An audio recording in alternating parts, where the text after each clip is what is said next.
Hi, Joyce. Hello, people. Morning, everyone. Hi, Joyce.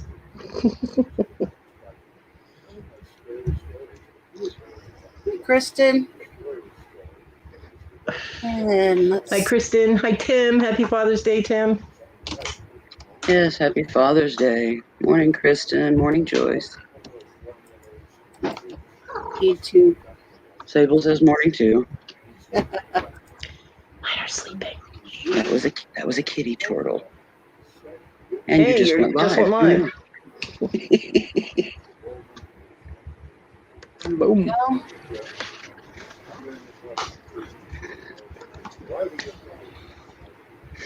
And there we go. You pin it? Got her pinned. Yep.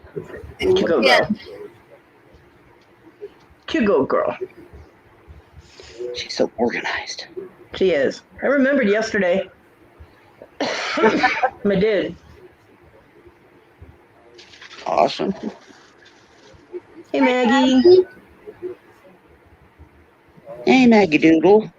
Oh, you have a headache today. Hopefully, you don't have a house full of men being super loud today. I have a lack of sleep headache. I'm Kind just of a stiff. I can't think straight today. I hope you feel better soon, Kristen. Headaches suck. No, not today. Oh, bless you. Yay. They're spending time with their own families today because it's no Father's Day. testosterone overload. Yeah. Amazon Back sent me an slapping email. ball games, blah, blah, blah. Amazon sent me an email. Popular romance books on deal this month, please. And do you guys not watch my fucking what I read? Why are you sending me romance? No, send me sex books. I'm good. Erotica, hello, but Yeah. romance I can do without. Just These are Prime deal days, so today and tomorrow. Oh, yeah. I got to put my order in. I know, right? Shopping cart full of crap that I need to see if the price is improved. Because of it. I had to dip into the money that was in my PayPal and get some cat food. Because my beasts, I'm telling you, Marty is a pig. They've gone through almost 6 pounds of cat food in a month, and I'm like, what the hell? I don't get it. They're just, it's like they're turned into velociraptors or something. That's what I said. Today and tomorrow is Amazon Prime days. Yeah. I couldn't wait for it though. I don't even know if it was going to be covered, but I couldn't wait for it, so I ordered it. So I can't take the chance on them running out of food, and they only have this much. So yeah, I couldn't wait on that. And it's supposed to be here today. Actually, the cat food's supposed to be here today. I had like $25 on my PayPal for groceries or food or whatever, which he couldn't even get groceries or food. Hi, Rogue. Hi, Rogue. Rogue. Because you have to do an order of what, $35 or more in order to do pickup. So I didn't even have enough for that. So, but the cat needed food, and because I would not put it past Marty to start eating me, and Here, Mom, let me know on you. Yeah. So, Kit Kats. Did someone say Scooby snacks? No. Silly Tim.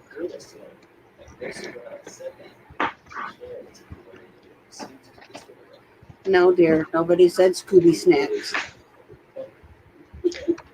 So, I was a good cat mommy, and I ordered the cat's food.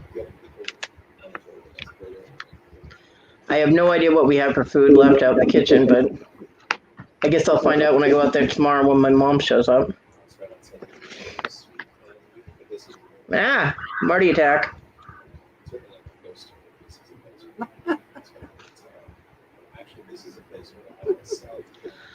Ow, get off my foot! I only have 1 foot left. Get off it. It's not a springboard. Just jump onto the floor. Damn. No, we must use body parts. Oh, Ladies and germs. Well, he's feeling froggy today.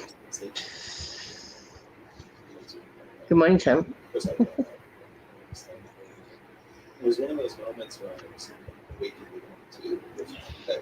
Ah, But yeah, I'm supposed to get a Tina package and a Jessie package on Monday, tomorrow. I'm very much looking forward to one and kind of trepidatious about the other one. A little concerned, right? just saying. I love Jessie, but schlong mail. Hello.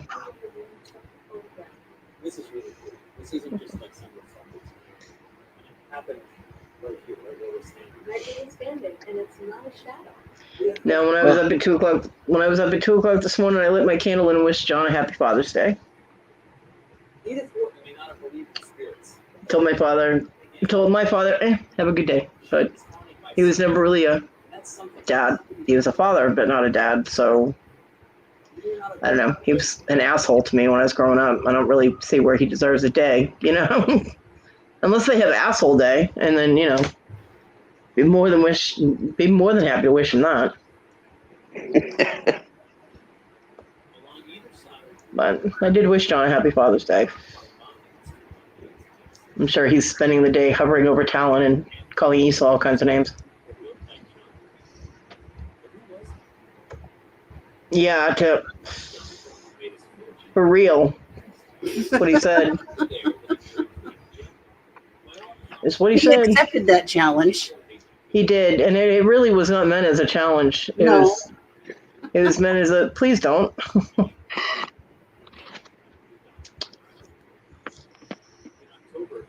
I can only imagine the amount of used unicorn horns that they find.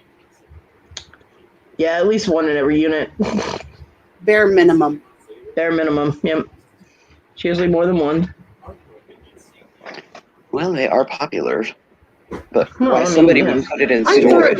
If I'm putting stuff in storage, why am I putting that in storage? That shit going with me. Yeah, Yeah, I don't get that's that my either. thought.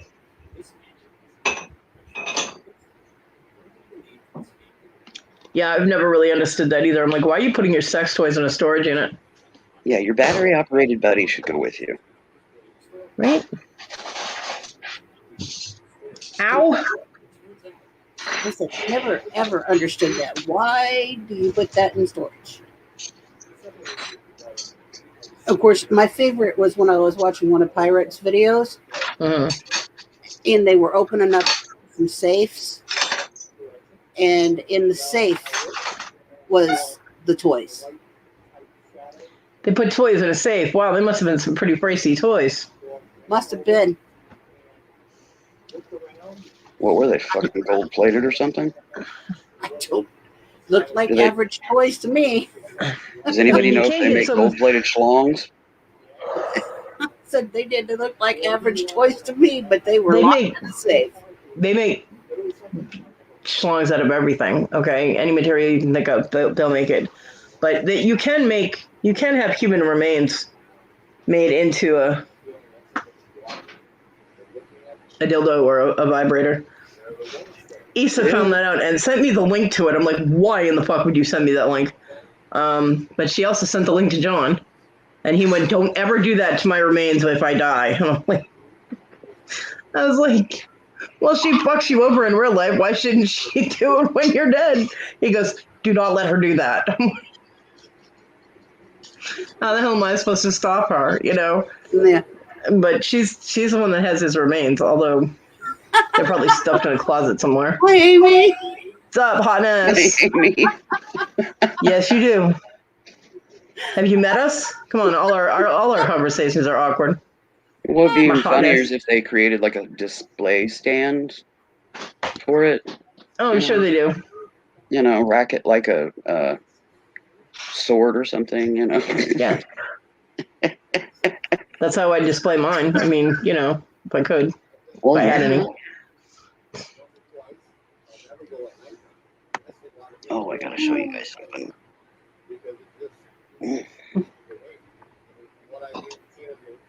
Oh God. Yeah, we were talking about her mail that she's getting from Jesse tomorrow. Yeah. And We I were said, talking about my cock mail. Schlong delivery. Yep. and then I said that I had watched a video that Pirate had put out, and they were opening up safes from one of the storage lockers, and the only thing that was in it was toys. Yep. And I said they looked like average, everyday toys to me.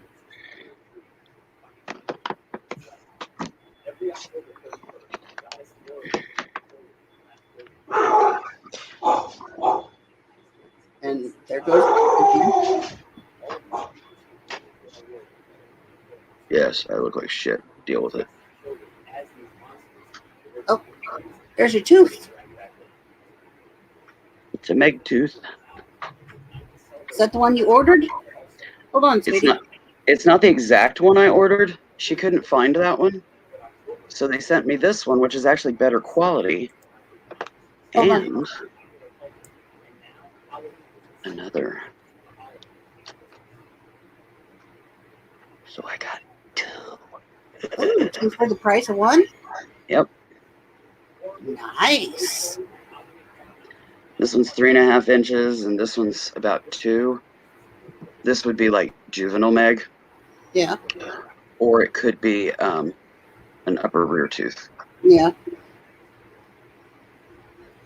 But this divot in it right here is probably predation damage to the tooth. But they're nice. They have a lot more. This one has a lot more enamel on it than the one that I ordered. Yeah. The lighter color right here, this V shape, is all enamel, and what I had, the one that I ordered, just had a little bit on the side. Yeah, it didn't have that much. I remember. Yeah. So this one has more enamel intact. But yeah, 2 for the price of 1. I'm happy. Sweet. She sent a little message in there. You know, I couldn't find the one that you ordered, so I'm sending this one, better quality, and this other one, you know. And I was like, yeah, baby. So I'm happy. Nice. I've been wanting to make tooth for years. Years and years and years.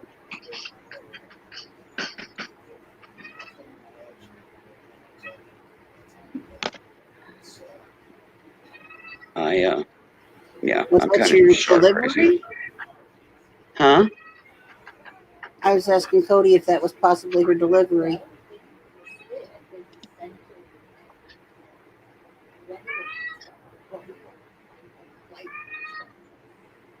How are you doing today, Amy? We know Kristen has a headache, but she doesn't have men coming over, so she doesn't have to worry about testosterone. Yeah, I'm thinking that's my Amazon that just showed up. Because Rogue is pacing back and forth from the window to the door to the window to the door. Mm-hmm. Growling and barking and being Rogue. And I heard the high-pitched beeping, the backing up, and I hear the truck door sliding. So Yeah. All the right sound effects to indicate a delivery. Yeah. And what are you going to eat?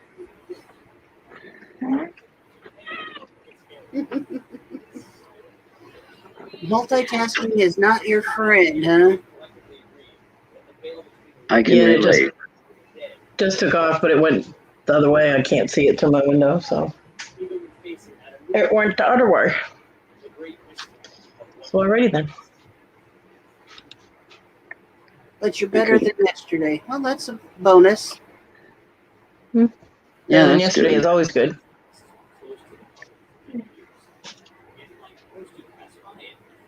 I'm just in a shit ton of pain because I went through books yesterday and I showered and then cleaned the bathroom and did a Walmart run and I set up. I was done after that. Coming. Huh? I asked Amy how the order of tree beetles is coming. I set up this today. That was all I was capable of. I'm like, okay, I'm done. Hey, I'm here. I've had a breathing treatment. I still need to eat. I did take my pre-food pills. And I finished the last puzzle in a puzzle book and started another one. Nice. Yay. I just feel like shit. Well, I got out of bed and changed clothes. Cleaned up. Hey. You go, girl. Yeah, I did that when I got I up. put on a shirt. I'm just dragging today. Really, you look like Willow. Yeah, I look like Willow that's been run through a knothole about 10 times. But you don't look like a slept dragon. last night. Dragging. DRAGGING. Not GON. I'm not breathing fire. Willow always kills my jokes. What the fuck, bitch? Hey. She kills my jokes every time. Hey, I ain't breathing fire yet, but I do plan on having chili later today. So that could change, but I'm not going to be breathing and I'm going to be blowing it.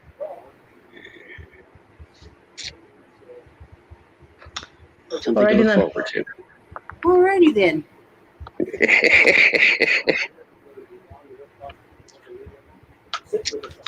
Sure. Keeping it real. James Pruitt. Oh, and I also modded for about 3 hours yesterday and about 5 hours the night before.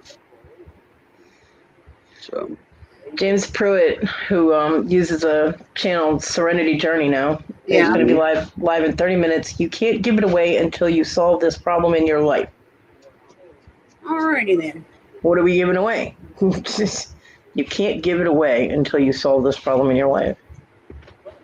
Interesting. Okay. Interesting.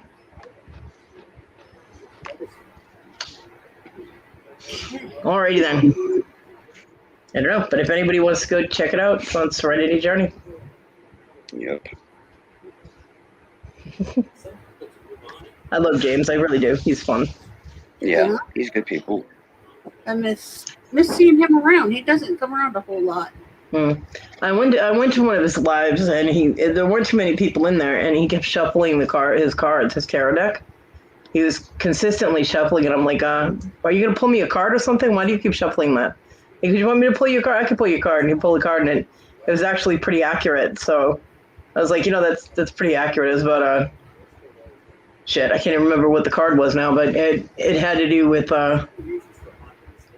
starting new adventures or something. And since I'm trying to get the craft room set up, and I'm getting a new wheelchair and all of that. It's pretty accurate. Mm-hmm.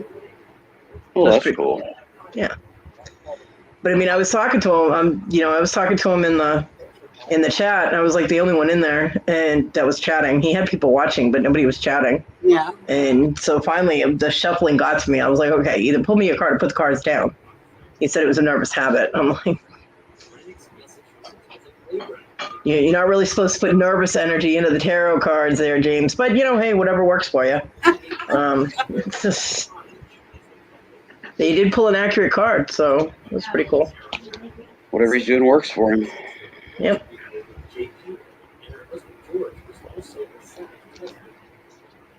Everybody has their thing, Yeah. True.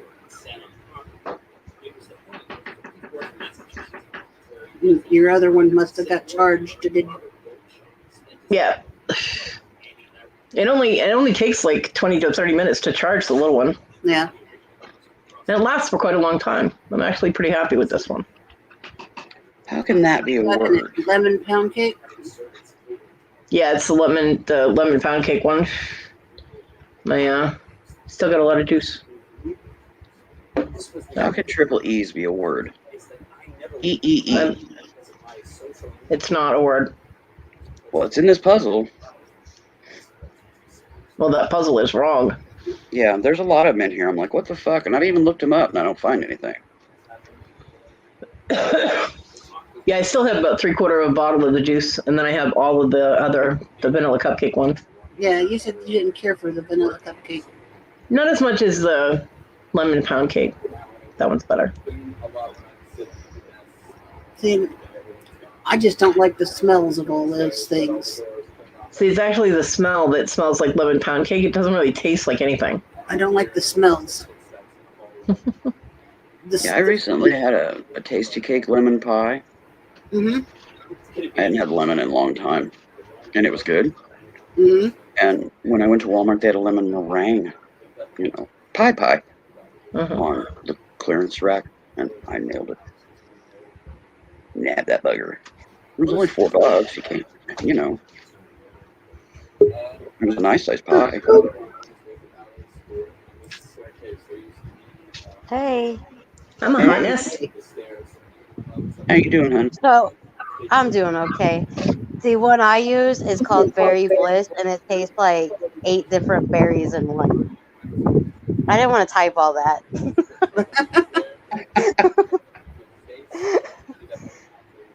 That's fine. But there's another one that I just tried. It's like blueberry lemonade, blue raspberry lemonade. Yeah. Something like that. I don't know. I'm not big on raspberry flavor. I like raspberries, but I don't like raspberry flavored stuff because it doesn't taste like raspberry. Opposite. I don't like raspberries, but I like raspberry flavored stuff. It's weird. Oh, my kids all love like the blue raspberry dum dums and the lifesavers and my kids did too. And I tried this new one, and it's strawberry. It's called strawberry rolls. It's supposed to taste like a strawberry fruit roll up. It's nasty. Alrighty. Really bad. It's really I don't like it at all. Well, I can't try the one that you sent me because I haven't gotten the package yet. Yeah, I'm scared that when you do, it's gonna be like overheated too much because it's been so freaking hot. Yeah. If it looks weird, don't use it. Okay. Like really, because I mean, I checked my informed delivery, like the whole thing, like pending packages and stuff, and I have a pending package that a label was made, but it wasn't taken to the post office or something, but from Virginia, the state of Virginia, and I don't know anybody that lives in the state of Virginia, so I don't know what that's all about. But that was on like June 18th. And when I looked at the tracking number, it just says that it was scanned at the post office here in this town. That's all it says. I don't know if it hasn't left the post office. I don't even want to go there. Anyway, I don't know if it hasn't left the post office or if they just didn't scan it, it didn't register, if it's messed up somewhere. No, you need to go to the post office and tell them they need to research it.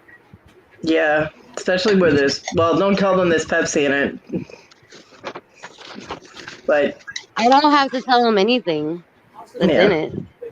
No. But you need to say, hey, Well, when I went back there, or I was going to go back there and I called. And I was like, is there any way I can get the tracking number without coming in there? She asked me for my name, the address it was going to, the address it was coming from, like the verifications of it. I gave her all the information. She goes, give me about 20 minutes and I'll email it to you. No problem. I got it. Good. But when I check it, it doesn't say that it's even left the post office. Yeah, and that was a while ago. That was what, like 2 weeks ago? That was, what is today, the 20th? Yeah. It's been 20 days now because I shipped it out on either the 1st or the 2nd. Yeah, and other people that you shipped at the same time got their packages. Yeah, everybody's got their stuff now that I sent out the same time, except you.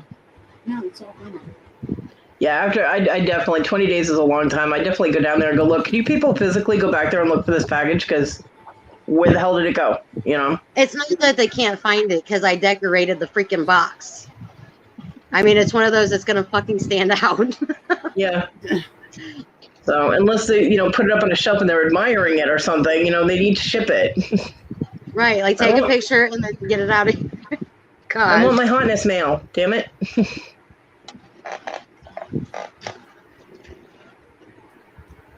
It's gonna be the Hotness family because there's other stuff from the kids in there. Yeah. And I was Not looking just forward to that. that. I was just like, Okay. oh my god. You know, when I asked her for it, she's like, you sent that out one of the first 2 days. I'm like, uh-huh. She goes, oh my. I'm like, yeah, you're probably this. It's the same girl that I talk to every single time I go in there to mail stuff. So yeah, we're not quite on a first name basis yet.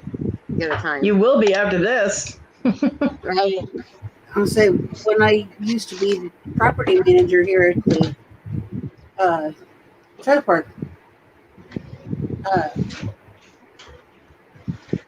I knew the one gal at the post office, but by first name, and she knew me on site, and pretty much by first name. You know, she'd see me coming in, and she's like, "Hey," I'm like, "Hey, Miss Janet," you know, because I'd be in there mailing stuff off to the corporate office on a regular, you know, Yeah. and it was just something, you know, you get to know your postal worker, you know. And then the guy that did deliveries out here that loaded the mailboxes, you know, they had no problems coming up and talking to me or handing me the mail, and you know, or if I had some questions, they would answer them, no problem. You know, Yeah, it was my package. That's the same Sorry. girl that the first time I went in there, um, I had packaged everything, but there was a few things. She's like, it would be cheaper if you use this instead of that. Like, I'm like, okay. Like it came They out to didn't be worth it. they did not take a picture of it this time. Usually they do. Maybe the dog freaked them out. maybe. Usually they take a picture of where they left it, but I'm pretty sure it's on my porch. With all the dog barking. I mean, now she's planted in front of my door. I can hear her on the other side of my door. Yeah. She's planted in the entryway. But, yeah. Yeah. So I need Pepsi. You're laughing at me there in the chat, Miss Amy, but you know, I didn't get a status update on those, you know, treatment.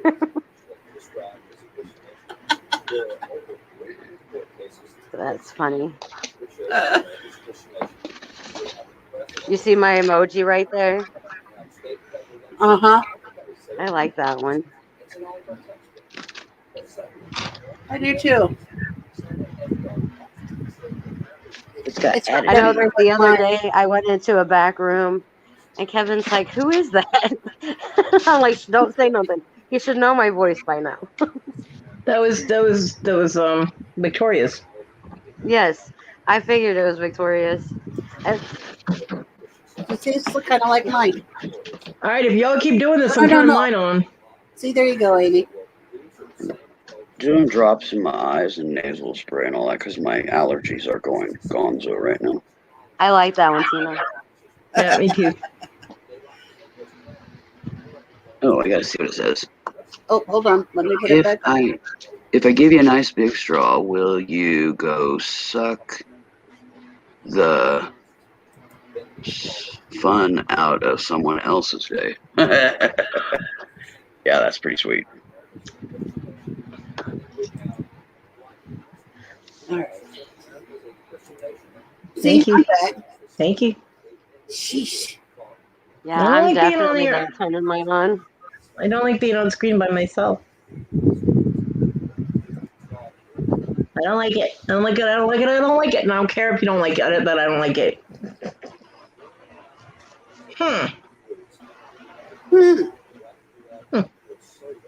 So there. I say. Sheesh. Sorry, Mom. I'm cranky. I haven't had Pepsi. I haven't had Pepsi in like 4 or 5 days, okay? I'm cranky. Oh my God, I had Pepsi yesterday for the first time, and I couldn't tell you how long. Thanks for sharing. I can't send it through the damn screen. It don't work that way. Yeah, I will. You wish. No, I wish. I wish very much. I do not like water. Ugh, boring. They said the transporter, whatever you want to call it, thing doesn't work. Well, fix it. So believe me, if it did, if we had the thing, it worked, it'd be fan-fucking-tastic. Fantabulous. Yes. Yeah, they could just make you a plate and shoot it your way.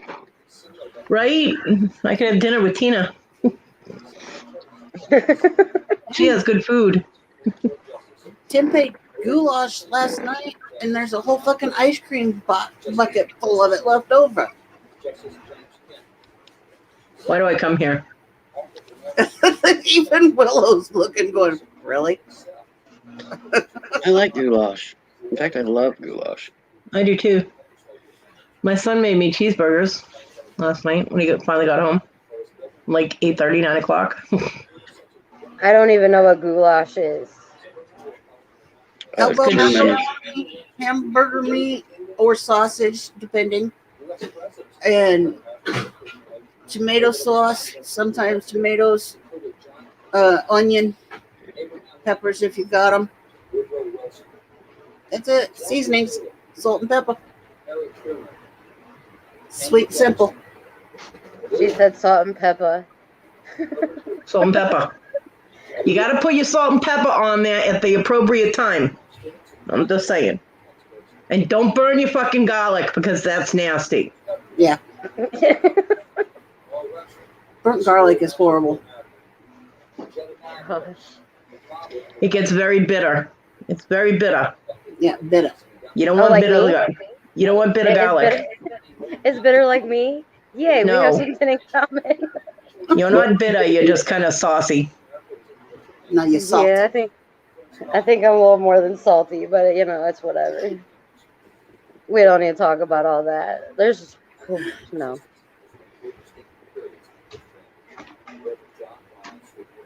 And never put your mushrooms in when you start cooking because then your mushrooms get overcooked and that's nasty too. Yeah. Yeah, you gotta add in layers. Yeah. Mushrooms should always be one of the last things you add when you're cooking. Just saying. Because they don't take as long to cook. That's right. Yep. Hi, Christy. Hey, Christy. How are you? How are you? How's Hi, the critters on the farm, Christy? How they doing?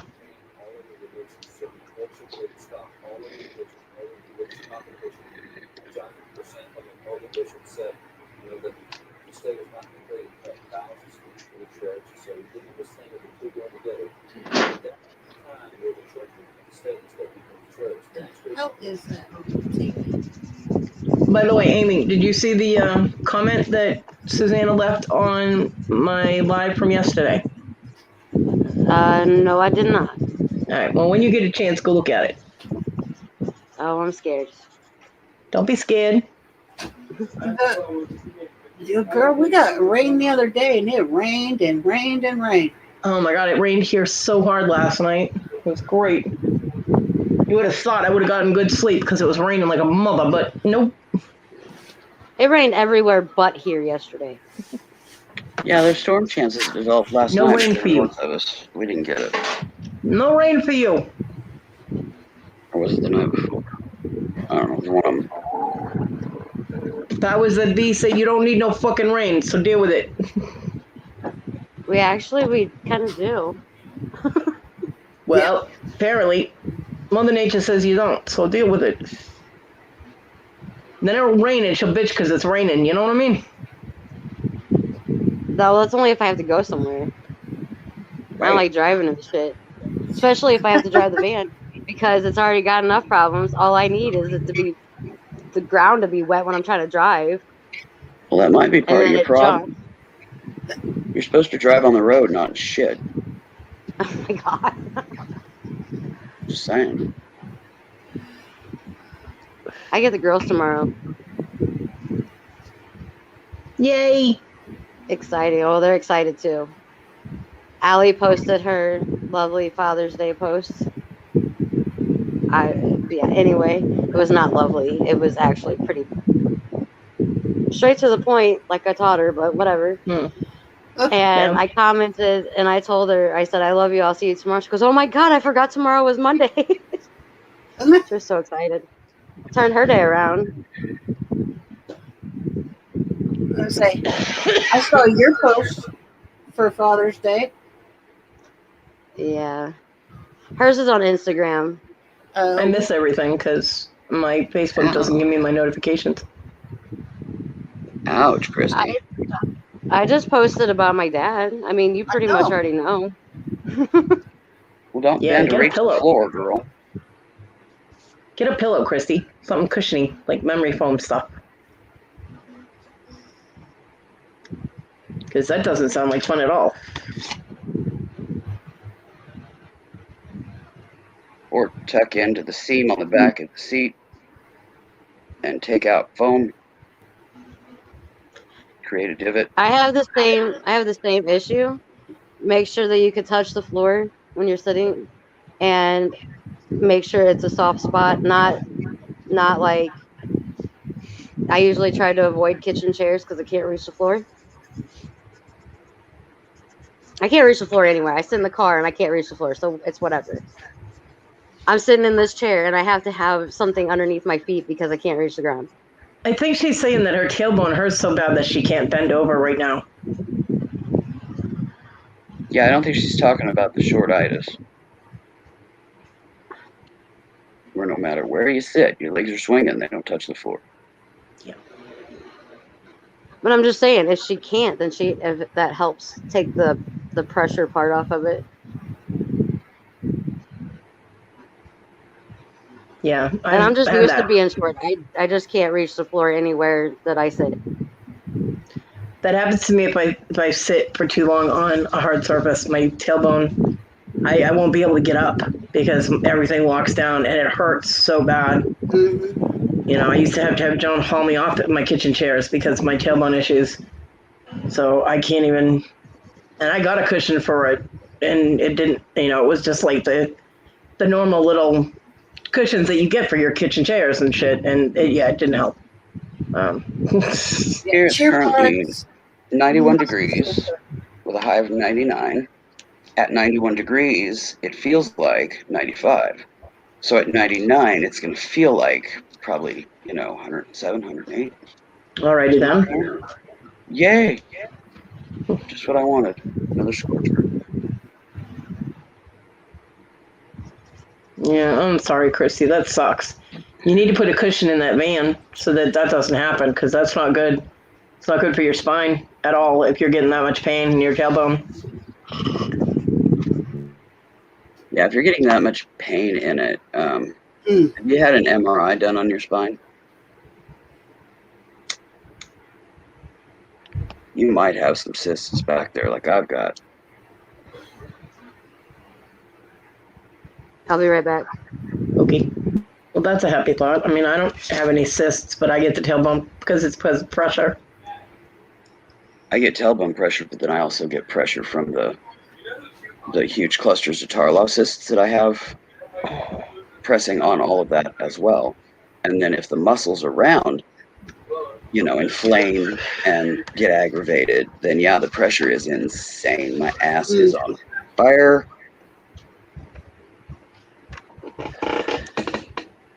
I can't afford to go to the chiro. Yeah, me neither. Insurance doesn't cover that. It's considered alternative treatment. Yeah. Alternative them, Right.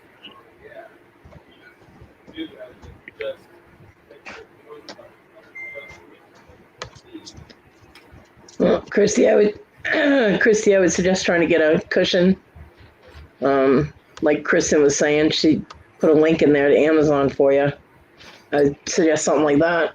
See if that helps. Yeah, I use a cockpit cushion in any of the chairs, desk chairs, stuff like that. I have to have it. And if you're still having issues, then talk to your doctor about it.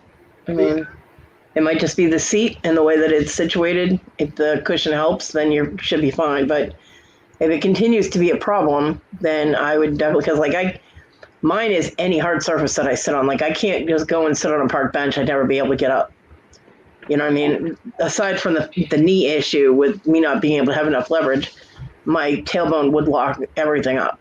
So, mine is more any surface. If yours is just because of the van, then yeah, it's the van seat. And if you get a cushion for that, it should help. Or, like I said, go into the back seam,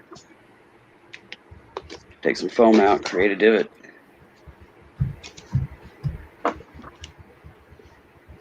I've had this Well, problem. Seems like she needs more cushion, not less. Well, I'm talking, if you, around that area, any kind of pressure can be painful. Some people need that cutout that suspends the spine to relieve the pressure. That's why you get that cushion. Mm-hmm. Yeah, toxic. That way you don't tear up. That way you don't tear up the seat. You go ahead and get the cushion, and it has the cutout for that. Yeah. You go, Kristen. It's called a coccyx cushion. COCCYX, if I remember right. I'm back. Welcome back. I had to get coffee. I walked into Mom singing to Kenny Rogers. I'm sorry. So that's normal. Yeah, If Mom's singing, then that's a good day. When Mom's not singing, that's a different story. I have to stretch. Stretch. Yeah, if I fall asleep, just yell. I'll wake up. Yeah, we did that before. Or just call one of the cats and they can come walk on you. Just say that word. This is actually really comfortable. Nope, we lost Willow. She said, say that word. Boop. She disappeared. That was actually really comfortable. So I was sleeping earlier, I bunched up the comforter behind me and I was just kind of like reclined, and I was like, yeah, until I heard dun dun dun dun dun dun dun dun. I'm like, fuck. What do you want, Mom? I hit the wrong button. Talking about your ass hurt and I just kicked myself out. Fuck.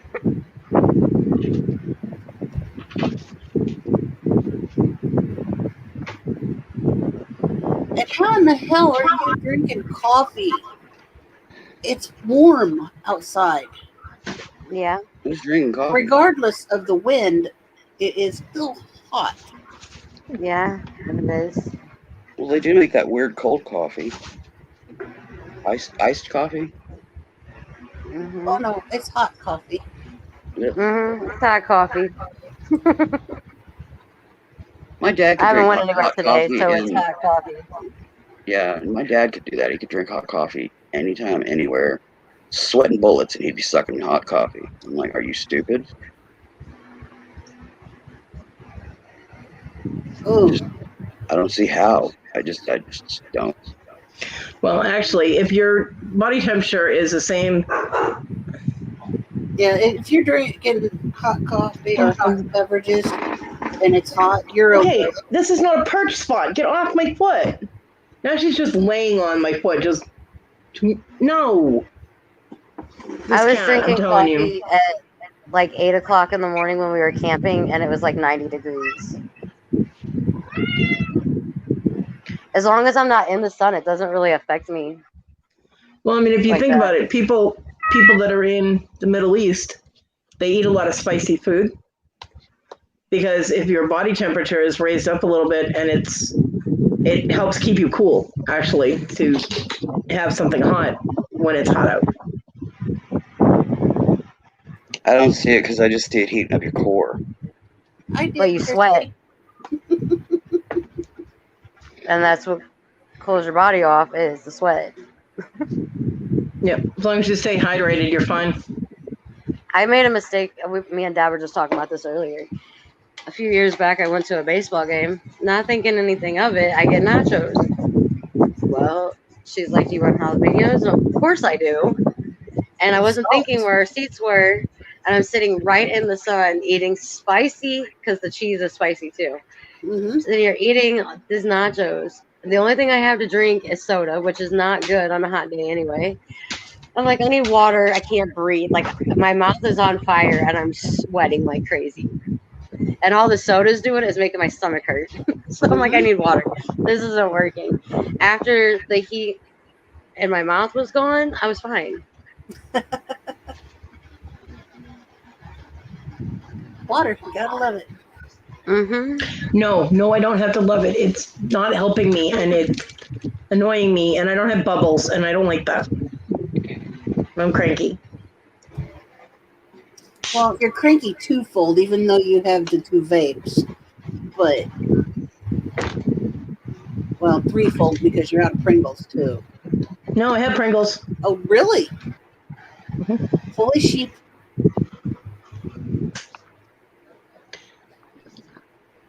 So A she's got YouTube, Pringles. a YouTube angel sent me Pringles. Holy sheep. She's got Pringles, but she's no Pepsi, no tobacco. Yeah, but Pringles aren't the same if you ain't got Pepsi to wash them down. Yeah, it's not the same. Water. Ugh, water and Pringles. Yeah, that's kind of nasty. Oh, Tina, I finally got those things in those Nesquik things in the fridge.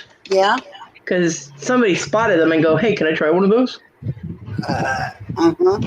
I was like, you can have one if you put them in the fridge for me. And then leave them alone and not eat them. There is a bribery level in my house. I have to pay to have him do anything. Uh-huh. So he waited until they got cold. He brought me one. He goes, I don't think you'll like them. I'm like, why? He goes, they taste chemically. And I was like, what? And yeah, apparently they are made with real milk, but it's like powdered dairy, and the taste is a little off on them, you know? Like you can tell it's made with powdered milk. Yeah. They were still chocolatey though, so I drank it, but they're tiny. They're like this big. He was like, Mom, I'm like, you're only getting one. Don't ask me for another one. So, yeah. Hey, it was worth a shot. It was worth a shot, and I appreciate it. Christy, the bubbles help my mouth because with my broken teeth and my mouth hurts if I don't have the bubbles. I don't know why, but I need carbonation, or it's just my mouth hurts all the time. So my thing is I don't like the sparkling waters and stuff. I don't like them either. They're nasty. Even the carbonated waters, I don't like them. I've tried them. Yeah, I have too. Yep, they're disgusting. They're gross. I love flavored water, but I don't want the. You just don't want the bubbles. Yeah, meh. Now, see, my son loves the Clear American from Walmart. He loves those things. I don't. And they're carbonated, and I can't do them. I'm like, nope. So I can relate. Pepsi. All right, ladies, I'm out of here. All right, honey. Fine then. Hi, Amy. Love you, honey. I got See you shit later. to do. Whatever. I always have shit to do. I love you, girl. Love you too. Bye. Bye. Raiders. Bye.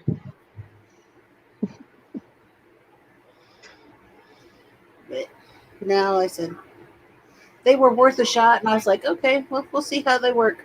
No, they were definitely worth a shot, and I appreciate it. They just a little. I'm not big on powdered milk, and I mean, just a little tiny bit off. Tiny bit. I said, just good shakes and shake them up and Oh, I did. shake it real good. My son said they taste like a protein shake. I'm like, okay. Okay. Okay. So, a very tiny protein shake. Well, yeah, I mean, they are small. They are. They didn't have anything, but to me, they reminded me of kind of like a Yoo-hoo. Yeah, I never liked those. I was never big into. My son loved Yoo-Hoo. Oh my god, the kid. Anytime we went to the store, he wanted to get one, and I'm like, ugh. Tim loved Yoo-Hoo. I'm like, ew, that stuff is ew. Yeah, I never cared for Yoo-Hoo. I'm like, it's chocolate flavored water. John was like, it's chocolate. I'm like, no, that's not chocolate. No, that's a ghost of what chocolate should be. That's like saying Palmer's and Elmer's is chocolate. No, it is not. No, that's emergency chocolate. That's not even. I gave it to my son. In the box of stuff my mom gave me. That's right. Yoo-Hoo is chocolate water. Yeah. Both of the girls are like chocolate water. In the boxes of goodies that my mom gave me, that, you know, in her infinite wisdom, she let my daughter, who hates me, pick out food for me. 3/4 of it I couldn't eat. Shocker. But they were all things that her brother liked. Be right back. There was a Santa in there. It was a Palmer's chocolate Santa. And I was like, nope. I gave it to my son.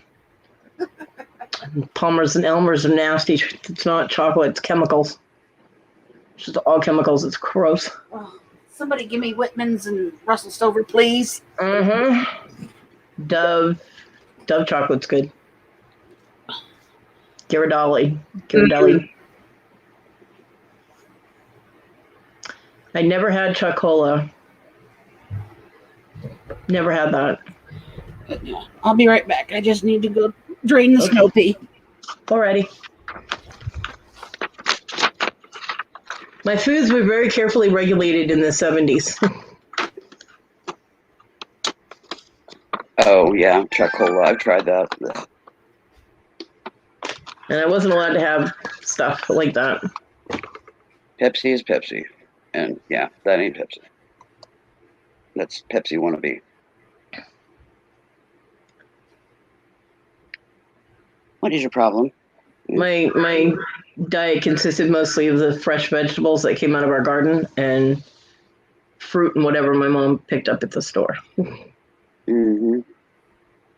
We didn't have a lot of snacks, fattening snacks. We did occasionally get Twinkies, which my dad tried to eat all of, and I would get like one Twinkie. But that was before they changed the recipes, because now Twinkies are gross. Mm-hmm. Yeah, I don't like Twinkies. Twinkies give me heartburn now.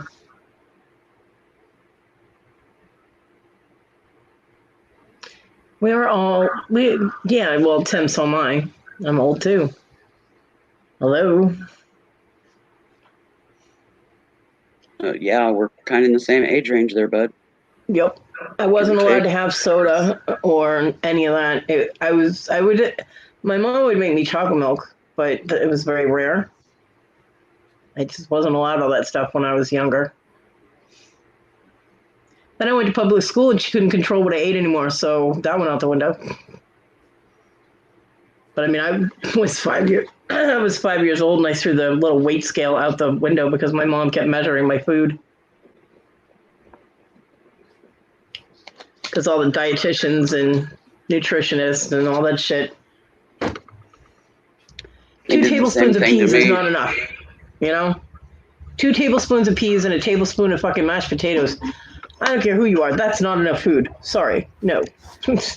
So I'm 5 years old. I threw the damn thing out in the backyard. It's like, stop measuring my food. Just feed me. The hell?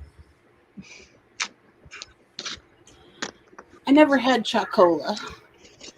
Sorry, I just read my husband's thing. And what's that about peas and potatoes? What? My mom, when I was a kid, from day one, basically she was, because, well, actually I was born a normal weight, but then they had her mixing baby cereal with my food, with my formula, from almost day one. So most of the time you wait until baby's like 3 months old before you start introducing any kind of solids, more substantial food. And so I was a fat baby. I have pictures. I was a fat baby, and my mom, when I was a kid, was all about nutritionists and dietitians, and they had her measuring my food, and I was 5 years old or so when I threw the weight scale to measure food that she was using to measure food out the back door. Working on getting resatiated. Because, like I said, like 2 tablespoons of peas and a tablespoon of mashed potatoes is not enough food. No. So, I mean, even now when you go see the dietitian, they at least give you a quarter cup, of potatoes. yeah, Christy, they do. Everything's about, I mean. Yeah, not everything's caused by, where food and weight needs to be an issue. Yeah. I mean, if you don't have any special dietary needs like, diabetes or things like that, if you just eat foods that are healthy for you and in reasonable portions, then you'll be fine. Reasonable portions is the problem. Yeah. Because even eating healthy foods, if you don't eat them in a reasonable portion, can be a problem. Right. I mean, my issue is I eat once a day. So I end up snacking on things that are unhealthy. No, not only that, but you only eat once a day, and your body says, okay, I don't know when we're going to actually eat again, so we're going to hold on to these fat stores. Yeah, it goes into starvation mode and it starts saving everything. Yep.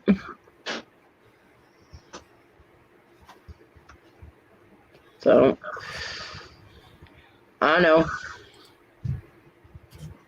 Grazing is kind of the best way to go. For a minute there, I was like, why is there a lightsaber in front of your camera, Dina? My straw. What, pussycat? Are you going to come visit? But I mean, I've gotten meals and stuff sent to me from a friend of mine sent me some Schwann's meals. Mm-hmm. And there's not enough food in there to feed someone of my size, I'm like, okay, this is a nice snack. You know what I mean? It's like a little TV dinner. I don't understand how that feeds anyone. And I don't really eat a lot, but damn, the tiny little, half a cup of vegetables. I'm going, what the hell?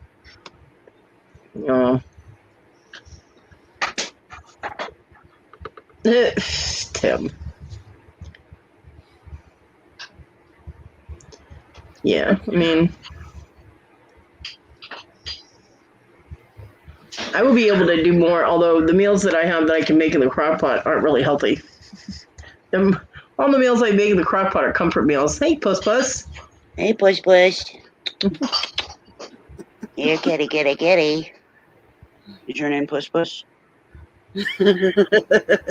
No, but you're talking. Say you're goo talking, so I'm coming. All right, Get up here. Yeah. So, yeah, she came to visit, and now she's all stretched out on the pillow in my lap. I had to move my keyboard.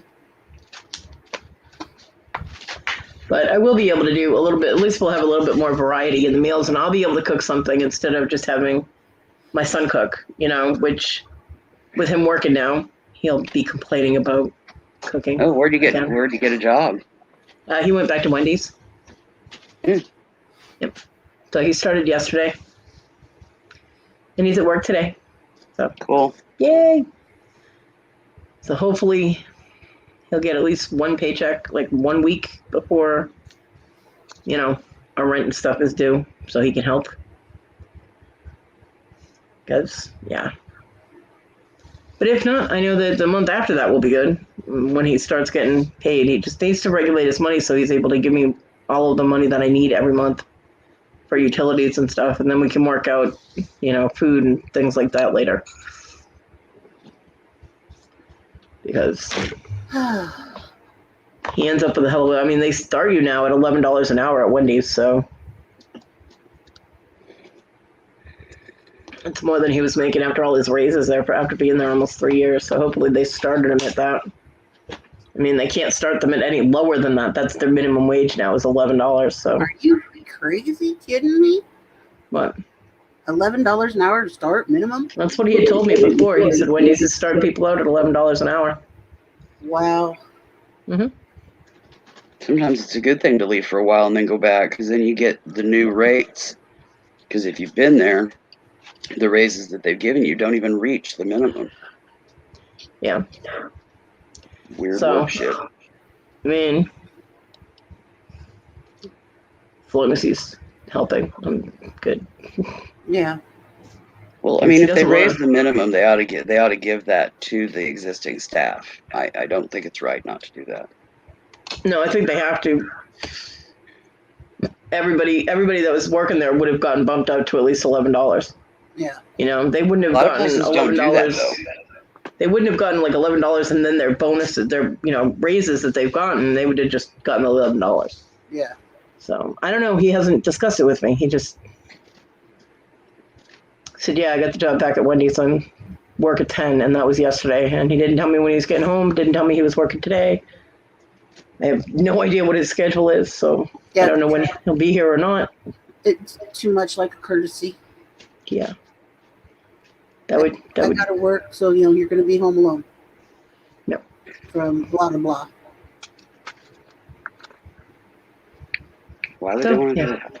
Pure aggravation on her part and mine, because 8 more days. Well, probably 9 days, because I don't know what his schedule is, but I'm supposed to get my wheelchair in 8 more days. Yeah. And then we just have to get it inside and out of the box and switch that one with this one, and bada bing, bada boom. Bob's your uncle, and I got a new wheelchair. So, and then I will have a little more freedom and be able to do more. Hey. Yeah, without the chair biting you and hurting, and Yeah. My mom was like, "Oh, I'm gonna come and sweep up all the dog hair." I'm like, "Well, that'd be good for 10 minutes," because Miha is shedding, and my son can't find the comb, the rake that we use for her. So, and I don't have it because I don't have a long-haired dog. John had it, and then Issa lost it, and then he bought another one, and she probably took it with her. I don't know. And she don't even have a fucking She has Dodge, but he doesn't. He's a short-haired dog. So, but she just scoops up everything and takes off with it, like my clothes. Yeah. So,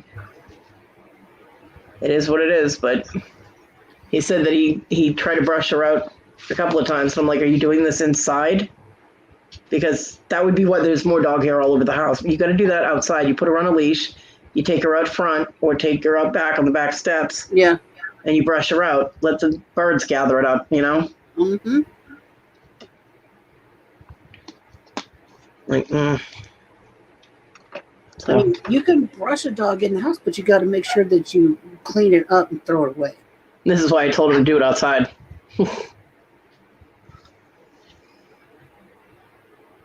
Because it wouldn't get cleaned up, thrown away. He'll say he will, but there's still so much dog hair all over the other rooms. Whatever. My mom says she's going to... I asked her, because there's no way she's going to be able to help me with my crafter tomorrow. Because he won't be here to control his dog, and I don't want his dog getting out of control and nipping my mother. Right. My mother's skin is so paper thin, that would be a very bad thing. So I asked her to help with the kitchen, which we're moving my son's clothes out of the kitchen. No more. I'm done with that. He can put them away in a drawer. He can put them in plastic bags so they don't get smoky. I don't care. I sit in that doorway, the front door, maybe twice a month. Yeah. And smoke. So him saying his clothes get all smoky and he can't handle it.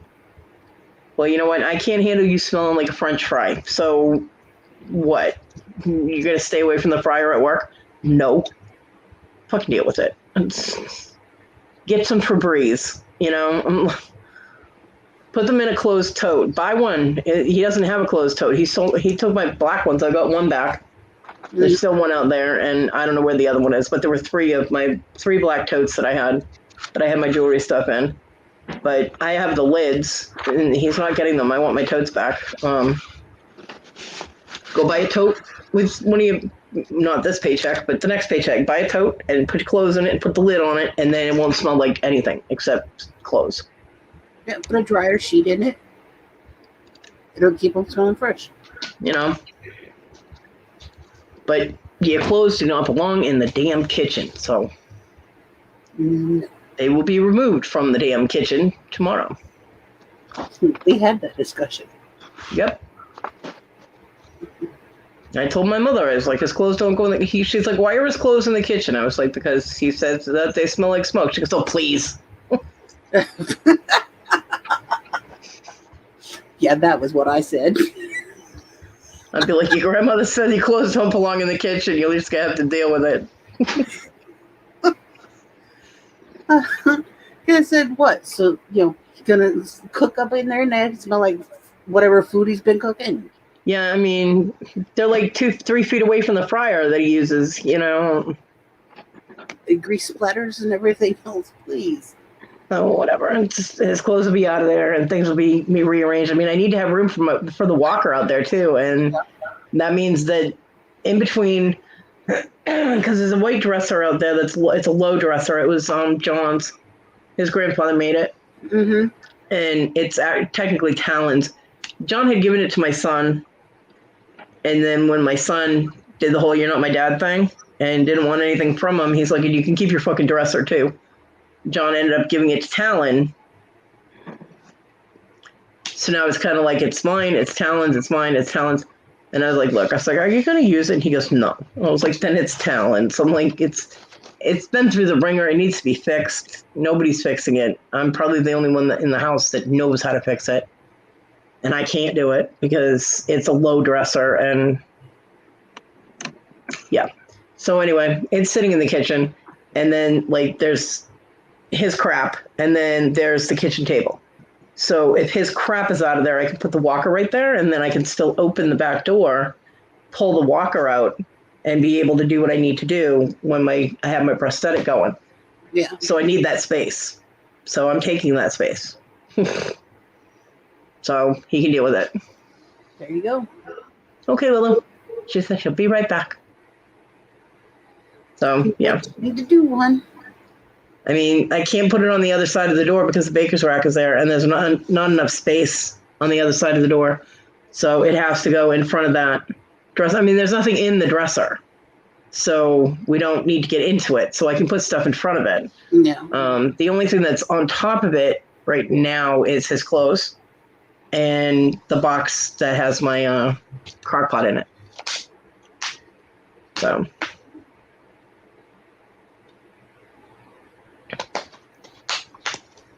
Crock pot meals and the rice cooker. Yep. Buddy. Yep, I'll be able to do all kinds of stuff once I can get out there and motor around, Good thing is the kitchen is large enough that I can have 3 things layered up, like the dresser, which is pretty wide. I mean, it's deep, Mm-hmm. And then the walker, and then the kitchen table, and I can still get around the other side of the kitchen table. That'll be nice. There's still enough room. And I know this because right now there's the dresser and then a bunch of crap and then the kitchen table. And I can still get through there. So, and the walker's not, I mean, if I have to move it, because the crock pot will have to probably, if I use the crock pot, it'll have to be on that dresser. Mm-hmm. Because it's low enough that I can reach into it. And if I stretch it out to the kitchen table, I'm going to need an extension cord, and then I'm going to have a cord that the dogs could potentially bump. Yeah. So it's better to just keep it close. And the wall socket's currently being used by the fryer. So and my countertops are a little too high for me to be able to. I'd have to lob stuff into it like a basketball player if I wanted to put things into the crock pot to make food. So it sounds like things are unusually tall in that house. Yeah, they are. Because generally your average height is only 36? Yeah. Just well, the countertop, where the stove and the sink is all level with the stove. So it's about as high as a regular oven is. Yeah. For that section, but then the counter, the long counter, is raised up another 4 inches, above the counter, because when they put it in, they just literally put it in above the other counter. So there's this whole little cubby space that is like a hidden thing. Yeah, the bugs love that. We had to sweep that out all the time. That counter is higher, so it comes up higher. So yeah, I can't. That's where I used to put the crock. I used to put the crock pot next to the sink. Yeah. We don't have a lot of space there. We have the dish strainer there. Yeah. And that's pretty much all the room we have.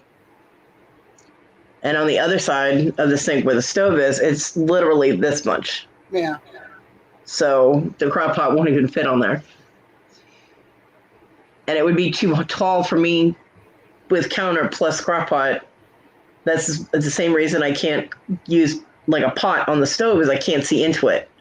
So when I cook, I like to be able to see the food I'm cooking, you know? That's why I can use a frying pan and a skillet, because I can see into those while I'm in a wheelchair. Now, once I get control of my damn prosthetic again, then I'll be able to do a little more. I'd be able to put the crock pot on the counter, you know? But for now, we will adapt and be lower than normal. Just have to block it off so the dogs don't get to it, you know? Just sticking their nose on the hot crock pot, it would only take them once. And they'll be done. You would think. Miha would. I don't know about Rogue. She seems like the kind would be like, ow, hot, ow, hot, ow, hot, ow, hot, you know? Yeah. So. But anybody who's just popped in, if you're a feller, happy Father's Day. Yeah, that.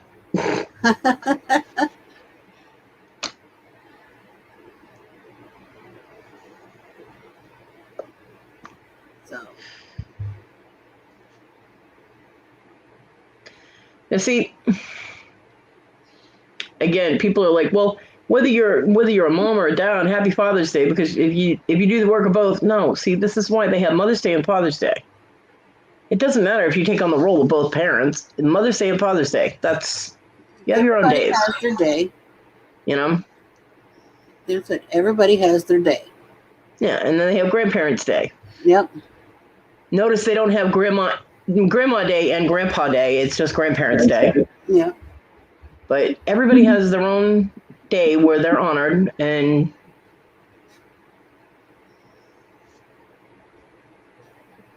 Like doesn't mean that if you're a fella and you popped in, happy Father's Day. It doesn't mean that if you're, a single parent, you get 2 days. You get 1 day, just like everybody else. I was a single parent. I don't celebrate Father's Day for myself. Hi, Tim. Hello.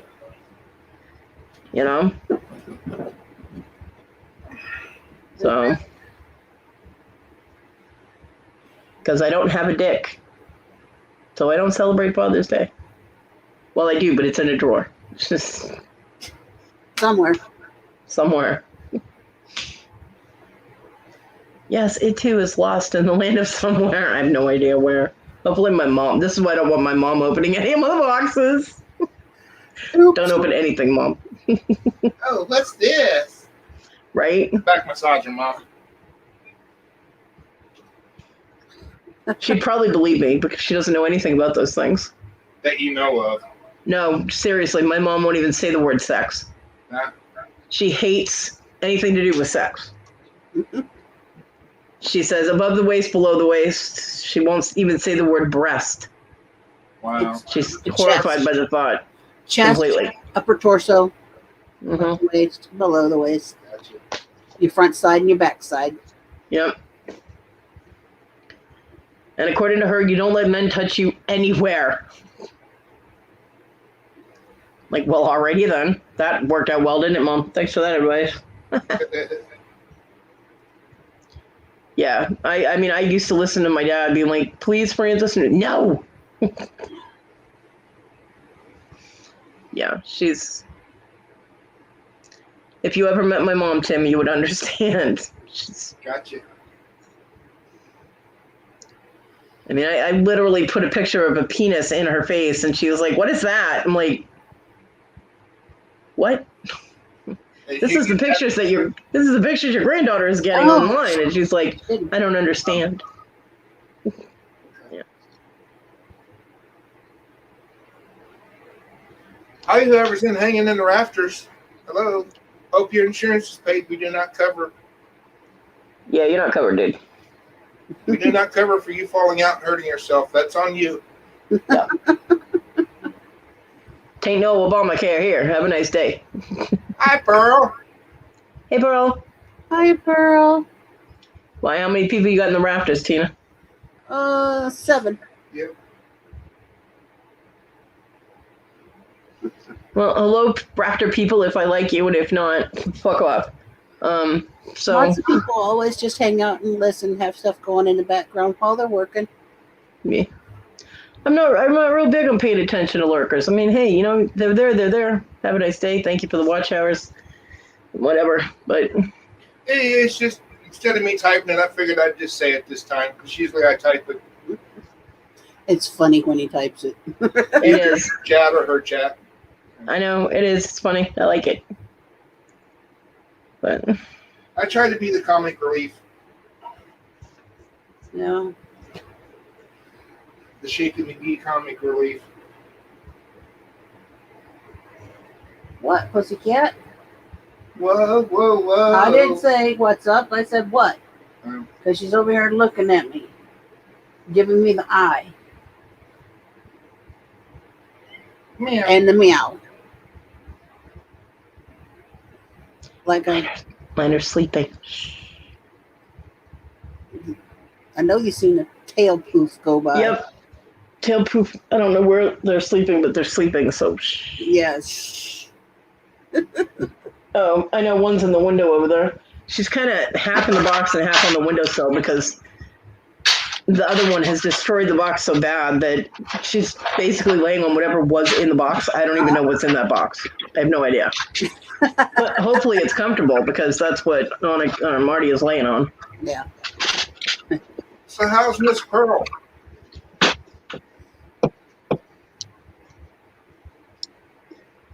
Hey, Pearl.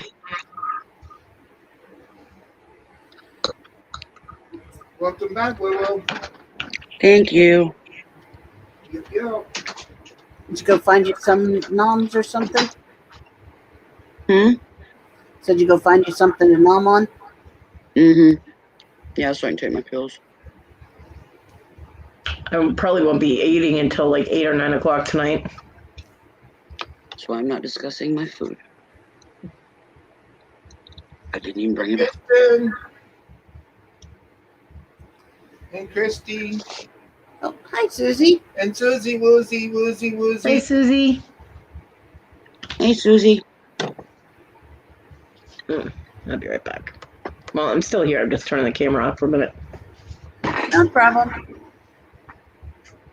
But, yeah, Miss Pearl, your package should be there according to my thing Tuesday.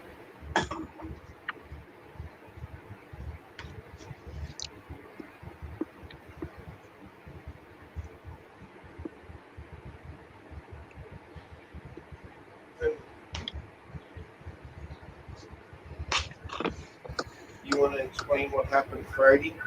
Oh, no. You're more than welcome to babble. The microphone will pick you up loud and clear. Okay. So Thursday afternoon, I get a phone call from this eye doctor dude that the neurosurgeon wanted me to go back and see again.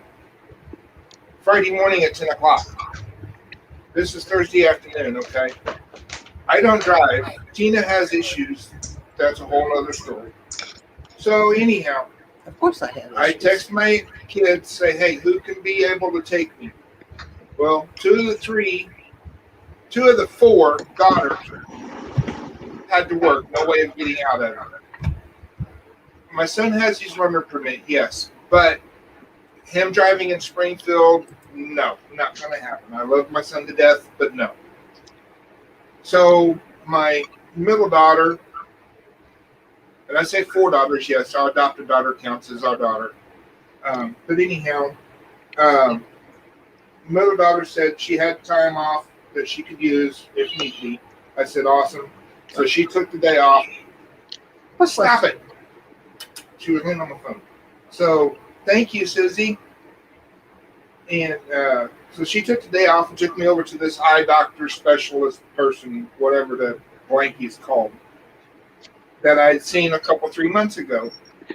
The ophthalmologist. That wrote in the report that I had cataracts. That Not a lemonade stand, sis. They're putting a bunch of free stuff out over there, like dishes and stuff like that. Okay. So get there and he does all these fancy light tests and everything else. By the time I'm done with the first one, because of the red light and green light being so intense, I'm already starting to get it. I already had a headache, but it's starting to intensify over the left eye. So the lady takes me into the other room where they do all the little light flashes all over here, there, yonder, and everything. Do fine with the right eye. Left eye, not so much. Thank you, Pearl. And get all done, takes me off into another room. The little doctor dude comes in. He says, well, according to your last results from the test and this test, they're about the same. He says, I'm not understanding. I'm like, what's not to understand? He's like, well, they're not, how did he put it? You see the light's fine with your right eye, but not with your left eye. It's like, I can't see out of my left eye. That's the problem. So he gets his little case thingy out. He takes his finger and does wobble wobbles with his finger and a little light in front of my face. Then he gets the little stand thingy that's got all kinds of gizmos and gadgets on it, puts it over and gets a little magnifying glass thingy out and looks into my right eye. And then he goes and looks at my left eye. He says, open your left eye. I said, it is open. He says, open it further. I said, it's open as far as it's going to go. He's like, what do you mean it's open as far? I said, this is as far as my eye opens. The bright light hurts it. It naturally closes with bright light. If I'm outside, my left eye is closed. Simple as that, because the light gives me headache. He's like, well, I have no idea. Yes, Pearl, we see you. Thank you for the Father's Day. Loves and prayers. And so I said, okay, so what's your take on all this? He's like, I have no idea. He says, I don't see, I said, so the tumors are causing the issue. And my take on it, the tumors pushing on the optical nerves on the left side is causing the problems. He's like, well, according to the scans and stuff, they're not even big enough to be causing any issues. I'm like, back up a minute. What? He's like, yeah, they're just little bitty thumps and they shouldn't be causing any problems. I said, okay, what's causing my eyesight go bad? What's causing the headaches? What's causing the constant shaking and everything? He's like, well, I have no idea about all that stuff, but the eyesight shouldn't be affected by these. I'm like, okay, what about the cataracts? He's like, you don't have cataracts. I'm like, that's what's in the report that the neurologist sent me back here for. And he's like, it was? I'm like, yeah, you're the one that sent him the report that said I had cataracts. He's like, I don't see no signs of cataracts. I'm like, oh my God. So I'm back at square one going, I have no freaking clue. So Monday morning, I'm going to call our lovely doctor out here, this fantastic lady, and see if we can't get into her Wednesday. And I'm going to go, okay, I want new doctors, new surgeon, whatever it takes. This has got to go. It is the, if I'm going to live like this the rest of my life, fine. I'm going to quit taking the medicines that don't help, because none of the 6 medicines but one actually do anything for me. The only one that does is for my blood pressure. And right now it's probably gone bonkers. But I'll control that here in a little bit. Anyhow. So in order to deal with the pain, I'll go enjoy a little herbage and I'll be fine. So, it just, you're on a merry-go-round and everybody won't stop spinning it and you want to get off, but they won't stop spinning and spinning and spinning. Well, that's how I feel with these doctors. I'm spinning and spinning and not being able to figure out where the hell to get off at. So I just, It's aggravating, agitating, and frustrating all at the same time, if that makes any kind of sense. And I want to look at these doctors and go, you're the specialist. You're the ones that's supposed to know these things and understand and figure it out. You know, I've got folks that I don't even have any, relationship with except for just talking to here, there, and yonder that's telling me, hey, try this, try that. I try it and it helps a little, but it just anyhow, that's my rant. Love everybody. Yeah. Here's the thing. They didn't dilate his pupils, so he's had no dilation to check and see anything going on. They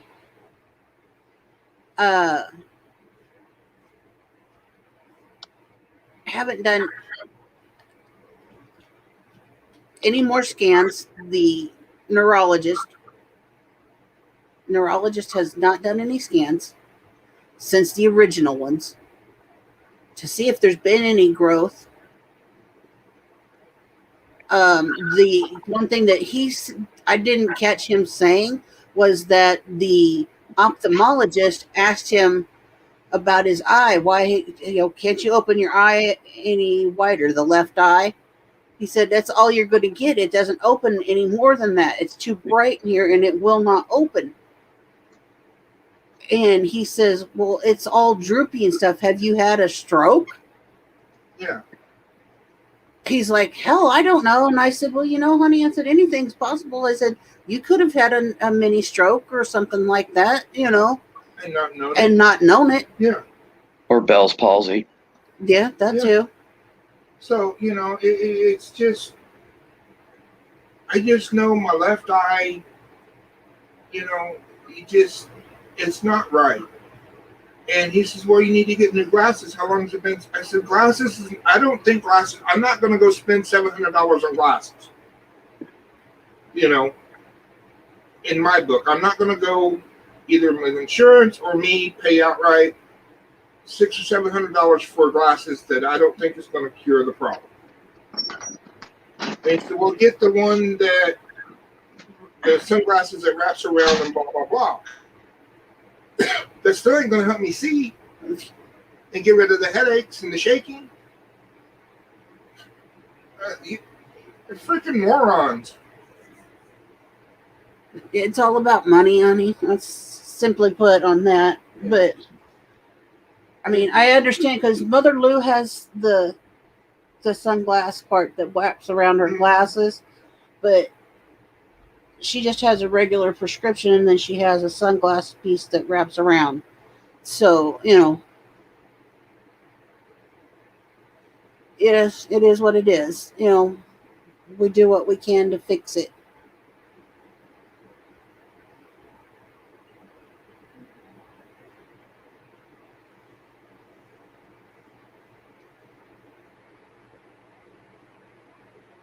So, I don't know. But yeah, there's the latest update in the ongoing saga.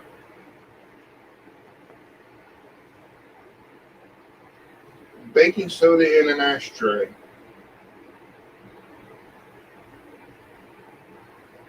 Not following that one.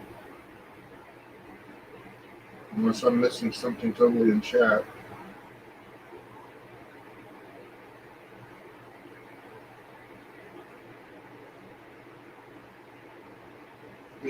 Yeah, I'm.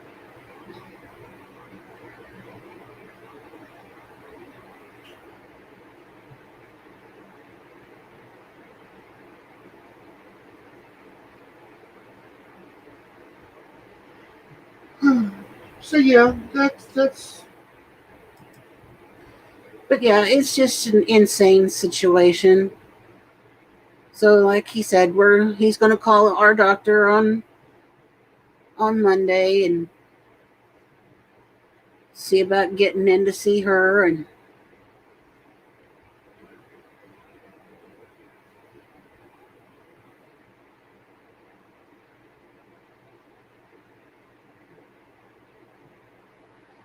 and see what she's got to say and all that.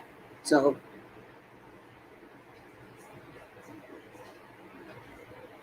go from there. You know, it's craziness. Roar. And what are you doing, Spawn? Nothing. There's still mostly chicks in the chat. Yep. It's Father's Day, yet there's no guy watching. Me? Oh, I'm not a guy. Never mind. You are a guy.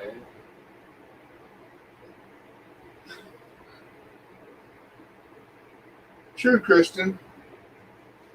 What'd she say?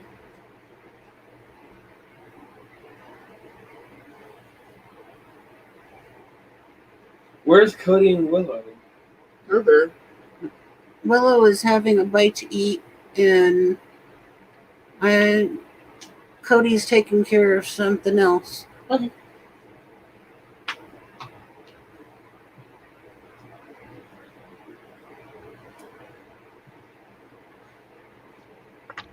Sorry, the neighbors put out a free table, and Sis went and grabbed this. She's going over to have some other things. She took a picture of the table to bring over and show me. Mm-hmm. She's going over to get some other items, but she brought this. Jesus. Yeah, a Twinkie. Is that a planter thing? May I have Yeah. some? Yeah, Oh, I'm wow. gonna do a fall bouquet in it. I'll say I haven't seen a thing like that in a long time. The painting on it is beautiful, but we're not doing the free though. She paid $1 for this, and she's going over to get 2 or 3 other items, and I told her to give them a $5. It's the next door neighbor's grandkids that are doing this little table. Yeah. So a few bucks, so they can go buy them something fun or whatever. At least maybe go get an ice cream after they're out there sweating their ass off. Right. I don't have a lot right now, but I'm not gonna do free. But yeah, I love that turkey. She wasn't sure what it was. She says it's got like a big hole in it, and I'm like, if it's pretty, go get it. And if we don't like it, you can always take it back over there and then let somebody else get it. But damn, yeah. She didn't know what it was, and I said, that's a planter. I could do a beautiful fall bouquet in it. Seasonal decor. I'm all about seasonal decor. Mm-hmm. I have a closet that's full and 3 big totes outside of it. I got a coal. Yeah. I even have a huge sled for a doll prop. I can put dolls in it and, put them in winter garb. And I mean, this sled's probably 3 foot long. It's big.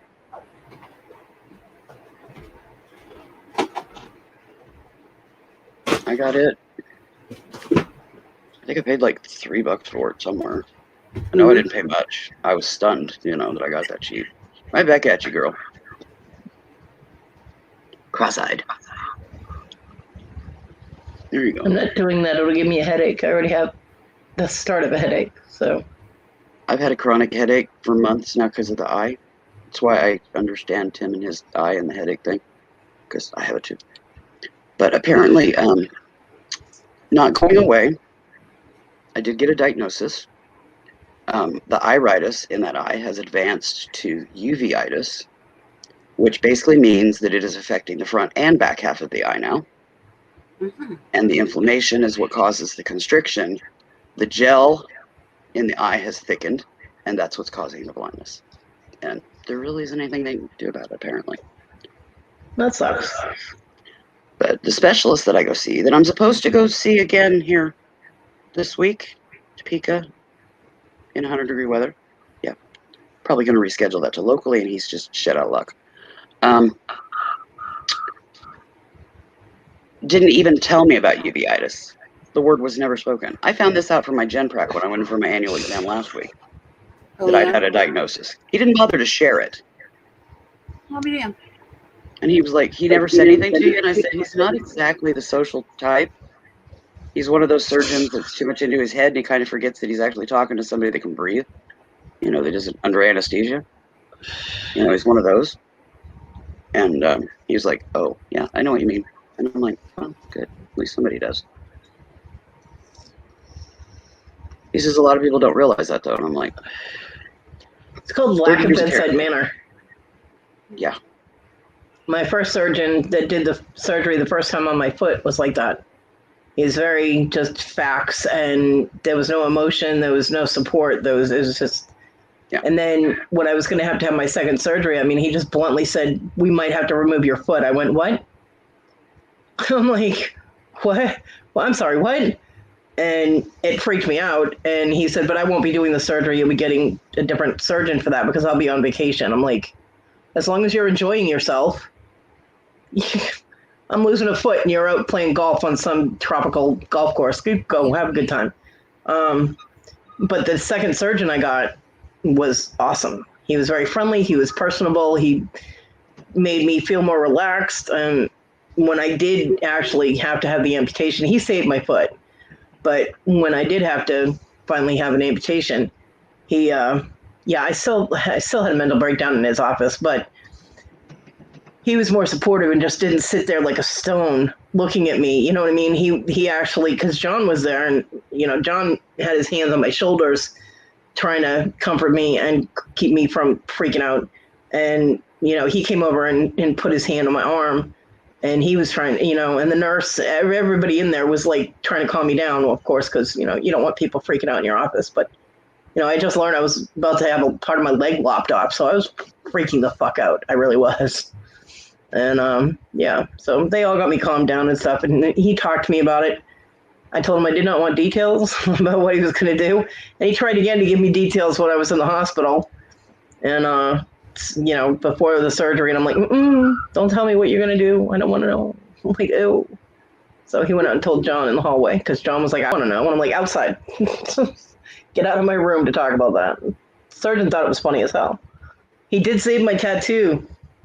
So my surgeon is awesome. He did not, he's about, the last part of the scar is about 3 inches, 2.5, 3 inches below my tattoo, so on my leg, which is the first tattoo that John ever did on me. So it's kind of a special tattoo. So he saved it. So my surgeon rocked. I like my surgeon.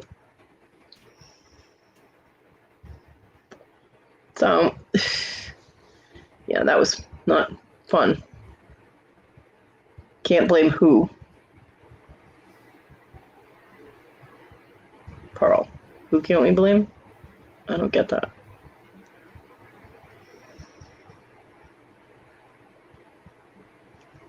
I think Pearl is behind in the actual video. I don't think the video started. I think her Pearl, video started at the beginning. I think she kind of needs to refresh or something. Yeah. I don't know who her would be. Who was I talking about her? Probably your mom. Yeah. Oh. If that's the case, she is way behind. Way behind.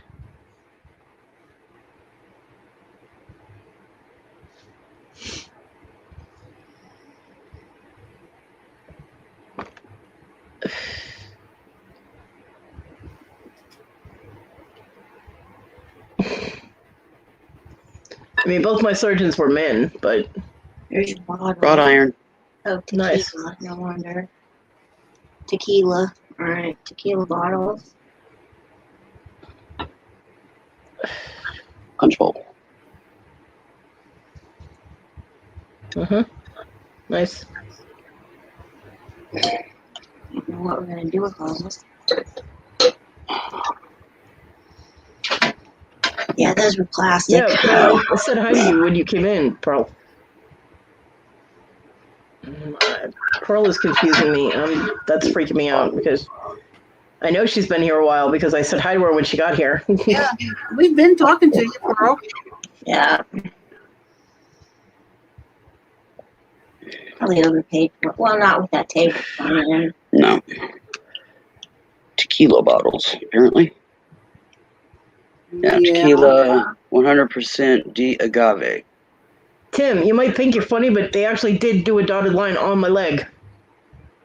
Silver Patron. Yeah, Patron. Mm. I just want to beat the bottles. I don't give a fuck what was in them. I like the cork in this one, that little round cork. That's kind of cool. Yeah, they actually did a dotted line on my leg to let me know where the cut was going to be. So. Yeah. Oh, yeah, the pre-mark. Mm-hmm. Yeah. Where do you want these? Just set the stuff in there. You can leave it in the box if you want. Just set it out of the way. Pearl, what are you I'll wash it talking later. about? Okay, Pearl is very she's confusing the crap out of me. I don't know what's going on, but Hold on. that's freaking me out. Why do you feel like you're being followed, Pearl? You think you're being trolled, Pearl, or what? I mean, does she... I'm not even sure if she's hearing us while we're talking. It's like it was... See, it's like she's 10, 20 minutes behind or something.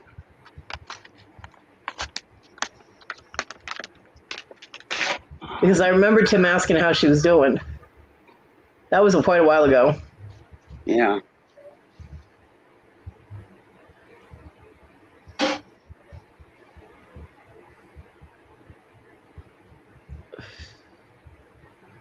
That sucks, Kristen.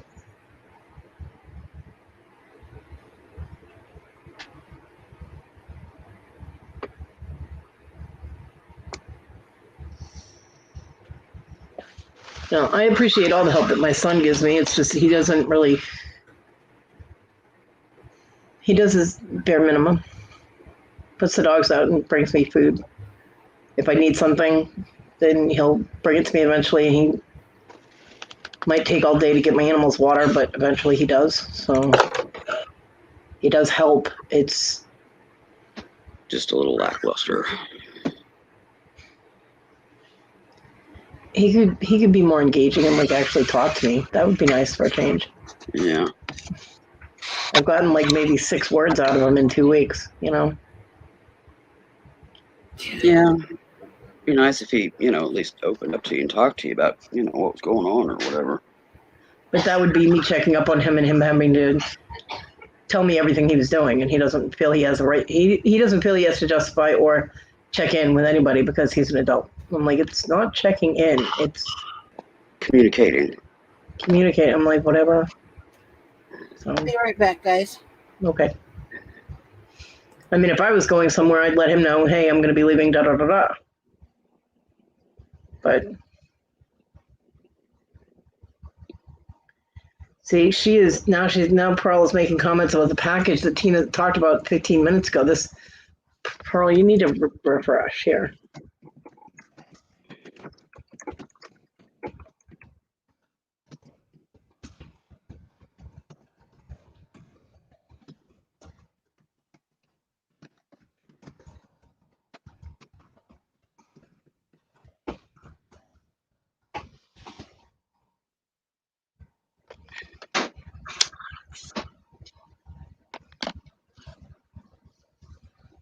Yeah.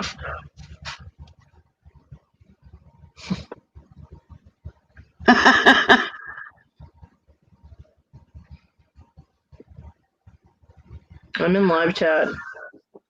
Tina didn't post about package. She said it out loud. Said that her Perlini's package was on the way. Yeah. And now Pearl is saying she's excited. She can't wait to get it, which for me would say that she's talking about the package.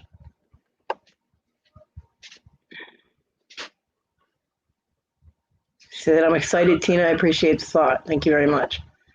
So, nope, I'm in live chat. Same here. But and I've refreshed the chat a couple of times. Yeah, Pearl's comments aren't like lining up with what's going on currently in the live. So yeah, chat versus stream is not in sync. Yeah. StreamYard, YouTube's all kinds of fucked up. They never dance together well. Yeah, a little bit, Pearl. A little bit behind.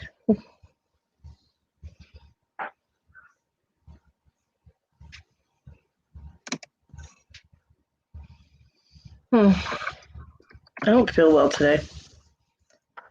Like I feel fatigued. The lack of sleep is catching up with me. Yeah. I'm just I mean, dragging. right now I just want to lay back and go, you know. Mm-hmm. Yeah, I felt that way yesterday, and yeah, today ain't any better. Well, it's kind of I slept. I just not enough, I guess. Well, it's kind of a protection thing too because I don't have like food, like a meal food.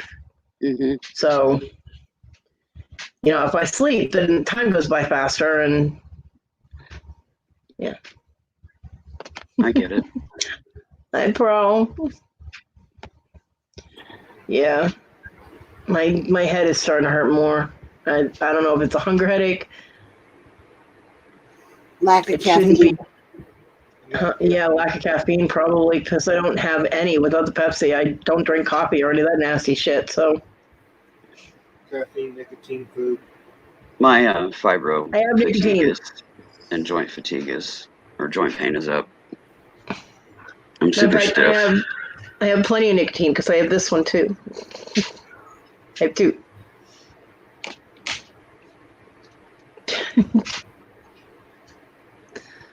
So Tried doing it for months, Kristen.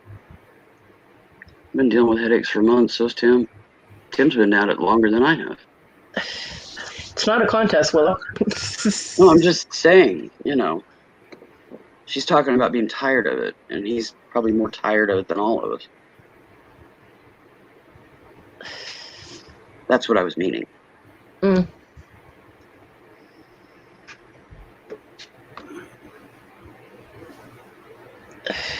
And apparently this is my new norm, so.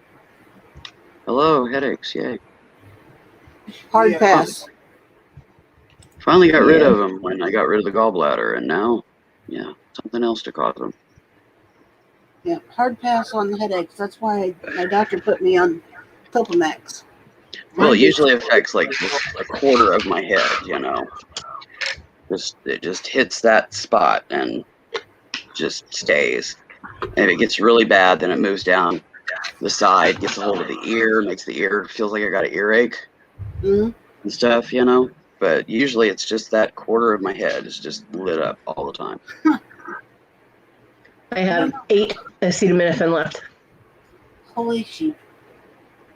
which means I have 2 doses of acetaminophen left. Maybe you should have put that on your shot. We must as well as the kitty food. Yeah. Pearl, this is just one of my grunge shirts it's literally shredding. The seam here has literally like rotted and separated, but I got the curtains in so I can start doing the clothes. Sinus headaches suck ass. Ooh, sinus headache. No. Yeah. I have one of those right now on top of the eye because I'm fighting a sinus lung infection. Pass. I'm on meds for it and all that. That's why I sound really deep, froggy, because the autoimmune, when that happens, grabs my voice, and my octave drops way low. I start sounding like that Oak Ridge boy, dude. Elvira, Richard.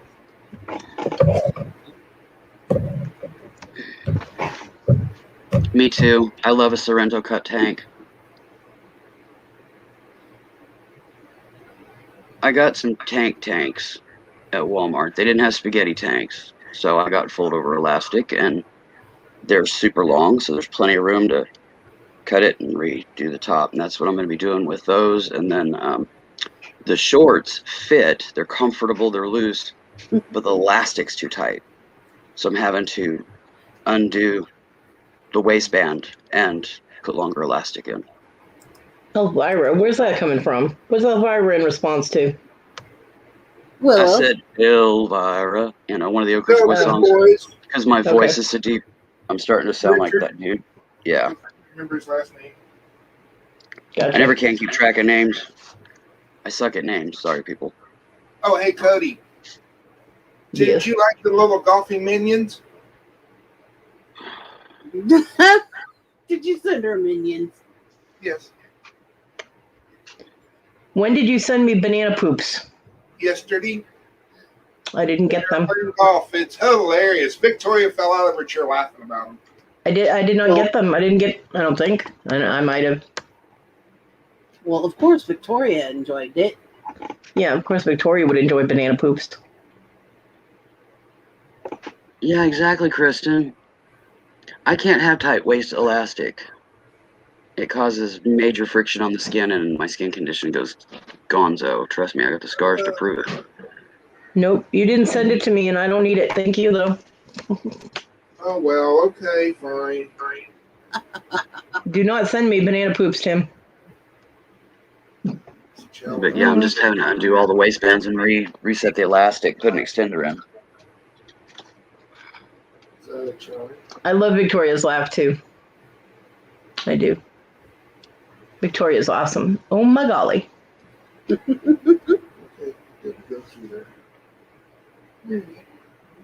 Yeah, somebody has stolen my expression, my banana poops expression. More power to them.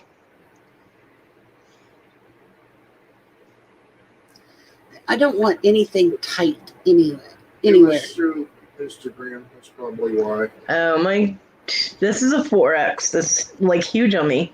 Literally, it's a 4X. I don't get tank tops any bigger than that because the then you get the boobage thing going on. Yeah, people would already get side boob in this, but if I get them any bigger, they're going to get whole boobs falling out of them. So my t-shirt, on the other hand, the one that I wear when it's cold, that is a 7X, and I love that shirt. Well, that covers everything and goes to your knees. Yeah, it goes almost to my knees. Yep. I love huge shirts. I love huge shirts, and I cannot lie. I don't like things that are, I don't like tight clothes, although I do have leggings that I love. You cannot put me in a pair of leggings. No. Going to be a little awkward with the prosthetic, but I do have leggings that I love, and I paid $20 for them, so hell yes, I will be trying to wear them. Yeah, because that was a lot of money to dole out for leggings, you know what I mean? No leggings. Don't like them. I love my daughters love them. I love leggings. I do. I like leggings, and I like the board shorts, like the shorts that come down to like below your knee. You can give me capris. Fuck, you can give me some culottes from back in the day. I'm a happy fucking camper. Yep. But no to the leggings. That's clingy. That shit, no. If I want clothes that are painted on, just fucking give me a tattoo and we'll be all right. Well, I wear the leggings and then I wear the size 7X shirt, so nobody sees shit. You know what I mean? But I do like them because they have cool like galaxy patterns on them. I have one that are a pair that are purple and they have spider webs on them. The first time Talon saw them, he's like, "Where's the spider?" I'm like, "I don't know." He goes, "It's hiding." I was like, "Don't you dare." No, ours is newer and nicer. Because John, of course, was like, "I bet you I know where the spider went." I was like, "Shut up." But yeah, he freaked out thinking that a spider was going to jump out off my pants at him. That was funny. And then I have a solid green pair, and I have two pairs with a galaxy pattern. I really like the one pair, and I asked the prosthetic guy, I was like, well, if I give you a pair of my leggings, can you copy the design, or is it going to wreck my leggings? He's like, yeah, it's going to wreck the leggings. I'm like, then you're not getting them. So I ended up buying fabric for the thing, and I couldn't find a galaxy pattern that was available that would ship in time, so I got the purple. Right. But yeah, like I said, hook me up with some culottes, just a clam pattern. I'm good. No problem. Yeah. Pedal pushers. I don't care. But happy ass ain't wearing no damn leggings. Well, the shorts that I have that I can't find that have disappeared, and I don't know where they went. I mean, there's not very many places they could go in my room. I put them in one spot. I don't know where the hell they went. The only time they leave my room is when my son did laundry. So, but those were a 2X. My son gave them to me because they didn't fit him anymore. Confiscated them back. Probably, but he doesn't fit them, so that would be ridiculous. Because they were 2X, and he is so not a 2X anymore. But I can't put my phone in the pocket because the shorts will fall off me. But, I'm sitting in a wheelchair, so it doesn't matter. Yeah, basketball shorts. Oh. Yep. I'm not fond of the basketball shorts personally. Well, I like the lengths. I like the lengths on basketball shorts because they come down like below the knee. But then again, I'm also still old school. I don't wear my shorts underneath my belly button. My shorts have to come at my belly button. Yeah. My pants have to come up. You mean at your waist where they're supposed to be? Yeah, that's where I wear mine. In other words, you don't like those little low rider. Yeah, me neither. Yeah. No low riders. Nope. Hip huggers be out because. Well, they wouldn't work for me. I have the waistline. It's not, it. Yeah. And if I wear those, they go under my lower belly roll and just kind of vanish. And I don't have belly rolls. I have a belly. Well, I have a belly, and then I have below that because of the waistline. Then I have a lower belly. I don't. And yeah, hip huggers wouldn't work because they would just kind of disappear, and then the belly would be pushing them down all the time. Exactly, Maggie, and hello. Again. Maggie. Yeah, I don't wear those. I like my waistband at the waistline, which is where my indentation is. So. I mean, I got in an argument with my middle daughter, my middle child, when she was a teenager, lower teens, because she was out of here by the time she was 13. But about where your waistline is, and she's like, "It's where your hip bones are." I'm like, "No, that's hip huggers. Your waistline is where your belly button is." She goes, "No, it's not." I'm like, "Yeah, it is. It's like a starting point, I'm like, we got this huge argument, and I was like, "Well, you're wearing your pants where I tell you to, and if they're any lower than that, I'm gonna slap your ass."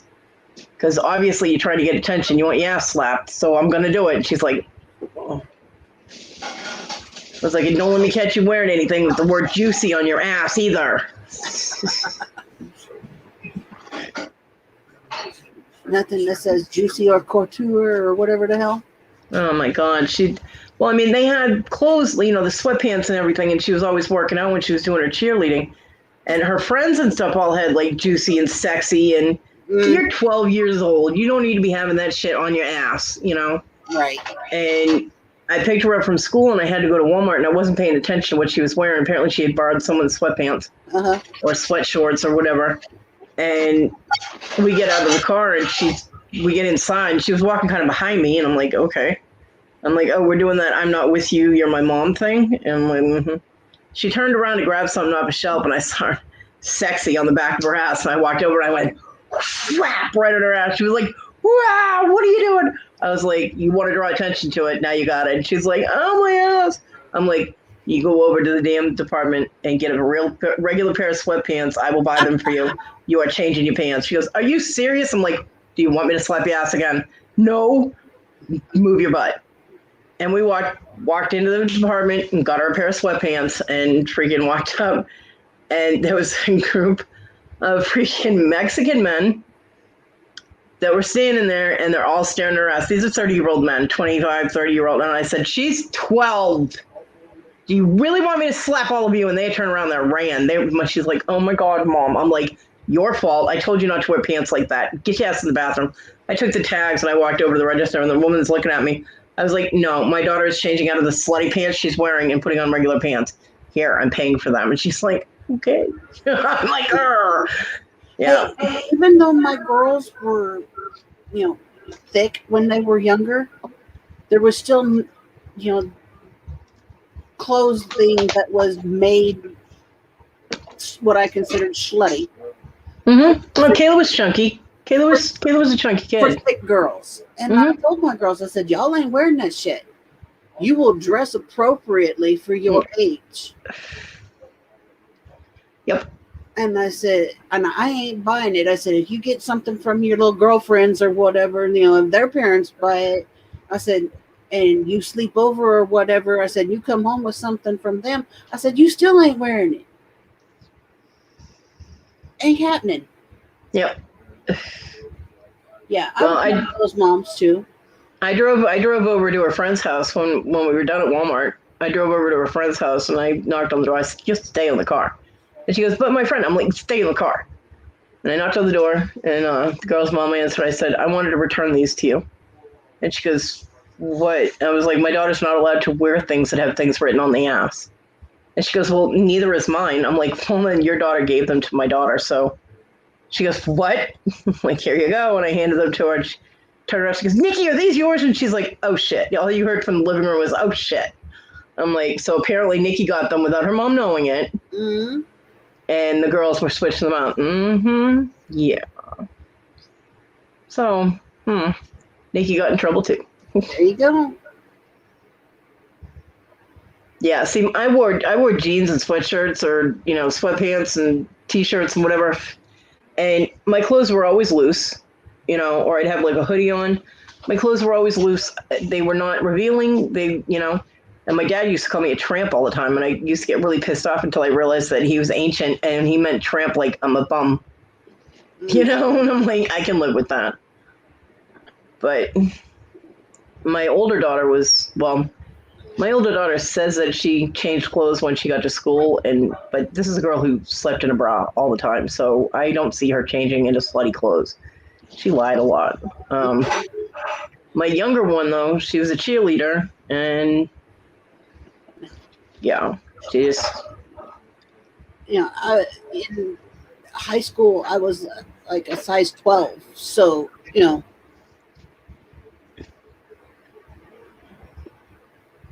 when Tim and I met, I wore tight clothes back then. I had nice perky tatas and a nice full butt, and I showed that shit off. Yeah. But most of the time, I wore comfortable clothing. Not all the time did I wear stuff that was, skin tight. Yeah. But, most of the time my clothing was comfortable. I wore the polo shirts that, you flipped your collar up because that was the 80s. I have a question. I wore the 80s fashion. When Casey and his two mothers come pick me up, want me to drop off the package at the post office? No, post office is closed. It's Sunday. Yeah, Sunday. Sorry. But thank you for offering. Yeah, I was just thinking, I'm going out. Why not just do that at the same time? Then I remember then I got Sunday the post office is open. Is that countrywide? Yeah. Okay. Wasn't that else I find funny? I think Jacksonville is big, but compared to Springfield, it's a village. Pretty much. Yeah. And Springfield compared to Chicago is a village. Something like that. You know what I find funny is that he's deciding to come in and talk to you while you're on a live. Always. Hi, Damien. Hi. How you doing, Cody?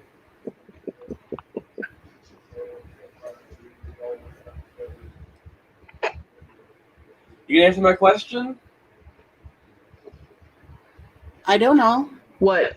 I asked, how are you doing, Cody? Oh, all I heard was, "Hi, Cody." I'm good. How are you? Good. Waiting for my partner to get back to town. How's work? She asked how it was work. Oh, it's going good. I have to speak to my manager tomorrow because she's trying to put me on jobs I cannot legally do. Ah. One job is for insurance reasons, and the other is because I literally cannot do it. I can't serve alcohol or cigarettes. Right. Yeah. Yeah. They've got me listed as a cashier for Wednesday. That can't happen. Are you working alone? It doesn't matter if I'm working alone or not. I can't be a cashier legally in the state of Illinois. Oh. At all? Nope. Weird. Any place that serves alcohol or Illinois is cigarettes, I weird. cannot be a cashier. Well, if legally you can't do it, why would they schedule you to be a cashier? I don't think she knows how old I truly am. That's the thing, because she's one of the newer managers. Yeah. Miss Donna didn't write the schedule. Yeah, that's kind of something you're going to have to talk to them about. Absolutely. Yeah, I spoke to my assistant manager, Bailey, about it, and she said she'll talk to the main manager about it. That would be Miss Donna. Nope, Miss Donna doesn't work anymore. Oh. She quit. Oh, Yeah, Miss Donna's been a part of Casey's for years. I know. Oh, hell. Okay. Apparently she couldn't deal with Damien either. No, she didn't right before I even got there. She was Sorry, I couldn't help it. Oh. I couldn't help it. It was too easy. Because I literally swear, I even started working this because of Miss Donna. Well, there's a lot of good people that work there, so. I'm working under Sarah Osborne now. Mm. Don't know who the fuck that is, honestly. Oh. I've been like twice. Okay. Oh, see you, bye. See ya. Have a good day. I'll try. Right, Kristen and Pearl on the age thing. Kristen killing me. In high school, she was a size 1 and no boobs. She's no longer a size 1 and she has boobs. Yeah, I was down to a size 12 or 14 or something at one point in high school, and I looked damn good. There was a very fine ass under all of this, but it didn't last long. So, But yeah, but I didn't dress slutty when I was in high school. I mean, I did sort of when I went to like a party or something, but not extreme, like, hey, I'll fuck anything type of clothes. I just relaxed, but I didn't, my God, some of the outfits that my daughter came up with, I'm like, what in the hell? You're not leaving the house like that. Yeah, like I said, even though, I wore, what I consider tight-fitting jeans and, and I wore tight T-shirts, it's not like I went out, in a bunch of tight-fitting spaghetti straps and crop tops. I mean, well, my daughter, Kayla, used to roll her pants down, like the waistband. Yeah. She'd roll her pants down to like her pubic bone line. And I'm like, Yeah. no. What the hell is and that? I'm like, why do you need to do that? And she goes, it's more comfortable. I'm like, the hell it is. Yeah. You constantly have the feeling that your pants are going to fall off. I'm like, look, you have an adult male in this house that's not blood related to you. And even though he thinks of himself as your dad, you're not dressing like that around him. No. And I would make her go and fix her pants or put different pants on. And she'd be like, me. I'm like, I don't care. Right. Because it's not appropriate, because John was in the house. And I'm like, that's just not appropriate. And of course, then, she turned around and accused him of being sexually inappropriate with her as one of the reasons to get out of the house. Yeah. Which he did take a lie detector test. He was there for like 3 hours, 2 hours of which he was hooked up to a fucking machine. Right. While they're questioning him, and he passed. Otherwise, there would have been charges filed, I mean. And she got mad because I didn't believe her. Well, DSS didn't believe her too, and she didn't get mad at them. Right. I'm like, it's not that I don't believe you that you might have spoken to, had inappropriate conversations, but not to the extent that she said. And with the way her mouth was, I'm sure she instigated most of them. But, like I said, it just amazes me. I look at, even though it was the 80s, and this is, the 2020s or 2010s even back then, Yep. And I'm looking at, my kids versus myself, I'm like, y'all just don't understand. You don't we didn't out the house looking like a tramp. Yeah. We didn't have as many. Well, you didn't hear about as much. I'm sure there were quite a few that were done but didn't hear about. But there weren't as many like kidnappings and snatchings and disappearances and all of that back then. Although that's the 80s is about when it started, like the late 70s and beginning into the 80s.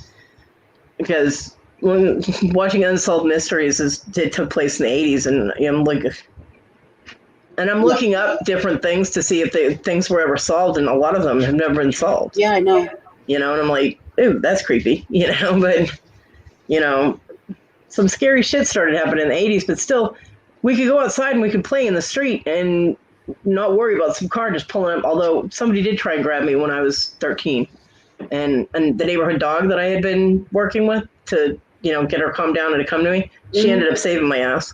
So that was very cool. Which is why I fed her my dad's lunch meat that day. And he was like, what happened to my lunch meat? I'm like, I don't know, Dad. Maybe you ate it. But yeah, the 70s and the 80s, I mean, I was a kid growing up. So, I could take off and go and do things, and as long as mom and dad, had a pretty good idea of where I was at, and I called her, called from whoever's house and said, "Hey, this is where I'm at." Because there were no cell phones. Hello. You took off and it was gone all damn day long. As long as you I wasn't. When the street lights came on, you were good. I wasn't allowed to do that, but I understand that most kids were. I just was not. I couldn't go past the top of the street. My mom had to be able to see me at all times. So well, my mom worked all day, and so did my dad. Worked out of town because he was duck pointer. He was gone, except for in the winter. He was a seasonal worker. So that's why I ended up during the summer. I was at camp all day because they worked. So somebody else was watching me. And then after camp, I had to go to my grandmother's house. So, yeah, because both of my parents worked. So I wasn't allowed to stay home alone at all. My mother actually was like, well, I have to take James to get his haircut. I tried to get his haircut today, my grandson. Uh-huh. She goes, and the place said closed for Father's Day. I'm like, well. She goes, so I'll have to take him tomorrow. She goes, which means I have to do this, and Sadie will be home by herself. I'm like, she's 14. I think she's old enough now to be. I'm like, why are you so paranoid about the child being home alone? What is she going to do alone that she doesn't do when you're there? Mom doesn't really pay attention to anything going on in her house. So, I'm like, what exactly do you think she's going to do? Burn down the house? Her stuff is in there. She won't do that. I don't know. She just, I don't know. My mom is. It took forever for her to let me stay in the house by myself. I think I was around 13 or 14 years old before she let me stay home alone for half a day because I had a half a day of school. And we hadn't been notified that it was a half a day, so she didn't. Otherwise, my grandmother would have come and got me or whatever. And so I was home by myself. And I called her to let her know. I was like, hey, I just want to let you know I'm home. She's like, why are you home? I'm like, we only had a half a day.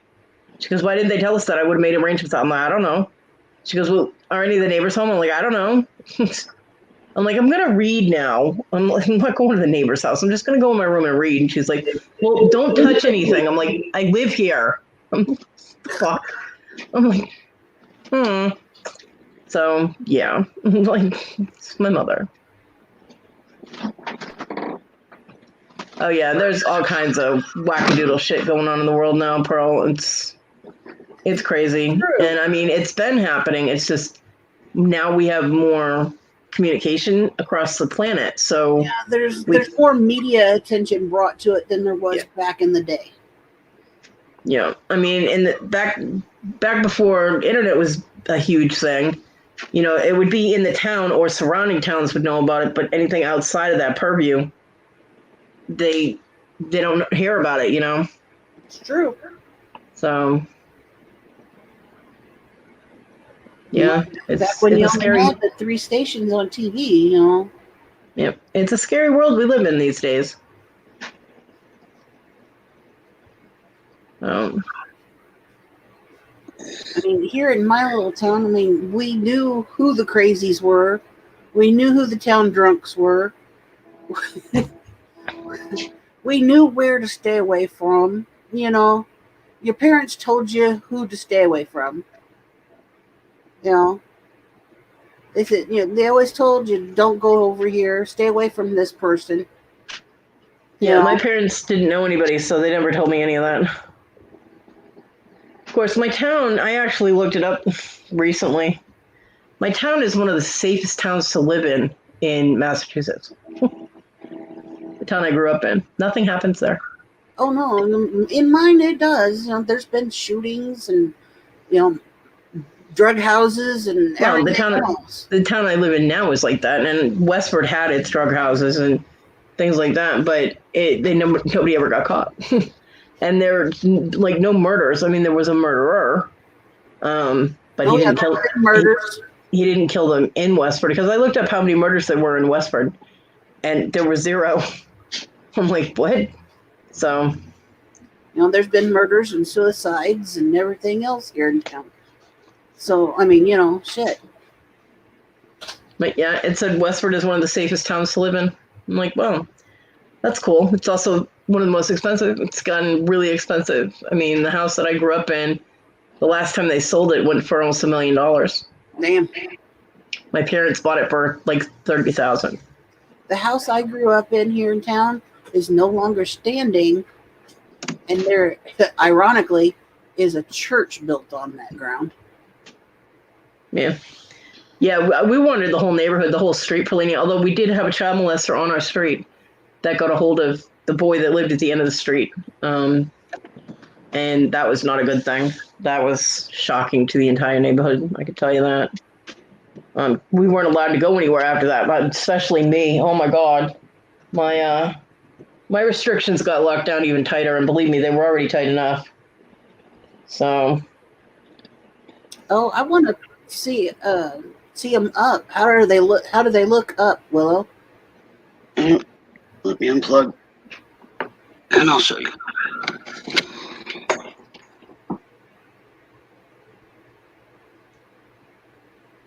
Because I can definitely tell a difference in the lighting in the room.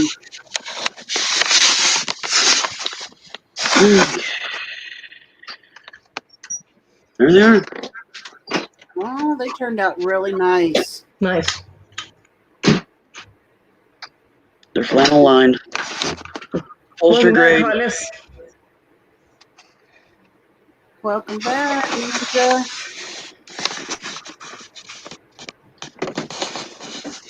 Oh, I gotta stretch again. My back is fucking screaming at me.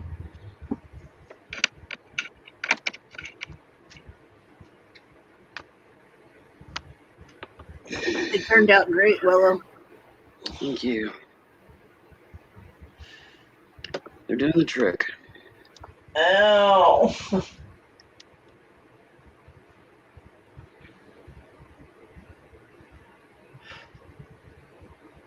I'm just glad I haven't done, because having those big hunks of fabric, flannel on the back, draped over you in 110-degree weather, you know, while you're cutting holes for grommets or, you know, pinning seams or whatever. I'm just glad it's over with. That was miserable.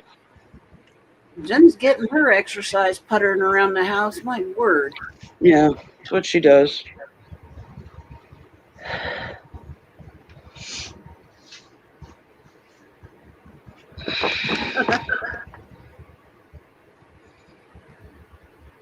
Okay, Amy. Well, fine. Hotness, you want me to leave? I can leave. I mean, damn. The hell? Rude. On her end, dear. Is it noisy at the house, is it? Yeah, I think that's what she's getting at. It's noisy on her end, so it's kind of hard to I know what she meant. Kind of ruins all my jokes. I can relate. Shush. Sis is loud. We know. Yeah, it's always fire where you're at, Pearl. My word, woman. I don't think your AC gets a break.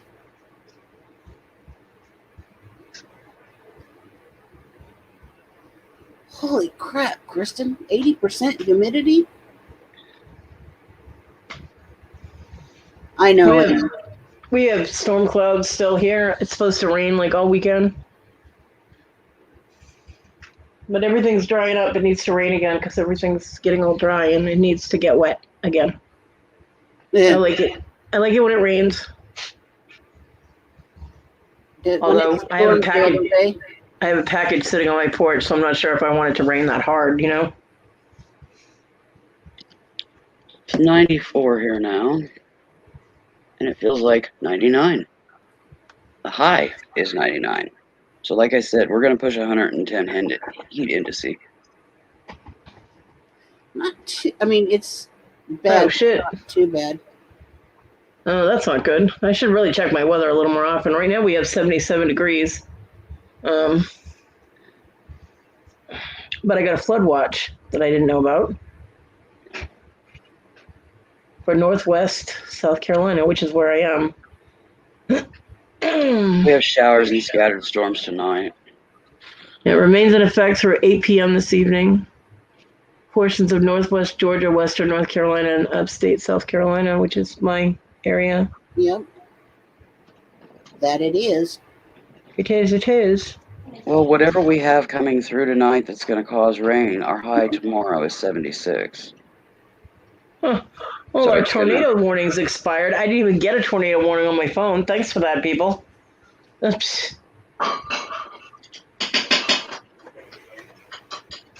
Yeah, Clemson Anderson, I am in this little glitch of flood watch. It's a good thing I don't go anywhere. And I'm on a hill, and I'm not at the bottom, so I should be okay.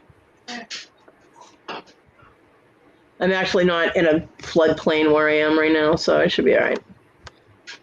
77, though, that makes me want to go out and sit in the doorway, you know, and enjoy the weather. Oh, that's cute. You know how I always call Horizon Pix a hyper monkey? Yeah. He found I think it's a t-shirt. It looks like a t-shirt. He sent me he sent me an email. It says Goodwill fine. It says all day, every day, and it's got Curious George just kicked back. Oh, you know, wow. with his hands back and his leg crossed and everything. That's adorable.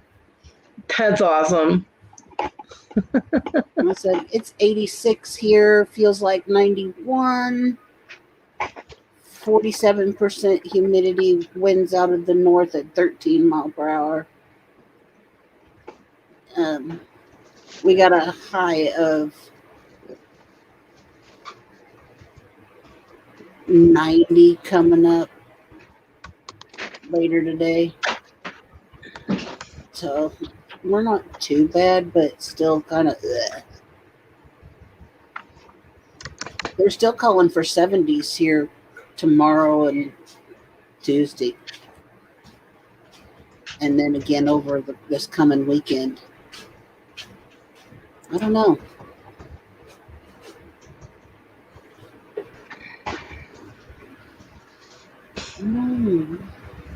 It has to be something. Our That's humidity is awesome. low right Sorry. now, Pearl, at 38%, but once that rain and stuff moves in, it'll jump up, way up.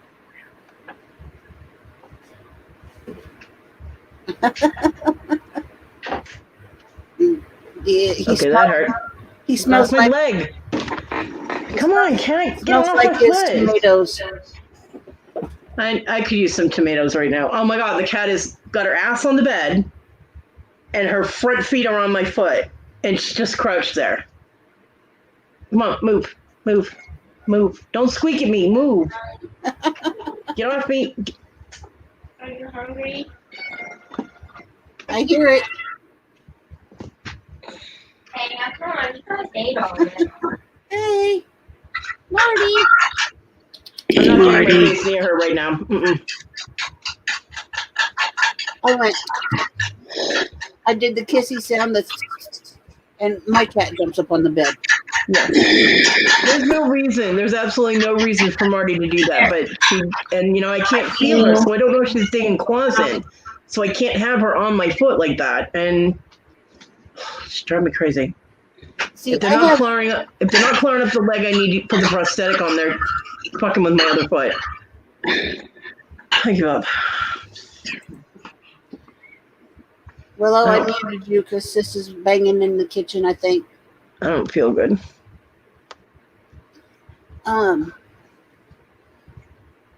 I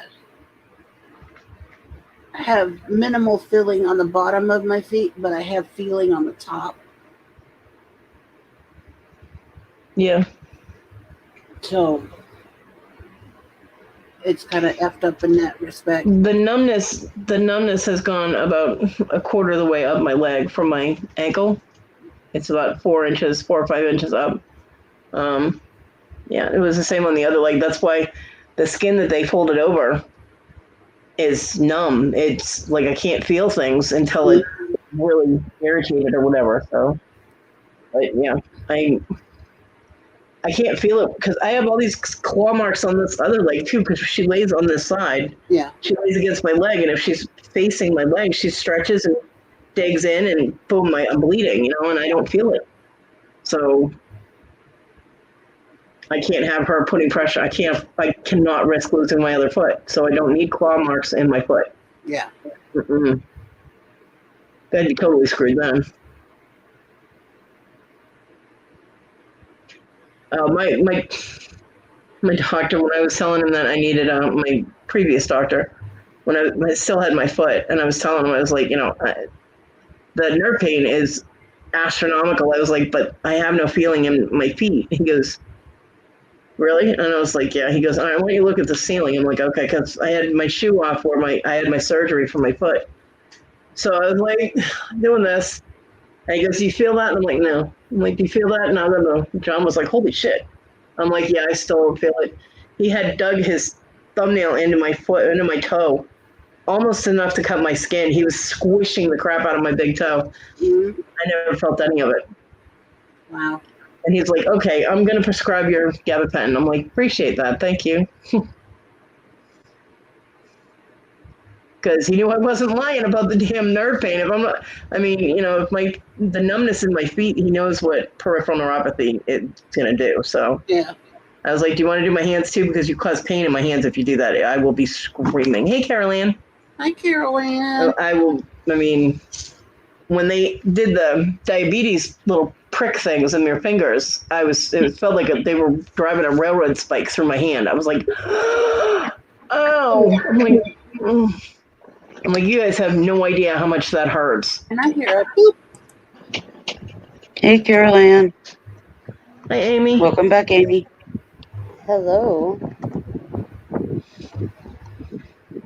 I couldn't even hear you guys talking. That's how loud it was here. Wow. And you're right in my ear. I had both earbuds in and I still couldn't hear you guys talking. And the volume was all the way up. Pretty loud. Maybe that's why I'm feeling a little waxy today. Well, I mean, two teenage boys and my parents talking. One talks louder, the other one talks over that, and then it just gets louder and louder and louder. And I'm just like, I can hear you from across the street.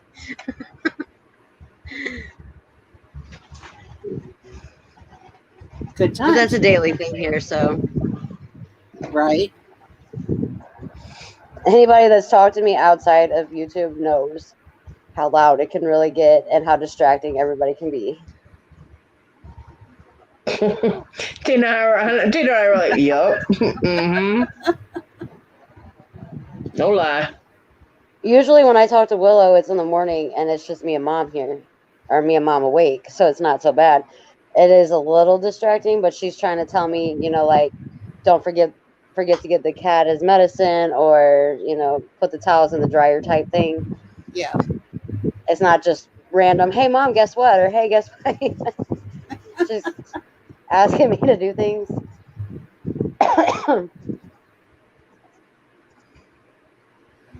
Oh.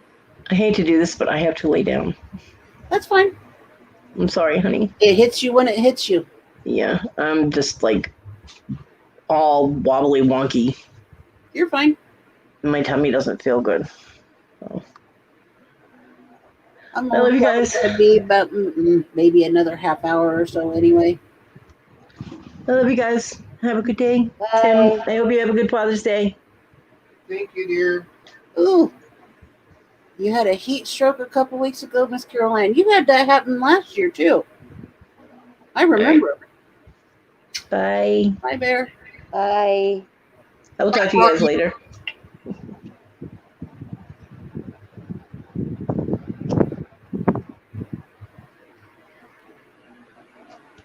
Yeah, if I remember right, Miss Caroline, you had a heat stroke last year, too. You need to be careful.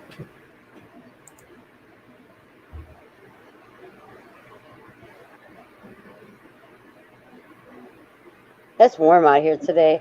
I just realized it says that it's 91 and it feels like it's 98. Yeah. And I'm sitting here, I'm like, I haven't drank anything since I told you earlier about coffee. So, yeah, I'm good. I have water now. I'm good. Okay. Yeah, Miss Caroline, you be careful. Take it easy. Make sure you stay hydrated, honey, and rest. Don't overdo it. No, It's I easy probably to won't. do when it's hot. I probably won't be on too much longer.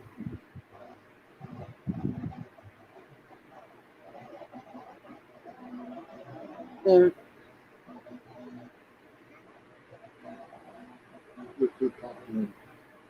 Well, hey, Wes. Hey, Wes. Father's Day.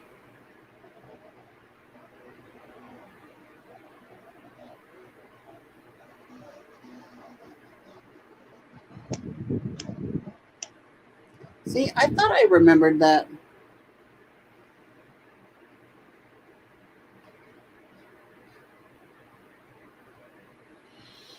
Yeah, we just hanging out here to the house. Nothing else really going on. I don't know what Papa Bear over here has got planned, if anything. Hi, Wendy. Hi, Wendy.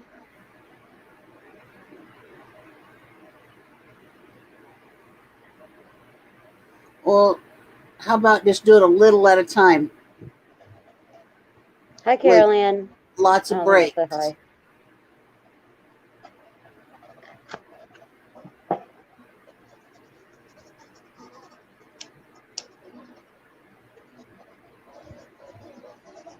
I just realized some people might not know who I am since my name's not on there. It's okay. If you know me, you know my voice. That's what... Listen, if they know you, they know your voice, honey. Right?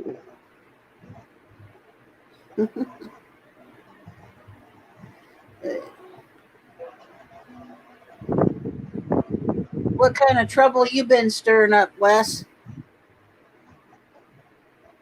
Well, it's starting. No, I'm joking. I haven't actually talked to him too much lately, so I don't know. Well, I wonder how many times he's been told to sit in a corner today. Hey, Wes. Hey, Wendy. Where'd Cody go? You know, She went to go lay down. She's not feeling so great. Oh, all right. Wes has only tried to put me in the corner once. And I told him he couldn't tell me what to do because he's not my dad. And he hasn't said it since. That's funny.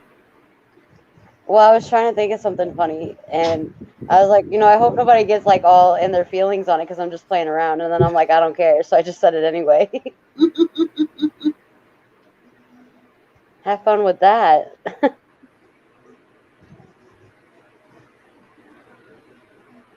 Get it, Not girl. today, but he's funny.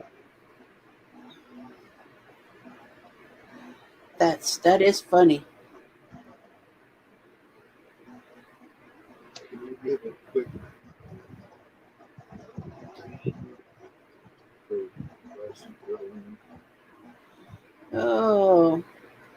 Oh, quick update for those that weren't here earlier.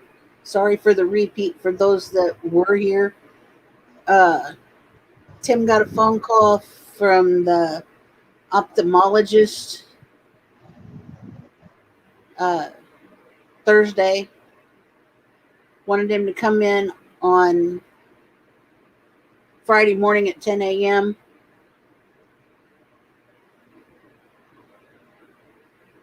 and have his eyes rechecked because that's what the neurosurgeon wanted done. Because the neurosurgeon claimed that it was cataracts or something that was causing him issues with the headaches and vision problems with his left eye. So he went. Our daughter took the day off from work because she had some PTO she could use. And she took him, ran the tests that needed to be done with all these lovely lights and things that blink and carry on. Doctor said that the vision tests didn't change any really from what he done the last time. So Tim's like, okay, so it's what about the cataracts?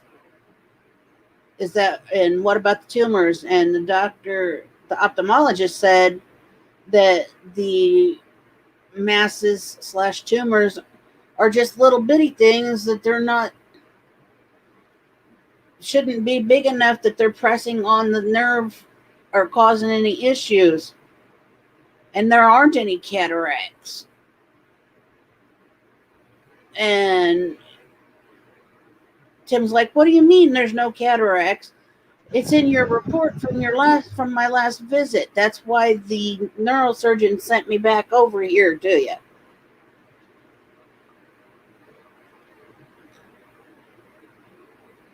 And then, so it's just craziness. But the other thing is the doctor asked him about why he wasn't opening up the left eye all the way. Tim's like, it is open all the way. I can't open it any further. And he's like, well, it's droopy. Have you had a stroke? Tim's like, well, hell if I know. You know? And he says, well, the way it's acting, he says, it's all drooping and stuff like a stroke. Well, Tim's like, well, I don't know. Yeah, nobody's ever checked it. Nobody, as far as I know, nobody's checked. Because of course, the neurosurgeon hasn't offered to do any more MRIs or CT scans or anything of that nature since the originals that were done. Yeah. So, just an update. So he's going to call our general practitioner, who is the one that originally did the CAT scan and the CTA and found the masses, and see if we can't get another set of scans done to see if they've grown. And find another doctor. See about finding a different neurologist, maybe at St. John's Hospital instead of at Memorial. Do you have a St. John's in Illinois? Yes. Okay. I would say either there. How far are you away from the city, from St. Louis? 2 hours, but our insurance won't cover it. I'll say because we have the state medical card. Yeah. I know. Sorry, the wind is like crazy. I have the fan, and then the wind starts blowing at the same time. It's nuts. You're fine. I know that St. John's, and I don't know if you have like a branch of a St. Mary's over there, but they're the ones that are usually wants to determine or detect a stroke. That's like the best two that we have here. That's in. I know there's one in Indiana. I don't know if there's one in Illinois, but it's something to look into at least. But I did tell him that maybe he could have had a mini stroke. It's possible.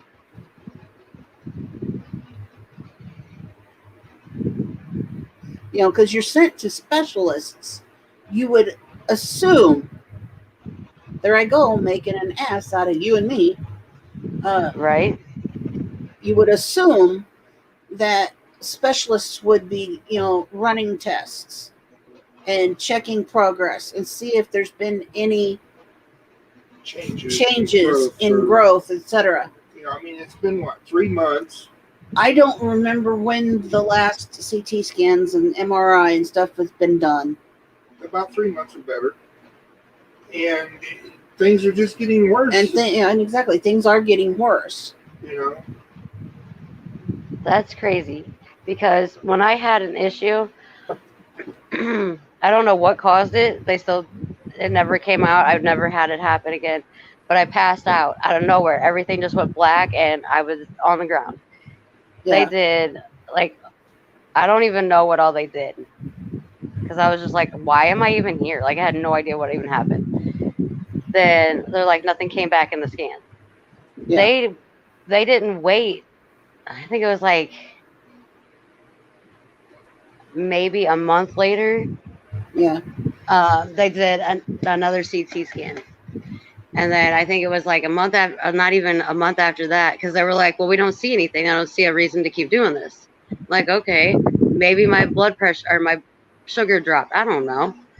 And then the second time it happened, oh my gosh, I had so many doctors and nurses around me. I couldn't tell who was who. Yeah. And I'm like, I was like, I wasn't even 30 yet. I think I was like 20. It was before I had the girl, so I had to be like 22, 23. Yeah. And every time they did it, nothing came back. Huh. The third time that I passed out, there was, I don't know exactly what it is. They didn't know exactly what it was, but you could see something in my brain. That's exactly what they told me. We can see something in your brain, but we don't know what it is. Yeah. Okay, thanks. That's comforting. And Right. I haven't had problems since. But But here's the thing is, when he went to the endocrinologist and they did all the blood work to see if any of the tumors were hormone related, which they're not.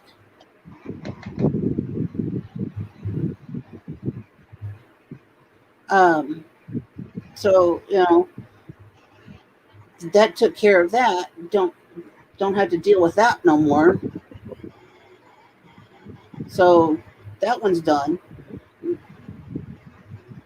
Then they kept talking about going to see some ENT, but nobody's ever contacted us about seeing the ENT. The ENT's never called, etc. So we don't even. They've mentioned the doctor's name, but hell, I've forgotten the doctor's name by now. Cozy, some funny sounding, floozy sounding name. But anyhow, we've never heard from this doctor about it, and it's just craziness, and it drives me insane that, all these doctors can't, and they don't fucking communicate, and that pisses me off to no end. That's like, you're supposed to be sending all this information back to the neurosurgeon.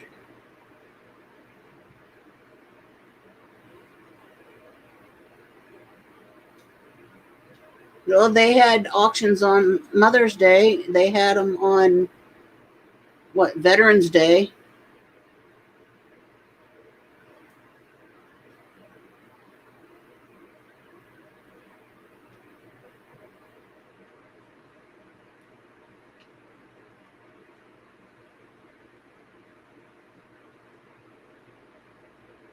So, go figure that one, Wes.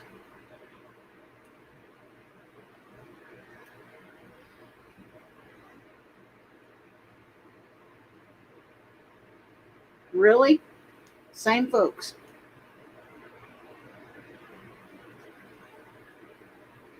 Thank you, Wendy. Toad as well.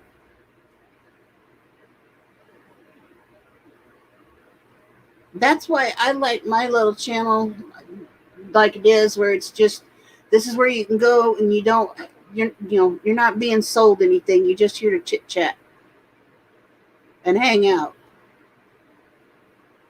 And if you're hanging in the rafters, make sure you have your own insurance and your own coverage, because we do not cover your ass if you fall out and hurt yourself. That is on you. Love you. Thanks for hanging with us.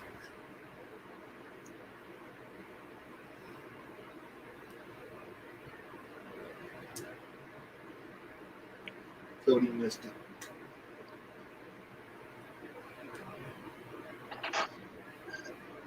You're welcome, Toad. Yep. Chit chat.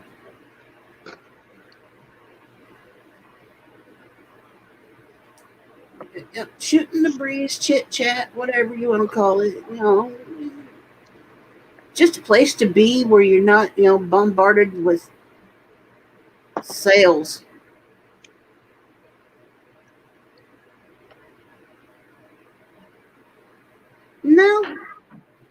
No nap. Probably need to check my blood sugar though.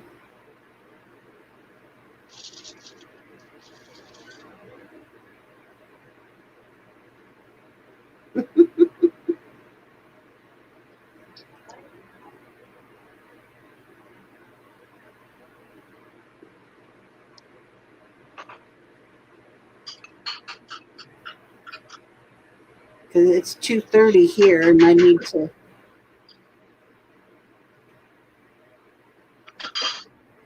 I'm probably tired of you shaking the bed, and I haven't had anything to eat yet today. I know, bad diabetic person. You need to eat, woman.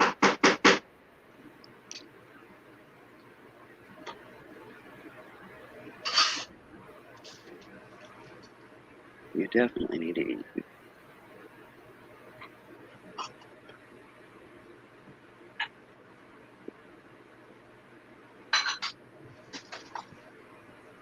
That is so true, Carol Ann. I have seen some of the money that some folks spend at the auctions, and I'm like, good grief.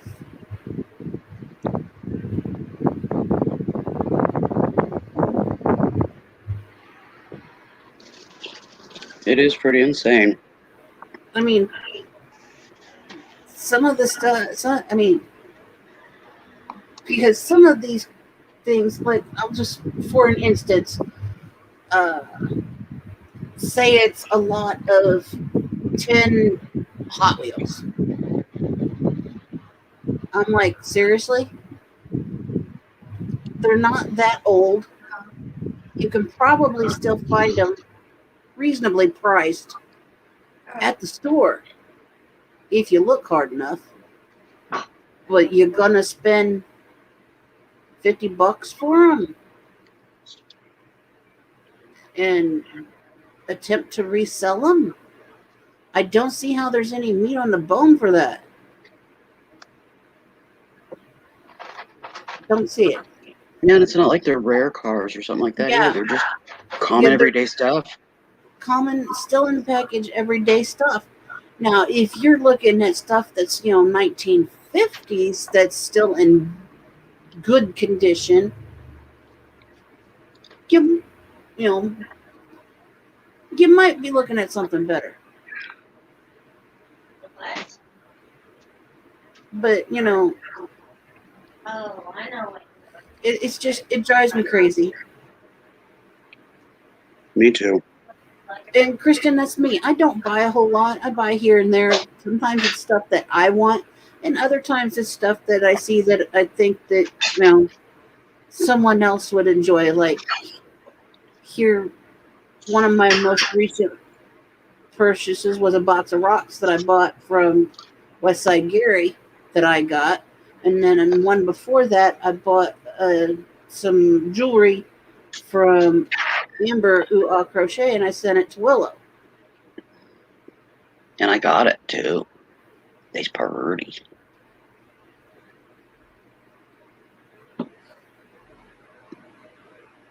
Oh, I get that, bro. Yep. I'm sure there's a few folks out there that's done that. Well, as of late, I've been like buying Tupperware, replacing Tupperware.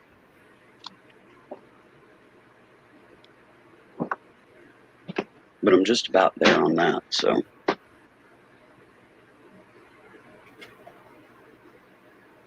But I've gotten good prices for the stuff too, so.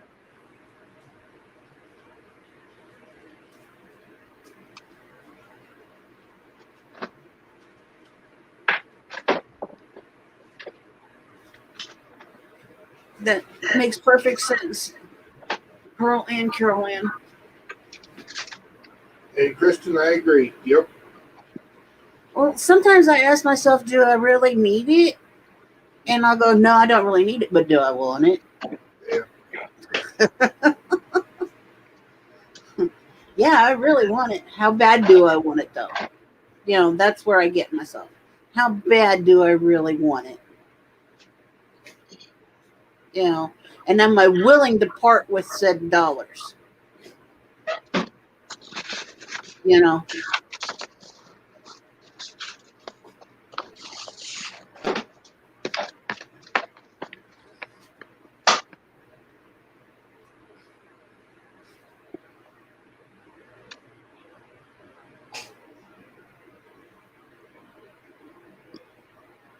That's what I like, Caroline, is the small auctions. They start getting too big, the prices go up because of the reseller competitions, and the stuff gets out of my range. Why am I going to go there if I can't afford it? yeah. You know? I mean, so many places, start prices on stuff is like $25, $30.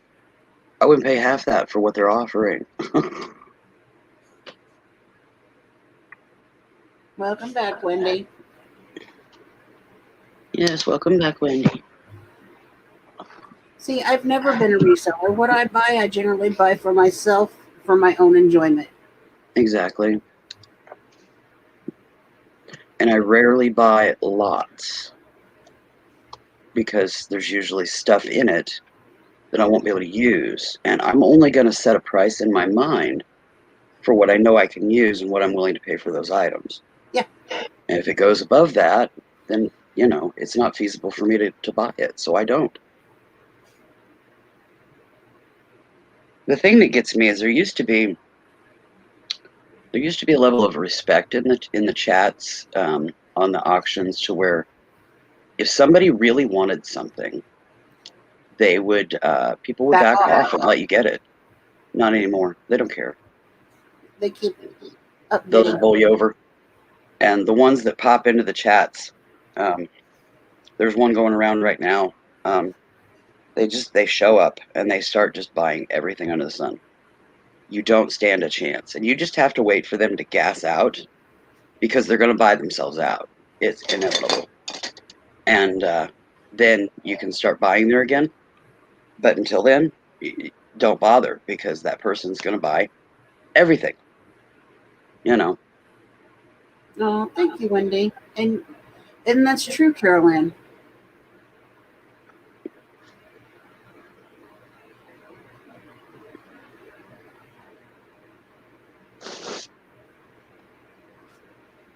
You know, I remember people would back off.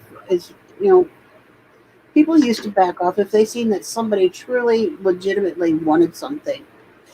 You know, they would back off. It's like, oh, okay, this person really wants this. I'm going to just go ahead and let them have it. You know. And I still do that because I don't want to be that person. You know, that's me. You know, very rarely do y'all see me bid. So if you see me bidding, I want something. Yeah.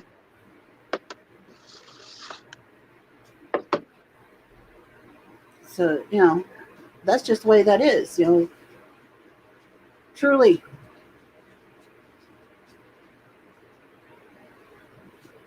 That is me. I'm always thinking about it. Same here.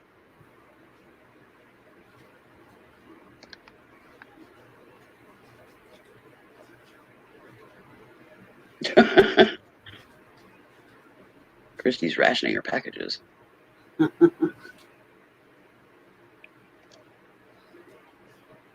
Exactly, unless it's something you need or to gift.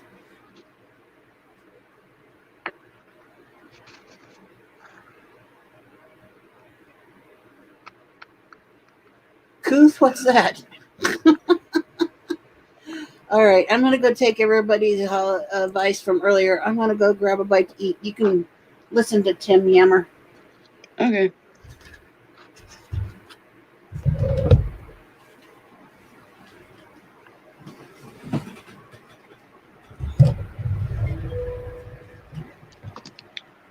Good Lord, I cannot spell today.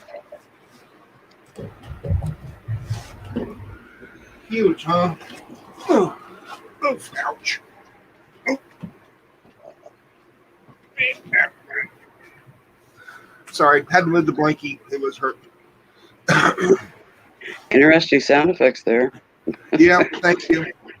Well, I was sitting on my side, and it's like, okay, it just starting to hurt. I'm gonna stretch out, so I just laid over under my belly and had to move some things out of the way. It was not It was not comfortable.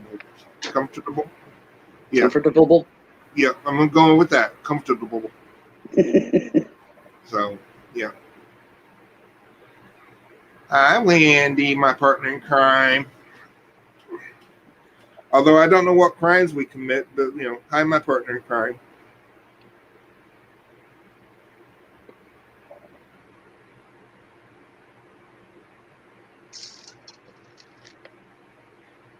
So, yeah, it was a fun day Friday.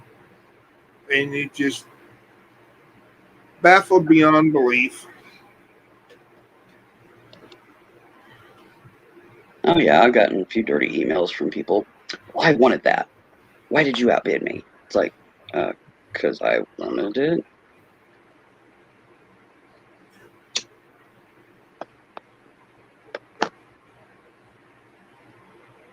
When I bid, you should back off. I'm like, really?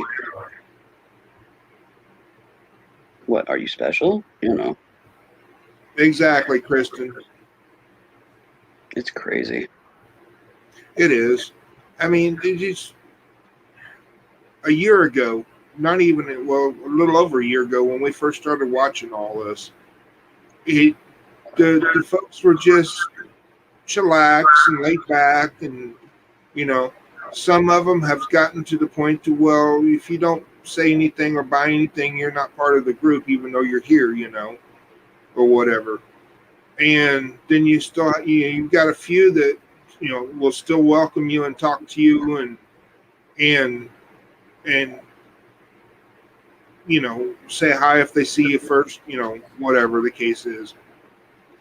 And those ones I don't mind going in and hanging out with, because they notice you and say hey and conversate with you. And then you got the other ones that you can go in there and say hi 50 times and nobody will respond. Yeah.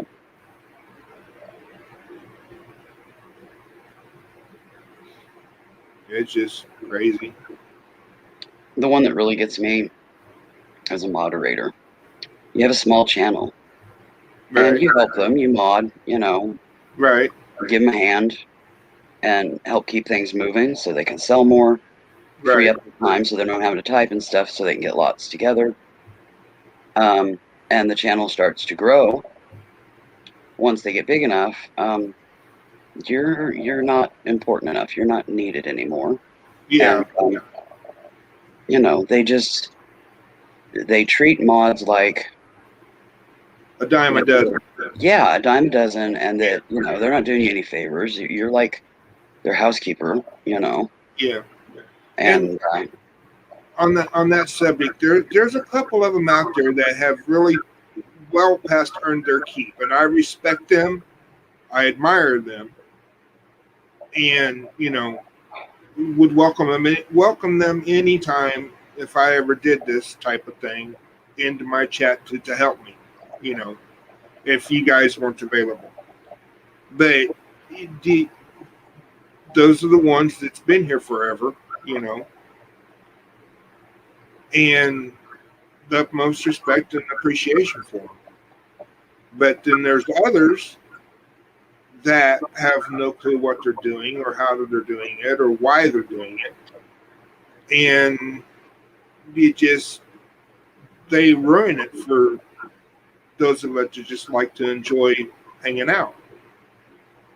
If that makes any sense. Yeah, I get it. So, but no, there's mods out there now that they're getting paid. You don't get them unless you're willing to pay up. Right. And I'm okay with that. True, Pearl. But then they start going after the mods that don't ask for payment. Right. But then they insult you by like you'll buy $1 necklace, for example. Right. And, you know, in the end, they'll be like, well, I'm going to send that necklace to you as a thank you. Yeah. $1 necklace Right. for 5-6 hours of work. Right. Trying to herd cats, basically. Right. To me, that's an insult. That's like putting a penny on the table after you've eaten in a restaurant where you're supposed to tip, and you put a penny on the table. That's the ultimate insult to a waitress. Yeah. To me, that type of thing is the ultimate insult to a mod. Right. We're stuck here, you know, glued to the computer. Yep. Having to type, and I also call oftentimes. Right. You know, and stuff, and the pain that I have from doing that. Right. Is it makes it hard. Trying to force my brain cells into staying focused and what have you. And yes, so would I, Christy, but yeah, that doesn't often happen. Yeah. There are times that I haven't even gotten a thank you, and they call me up, contact me in some way, shape, or form, wanting me to mod again. And I'm like, I didn't even get thanked for the last time, so no thank you. You know.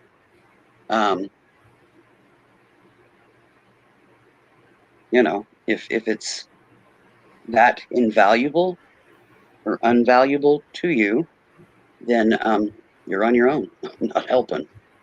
You know. Yeah. And the reason I don't ask for payment is because I do try to help the small guy. Right. But I don't think 5 or 6 hours of modding, and if you bought like, you know, $10 worth of stuff plus shipping, that I don't think it would be so far fetched. They pay the few dollars shipping and allow you the items, gift them to you. Right. I don't think that's much. No, it's not. But it would be a more respectful thank you. Yeah. Then, you know, you've bought $30 or $40 from them, and we're going to give you $1 necklace that you bought. Yeah. You know, as a thank you. Yeah. To me, that's a slap in the face. That is. I don't expect them to give a $30 or $40 purchase and pay the shipping. No, I don't. But in all honesty, if they had to pay minimum wage, they'd pay double that. You know? Yeah. You know, it's very frustrating the way people chuff the mods off like they, you know, like Tim said, are a dime a dozen. They can get one anywhere. Well, then fine. You go find one. Yeah. Because there are several of them out there, but there's a fair few of them that suck at it. And if they keep treating the mods that are decent at what they do that way, then the decent mods aren't going to mod for them. Right. And they're going to end up with the ones that are more a hindrance than a help. Yep. Yep, and, exactly. And they're going to take the crappy ones' words over the better ones because, you know, they're friends with the crappy ones more so than the other. You know, I've seen that happen. Yes, I did, Carol Ann. Thank you so much. I haven't got them all used, but I have used a fair few of them. Okay, Wendy, glad you're still hanging in the rafter in a corner somewhere. Upside down, probably eating something. I get it, Kristen, and that's why mods burn out. Why would they bring that into their life? That stress and treatment and stuff like that by others for nothing. I agree, Christy. Kids are more important. Well, I don't have kids, but my time still has value. And a lot of mods, they don't think that their time has value, let alone their capability of keeping it moving, staying focused. And you guys know me as a mod. I put the details in the chat so that people don't have to ask those things 10 times. You know, what size is it? How much is the start bid? You know, what color is that? What's that stone? All those questions that bog an auction down, slow it down, and just basically turn it into a shit show. You know.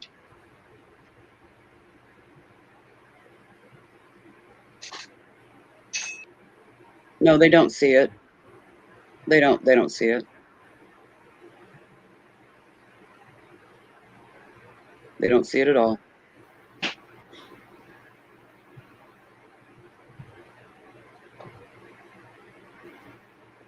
Yeah, it is just very frustrating. And yeah, Kristen, I've held a lot in for a long time at this point. I don't give a damn. If they want me to mod, I'm more than happy to do so if, I'm up to it. If they've treated me right in the past. There is on great occasion that they have royally pissed me off. And I have ended up modding again, but usually it was because they had somebody on there that I wanted to make sure they had a decent experience. I wasn't actually doing it for the channel. But of course, they're not going to see that. They're going to be like, oh, she's back, everything's fine, blah, blah, blah, whatever. Doesn't mean I have to do it again, I can ghost. I'm good at it. You do what you got to do. But yeah. I feel that same way, but on a different topic. Sorry, I gotta put my 2 cents in. I'm over here eating. You're fine, and I'm dear. like, I'm agreeing. Yep. Well, that can happen in a lot of aspects of life, dear, so I can see what you mean. Yep. Unfortunately, but true. It is. It is what it is. And it's basically simply being humane and respectful to others and respecting what they do and how they do it. And, that it suits you or your channel or whatever. And and that's why I don't have a channel, because certain people don't suit me. So I just was like, screw it all.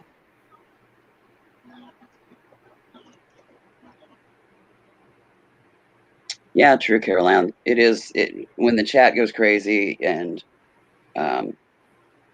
you got people popping in just to drop their link 10 times in 10 minutes and stuff, bogging the chat and stuff. Sometimes you have to put your foot down.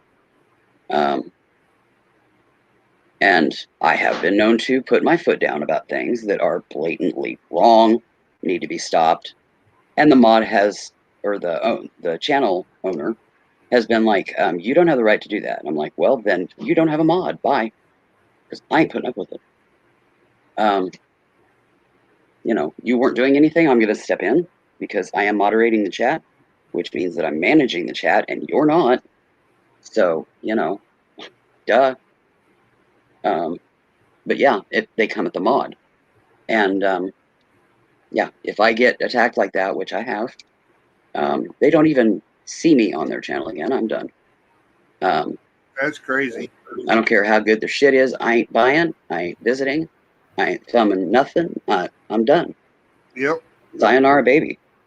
Because if they're not doing it, they're expecting the mod to do it. But then when the mod does it, and they get mad at the mod because they did it, excuse me? That's what you got to share for. Yeah. Yeah, that's what we're supposed to do. Keeping the chat in line. I try to keep it going. I keep it moving. If you've got 2 or 3 people battling it out and somebody's taking, 5 minutes to put their next bid in, I don't wait. I'm like, I'll put their name with question marks. Are you still in? I'll ask, are you still in? If I don't hear from you, I'm calling it. Because if you're bidding on something, you need to be paying attention. If you're not paying attention and you're trolling on 10 different tabs of auctions, then you're going to miss out. I'm not waiting on you. Simple as that. And I've gotten yelled at for that too. And the channel owner's specific thing was keep it moving. Well, you keep it moving. Well, I got an email, somebody, wanted to put another bid in, and, I'm like, yeah, I waited 5 minutes. I asked like 5 times, filled dead airspace with, comic relief and all of that. Still nothing. I'm not waiting any longer because you said yourself, your sole intensive purpose of wanting me here was to keep it moving. Duh. Yep. And I just tell them, you came at me for doing exactly what you asked me to do. You didn't like it. You came at me. You lost a mod. I'm done. I won't even enter your channel. I'm done. You lost my purchases. You lost your modding, the whole bit. You're going to treat me that way? No, I don't think so. I mean, seriously. And anytime I do mod, people compliment me. I've gotten emails and I've gotten Facebooks, of the buyers in the chat loving the way I keep it moving, keep comic relief, all cut up and stuff, so that it's not dry and droning. Well, it's like I think I stumbled on you yesterday somewhere on the Yeah, panel. yesterday I was modding for Gianna. Yeah, and I'll pop it by it now. Yeah, I stumbled in and kind of corrupted things I felt, but dude, it was you were just there hammering down with this is what this is what that is, and saying this is how this is made, and so forth and so on. I'm like, holy crap! I don't think I've heard anybody else do anything like that. I like that. That's awesome. Good job. That's why I do it. I put the sizes. I put the choices. I put the details. The chain is this long. The ring size is this size. The stone is this. In the description or shortly thereafter. And, Yeah, turn the TV on. Yeah, you have it going in the chat and on screen. So yeah, Oh, I agree, Pearl. Right now, it's like going into some of them, they don't even recognize you there sometimes. The night before, I modded for Countess April. Oh, Lisa, thank you, dear. Thanks for stopping in. Well, hey, Tina's Lisa. off out there doing something. She'll be back here shortly. Yeah, the night before that, I did, I don't know, it was like 4 or 5 hours of modding for Countess April and Jam's Volkswagen Jeff had their Friday night auction. And their normal mod hadn't been available, I guess, the last sale, and then that sale hadn't showed up. So I offered, would you like some help? Which is what I did with Gianna, and they were like, oh yeah, get your butt in here. So I did and went to work, and their regular mod, loves YouTube, I believe is their name, showed up, and they'd had family drama and some illness, and they'd been doing caregiving, sitting with people, caring for them, and that's why they hadn't been able to come on. And they weren't up to modding that night, because I immediately, would you like your seat as mod? I'll be happy to step down. Or would you like me to continue on? I don't know where you're at, whether you're up to it or not. And they were like, no, please keep going. I'm not up to it at all. And, but I immediately offered them their seat in the mod chair if they want it, I have no problem with that. Dude, there's times Rhonda, she'll be modding and I'll be in there for the auction or whatever, and she'll want to bid on something, and I just immediately take over the modding for the few moments for that item so that she can buy, and it's ethically processed through the auctioning process. She's not calling her own items. Right. And then, as soon as that item is done, then, I hand it right back to her. It goes back to the one in charge or whatever. Yeah. Yeah. And that's respectful. That's helping out. That's being what it is, Well, it's just helping to keep the ethics of auctioneering in place. Yep. If you're calling an auction, you don't buy goods. Don't sit on me. No. Well, I just think it's the right thing to do, and I don't mind that, I don't mind calling an item, I just randomly, and if she is and nobody's jumping in, she'll unmute and be like, hey, Willow, wake up, and I'm like, oh, okay, and then away I go, Right. If I'm squirreling, I get that. But I enjoy modding if I'm up to it. It's a good distraction, and it's good for my mind, just keeping it active and focused. But if I'm treated like shit, not happening. you know, a thank you would be great, you know. Because there's a lot of little tiny channels that I've helped start out. They just don't have the extra stock to even gift an item. You know, they're small potatoes. I have no problem helping. You know, I'm happy to do so. You know, pay it forward when you can, but you know, I'm good with that. But to not even get a thank you or anything like that, you know, That is rude. yeah. And I've had them that has forgotten because they were up to their eyeballs trying to get things jotted down and notes and, you know, bagging things and what have you.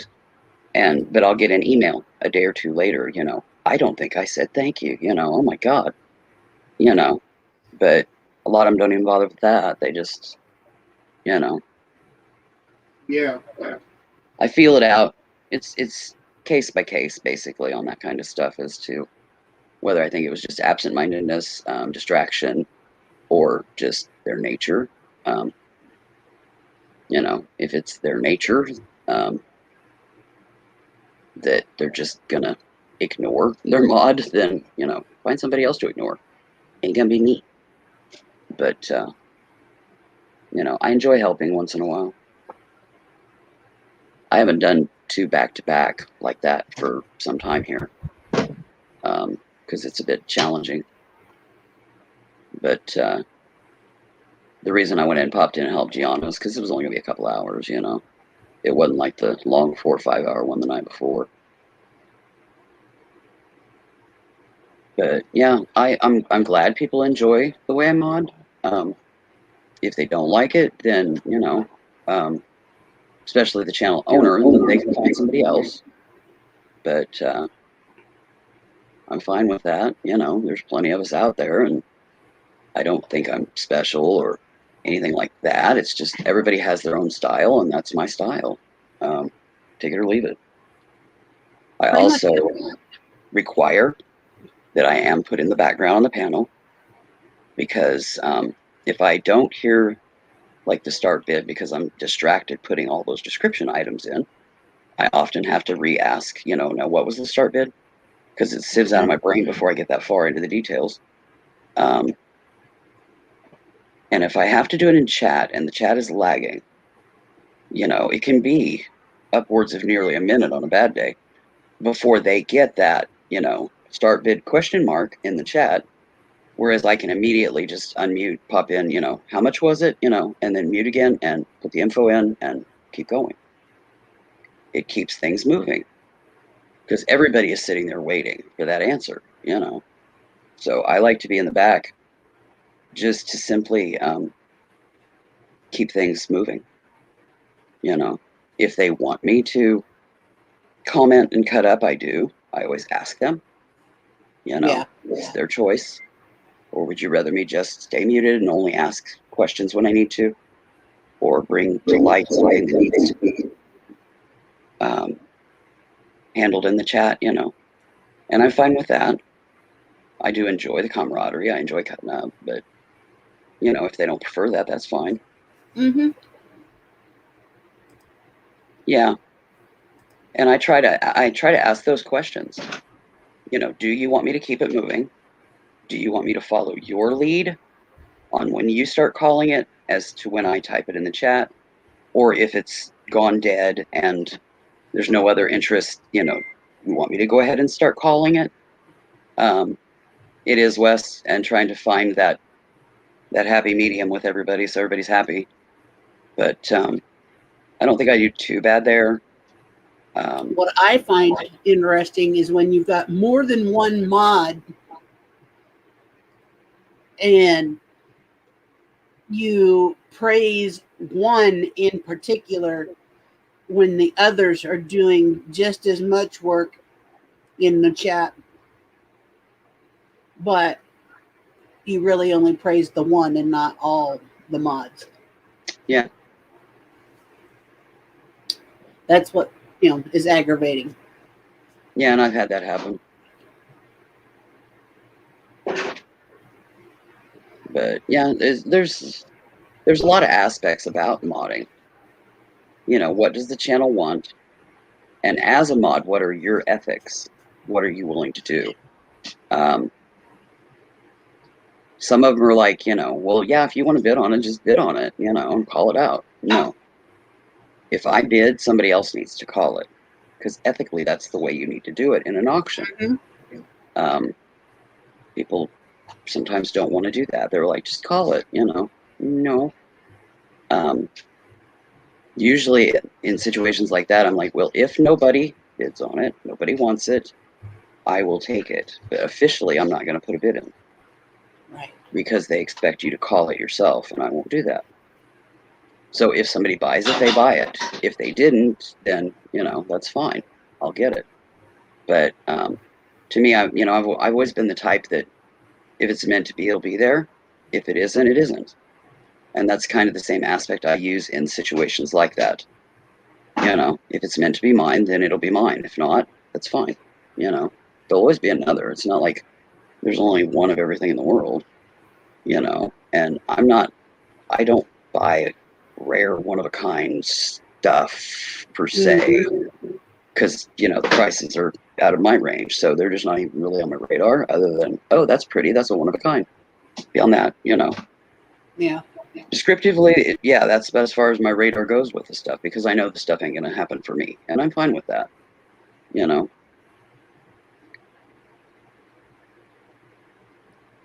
Tina is Malpat, Carol Ann. She's the channel owner, and she's Tim's wife. She's black screened right now. She had to get food and stuff, but I hear her voice, so she is back. She hadn't eaten yet today, and she's a diabetic. She needed food, so we told her to get her butt in gear and go get something to eat.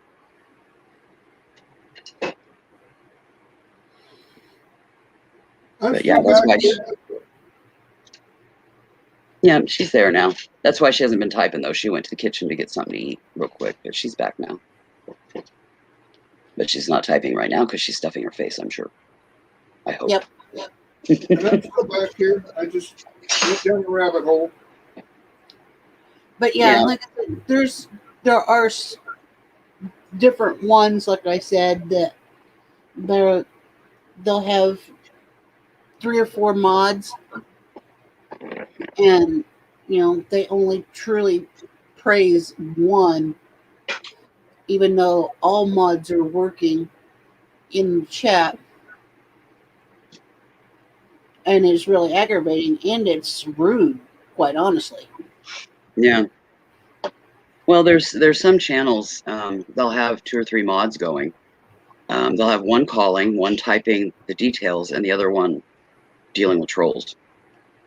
There are some channels that they get trolled a lot. So some of them, they literally have a troll smusher on the scene. And that person will also point out if one or two of the others or both missed a comment. If it's a fast-moving chat, that happens. It happens. I missed a bid yesterday, even on Gianna's little channel.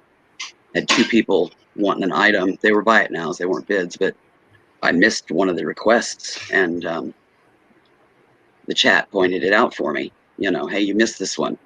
Such and such put in first, And yeah, I went back and looked, and at first I was like, no, this one went in first. Then they pointed out, no, up earlier. So I scrolled up a little higher, and I was like, yeah, you're right. There it is, So Gianna went and checked, and she was like, yeah, sure enough, she confirmed it. So we had to change it up a little bit. Yeah. Get it back on track. And I thanked them, thank you so much for pointing that out, because I missed it, Yeah. I'm only human. I was just getting at what, Kristen agreed with, that all mods should be acknowledged equally. Yeah. By the owners. Yeah, some of them, there'll be 2. There'll be one doing the typing, one doing the calling, and the one calling is acknowledged, the one typing isn't so much. Or vice versa, Yeah, it's frustrating to not be acknowledged for what you're doing. Respectfully, if you're an ethical person, you grit your teeth and you finish out the auction. And if they're still dissing you or ghosting you, then you just say, I enjoyed it, but I won't be doing this for you again. Sorry, but you're an asshole. But, ethically for yourself, you don't flame and say, what am I? Chop liver and right in the middle of an auction and ghost on them. I won't do that because the chat is watching for what I'm putting in and what have you. And I'm not going to ruin the auction for them just because the channel owner's being an asshat. I'll finish out the auction, and then next time they just find somebody else. And I will let them know that. I'm not just going to ghost in the middle of an auction. To me, personal ethics and, my own moral values, I'm not going to do that, just because somebody's in a mood. But yeah, at the end of the show, they're going to get an earful. And then that will be the last they hear of me because, I won't be visiting them. I've had that happen as well. I've done just enough modding that I haven't had everything happen, but I've had a fair few of the classic circumstances of mod versus channel owner. Another one I find interesting is somebody's modded for a channel in the past or before or whatever. They show up while you're modding, and they're in the chat dissing everything you do, cutting you down, and just being a jerk. How the channel owner handles that tells me a lot about their respect level of a mod. And I will make my judgment from there. If they say just handle it, I will say this is your one and only warning. I will verbalize it and I will type it. And, cut the crap. Or the boot button will happen. And,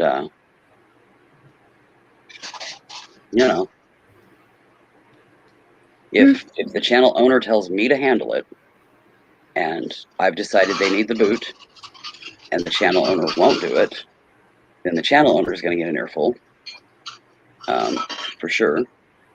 And I simply hide them in the chat, which means only I can't see them, because if they're permanently hidden, it has to be done by the mod or the channel owner.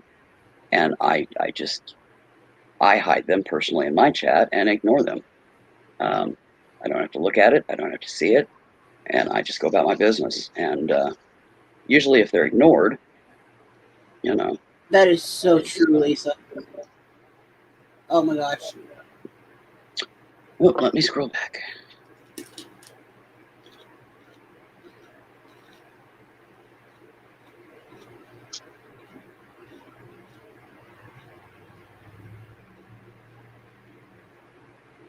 Yeah.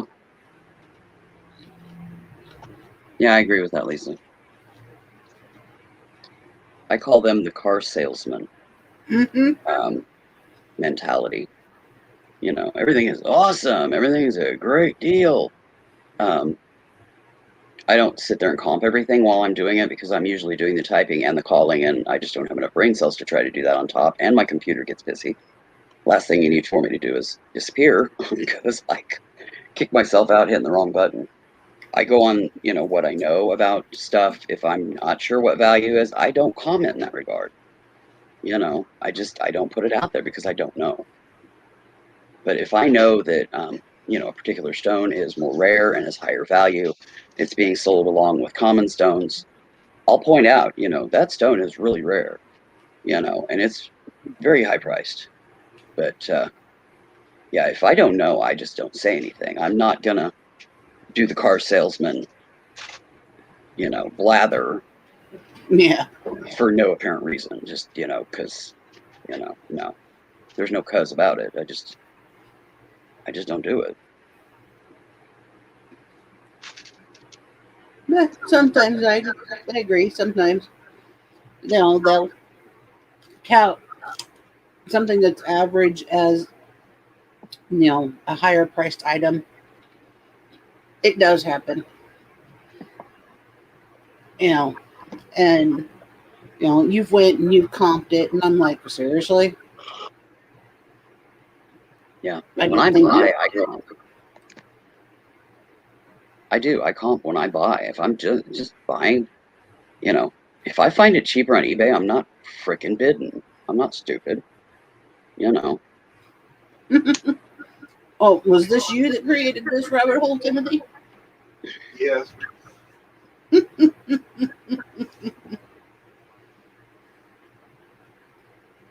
Well, look, looks like you gave a topic. Yeah. That I did. Yeah, and where I mod, you know. Stands to reason that it could kind of go there. I mean, these are gripes that people would love to vent about, and this is a good place to do it. So Yeah. This is true. This is true. people go back and rewatch and are like, holy shit, you know. I don't care, you know, if they find what I'm saying disturbing and they don't want me to mod for them anymore. Big fat hairy fucking deal, you know? You can guarantee I can be used elsewhere.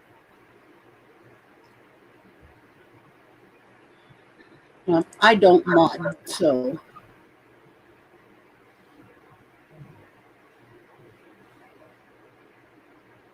I don't mod a ton. I mean, I am totally on the opposite spectrum of, say, Rhonda or, well, Mama G. She used to hit it hard, but she's backed off. oh my lord. Yeah, so Pata Anybody is. heard how her surgery went? She's home recovering. It was an outpatient. Okay. It was the same day surgery. Yeah, it went well, and she's home recovering. She was home same day. Like I said, it was an outpatient procedure. So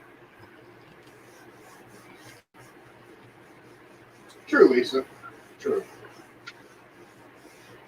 exactly. Well, some of it's griping, you know. It's all on how you take it. Yeah. You take it with a grain of salt or a grain of pepper. Take it with a grain of salt, throw it over your shoulder, and walk on. Take away a grain of pepper, you sneeze at it, and you blow it away. Either way. Okay. Never heard it put quite that way, but oh well. Yeah, well. I get it. I get what you're saying.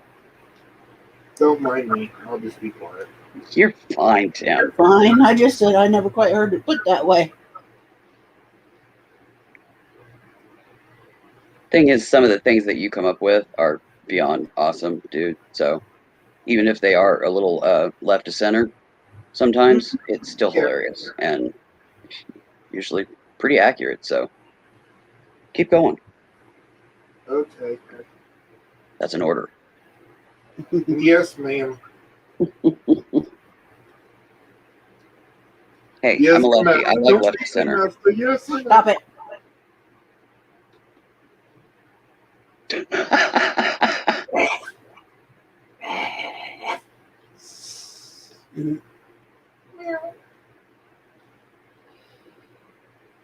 Yeah, everybody interprets stuff different. I don't know. There's just certain aspects about being a mod that True, Lisa. are awesome, and then there's other ones that are just like, seriously, you know, the human race has gone that low.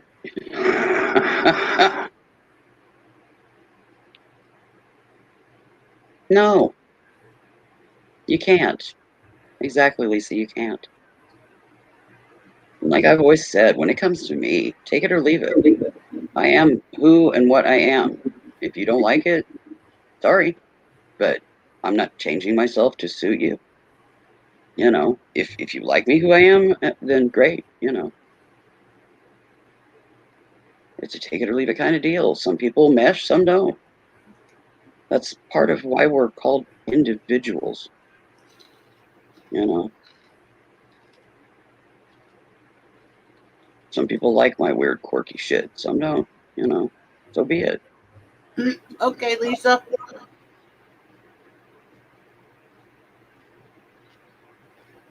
Bye, Lisa. I'm having fresh veggies. Yep. Carrots, celery, cucumbers, and grape tomatoes are already gone. Sounds yummy.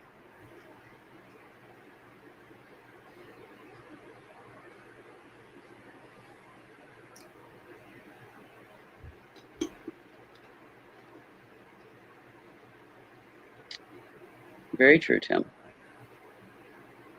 Well, thank you, Kristen. I've never been one to sugarcoat or whatever you want to call it. Willow is definitely not Willy Wonka. Yeah, I keep it real to the point of people are like, TMI? Well, that's my reality, you know. My reality might freak people out, you know. It's also why there's earplugs and goggles on the earth, you know. Put them on if you like.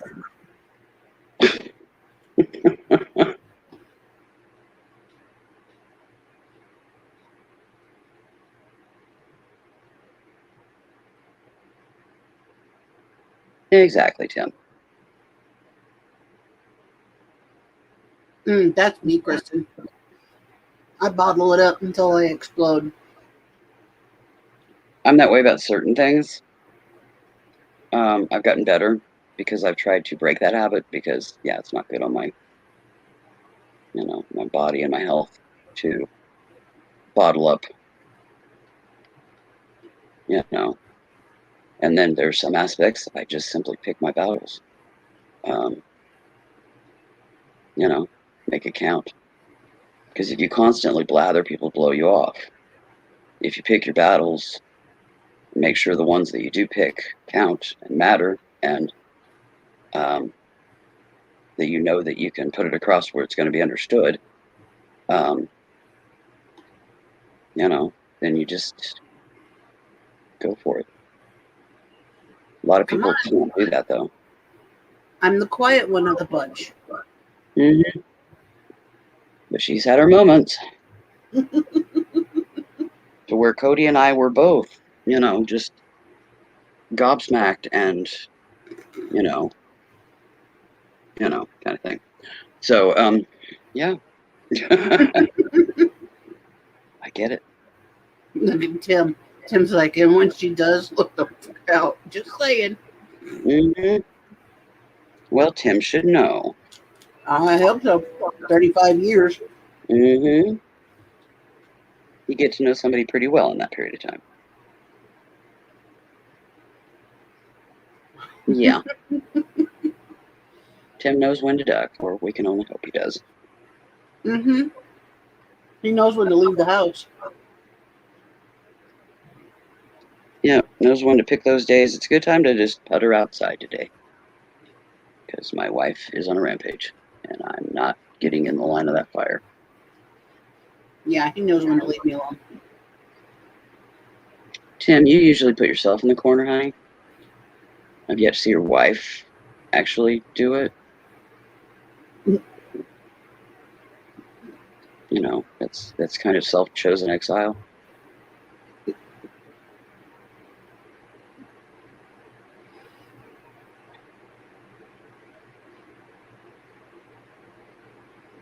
Well, in here, honey, there are no battles to pick and choose from. You got something to say, just say it, Kristen. Yep. This isn't a battlefield, this is a venting field. Yep. Open your vent, let her rip.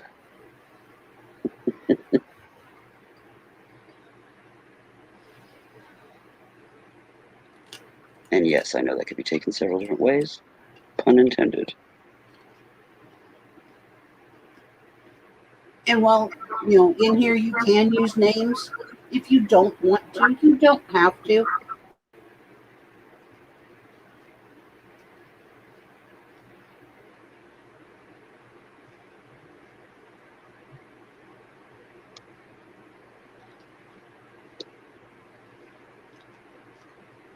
Exactly. Well said, Tim. And if you want to come on panel and dark screen like we're doing, let her rip. You're more than welcome to do that too. Don't have to have camera on. There. Cody sometimes, she doesn't like to be by herself and everybody else dark. But beyond that, yeah. Usually, if we're adamant that we're not turning our cameras on, then she just turns hers off. So.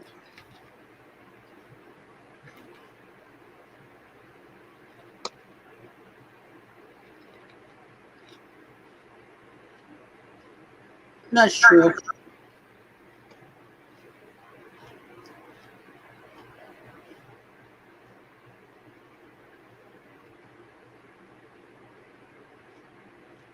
Well, it's just whether or not you want to put it out there. If you want it to be heard, you put it out there, and if significant people hear, maybe they needed to hear it. You know, tough love. It's just like tough love. Sometimes you just got to put it out there to get them to realize, you know. And I had to do that with my parents, taking care of them. You know, they'd get into this, oh, what was me thing. And I'm like, shut up and listen. I love you. You need to have this done or whatever. And I know you don't want to, and you want to, you know, no, or whatever. But, you know, you're not going to know unless you do.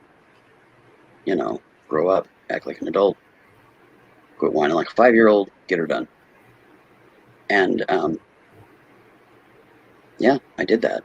And they thanked me after. They were like, I don't know where my mind went.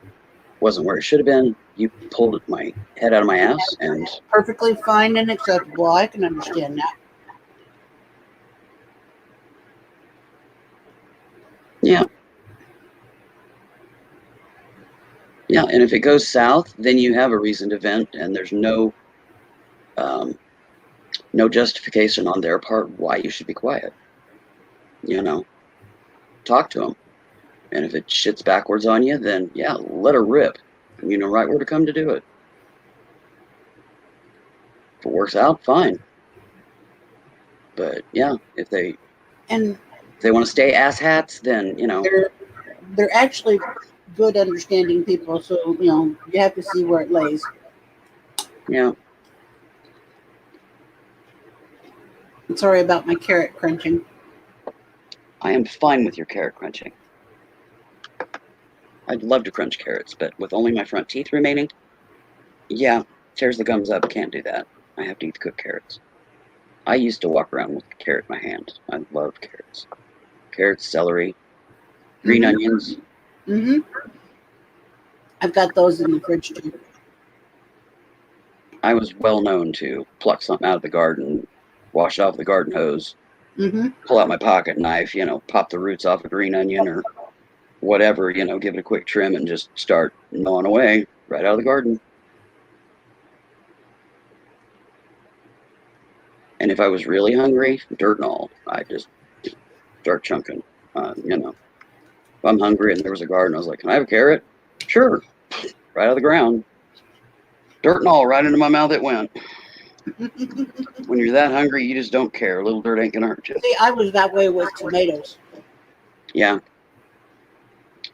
I've just, I don't know, probably in the past decade or so, gotten to where I like just gnawing on a tomato. Prior to that, I didn't mind tomatoes in a salad, cut up. I didn't mind, you know, pasta sauce, all that. But just eating a tomato, I couldn't do it. Now, yeah, I love them. But tomatoes aggravate, you know, like fibromyalgia and all that kind of stuff. Yeah, they actually exacerbate pain. So I have to be mindful of how many tomatoes that I eat. I just can't, you know, like buy a thing of, you know, grape tomatoes and sit there and pop them like popcorn. Because, yeah, my pain levels will spike big time. As long as I got ranch dressing, I can eat them like that. I don't. Don't I know it? I don't need dressing for tomatoes. I can eat them plain. I can do either, but I do like a little dressing, just for a dip. You know, just a tablespoon or so in a little dish. It's not like I need to slather it in it. I just, you know, a little bit. That's what I do. I just do it, a little dabble into my dip them in, and just.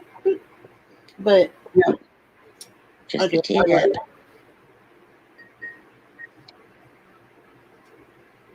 Where I can do them with a little bit of pepper. I do too. I like a little salt on my tomatoes, but I have to watch my salt intake. So I have to make sure I watch how much ranch dressing I use, etc., things like that. Yeah.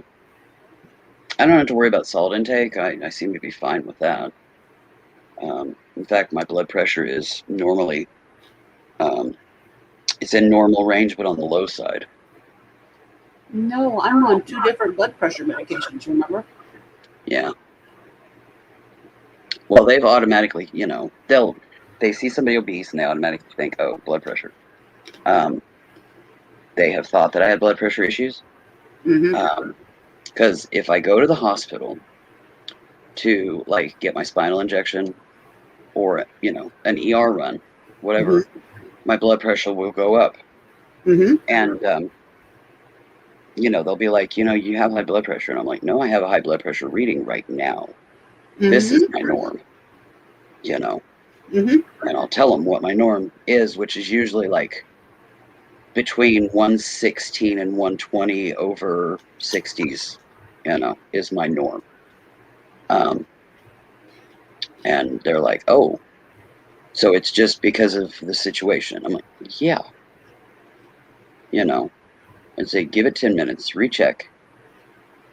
I'll do a little breathing. We'll see what happens. So I do some breathing stuff. And 10 minutes, and they'll come back and check, and it's perfectly normal. It was just the getting around, getting ready, getting there, or the situation, unto itself, if I'm having breathing distress or something like that, that it spikes, but it doesn't spike terribly high. We're not going into 200. It's not even close. It's usually like 130, 140 over like a 70 something, is a high for me. One time it went to 150 over 70 something. But 5 minutes later, it was back down to normal. So it's not an ongoing issue or something. I mean, those are rare occasions. Like at max, maybe once a year. And like I said, 10 minutes later, it's back down to normal. So basically their comment reminded me, breathe it out, tone it down. It caught me distressing too much. And yeah, a little breathing and it's rectified. I usually have a worry stone in my pocket. I can rub a worry stone. Yeah. That's freshly recharged under the moon and all that, If my pain levels start jumping. I haven't had a worry stone in a long time. I used to have one when I was younger. If my pain levels are amped up, I've usually got a stone near me. At least one. Because I've got towers and different things that I'll put around to help smooth out the energies and stuff. About the only time I get super gitchy is if I have to take narcotic pain medication or steroid. Because steroid gives me the mental zoomies, but I have found out that if I have to take that, wait until the symptoms start, basically the sweating. I start sweating. Then take my antihistamine, my allergy med, and it counters that. And I can go take a nap or whatever. I'm not insomniac, mental zoomies, looking like I'm frickin' tweaking or something. Yeah. And it took me a little bit to figure that out. It was actually accidental. My allergies were going gonzo, and I had to do that. Take a steroid that day, and I took an antihistamine. And it was just about the time the symptoms started. My allergies had been flaring, but they really took off, I think, with the symptoms. And it kind of exacerbated them, I guess. And I took an antihistamine, and I could go take a nap, and I did too. And I was like, making note of this,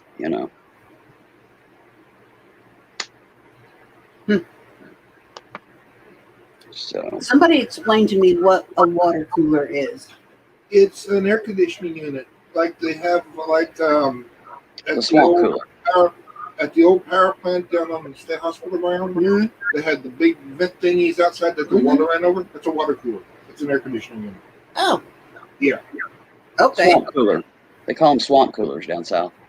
Okay. Well, I knew what a swamp was, but yeah, it's just a swamp cooler. Okay. Yeah. They have them that are little tabletop individual, clear up to big monster buggers.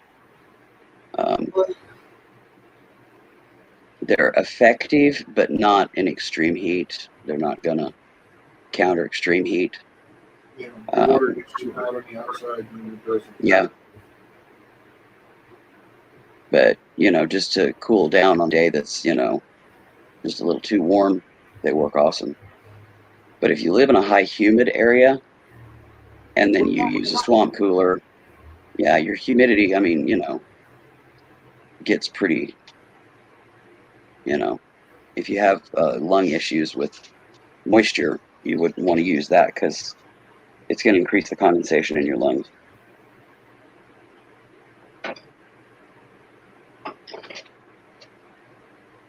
Yeah, they generally don't have them in cold country. It's usually in southern swampy regions, tropical or subtropical type.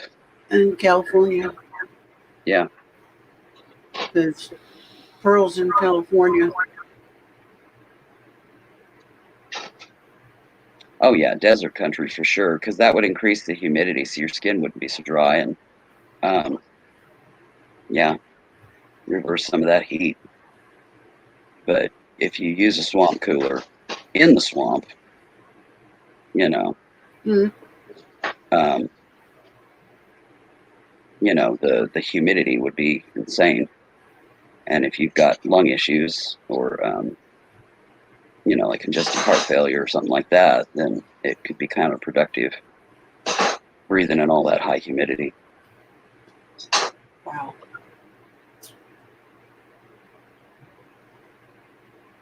At least I would think. I don't know. I mean, the furthest south that I've lived was Tennessee. Yeah. I did spend a week in Alabama, down that very tip of Alabama. I was there for a family reunion when I was married. They lived in Perdido Beach, Alabama, which is, I don't know, there's like a little nipple that hangs off the bottom of Alabama into the Gulf, and that's where they lived, was down on that nipple. Hold on a second. Mm-hmm.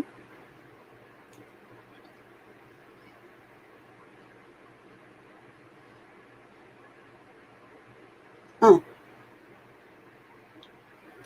Everywhere I've been to, visited with people and friends and family and stuff that live down south, they've all had, regular central air units. Nobody's had, swamp coolers, or they've had wind air units, etc. Yeah, I could see where desert regions, Pearl, that they would a lot of swamp coolers down there.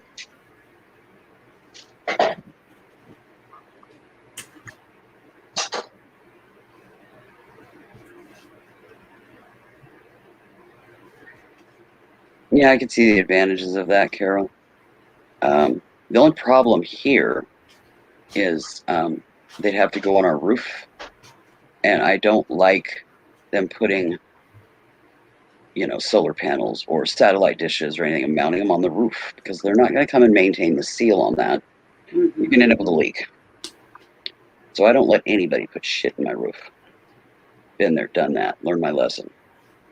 Everybody and their dog wants to mount crap on your roof. Yeah, and when you live in I don't allow it. When you live in a mobile home park, it's worse. Well, and you live in a mobile home because they vent everything. Well, that's the thing, though. When you live in a mobile home park, there's no place to put things on the ground. Yeah. Everything has to be mounted to your home. Yeah, I would love to do solar panels, but my lot is very small. My double wide is actually a double wide on a single wide lot. Mm-hmm. So my front yard is like 6 foot wide. My backyard is like 6 foot wide. Mm-hmm. You My put a deck backyard, out there and it's hugging the fence, my backyard is the width of the push mower. Yeah, there are some of them here like that, yeah. They want it all in the front, so the trailer is positioned where, the back is, just a sliver.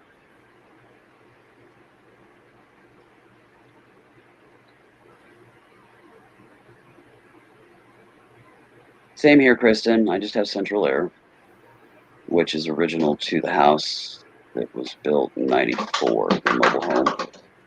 I have a double wide, so.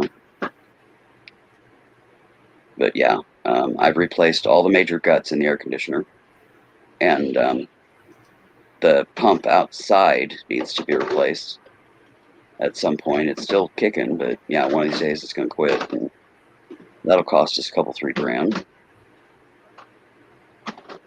But I'm hoping to get it replaced before then. the air conditioner inside, I would like the ducts checked for, holes and stuff. But the unit inside, all the major components in it have been replaced. So for the heat and the cold aspects of it, all the main guts have been replaced. The big fan, and the coil in the air conditioner part, all of that's been replaced. It's mostly just the shell and a few of the minor components that are still original. The rest of it's all been replaced.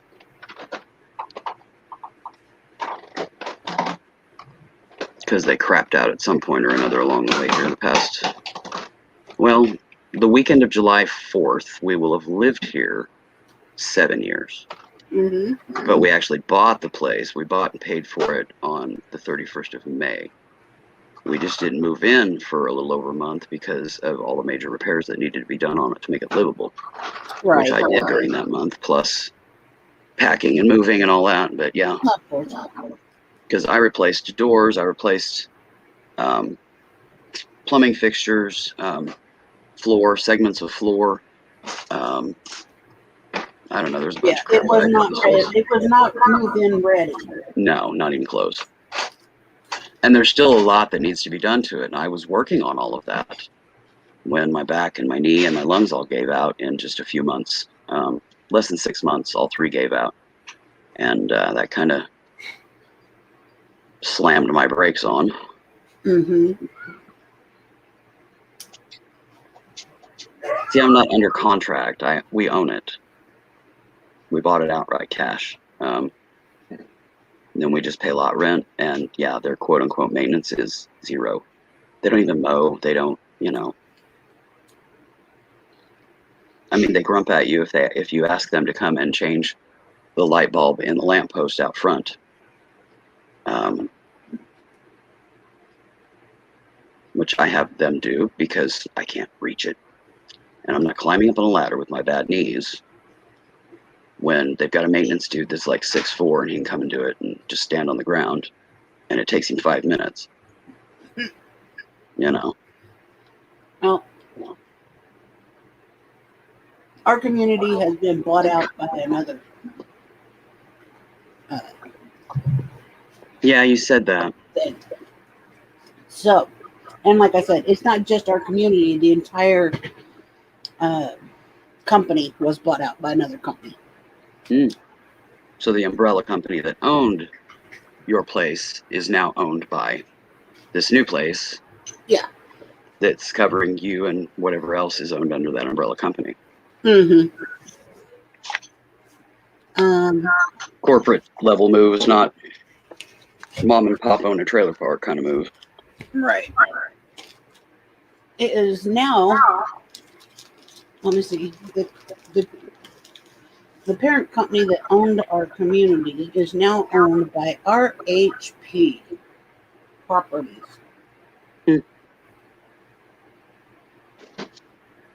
Some random anonymous title.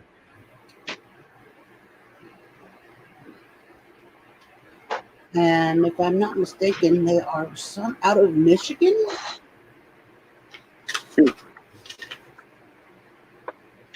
So they're not even local. No.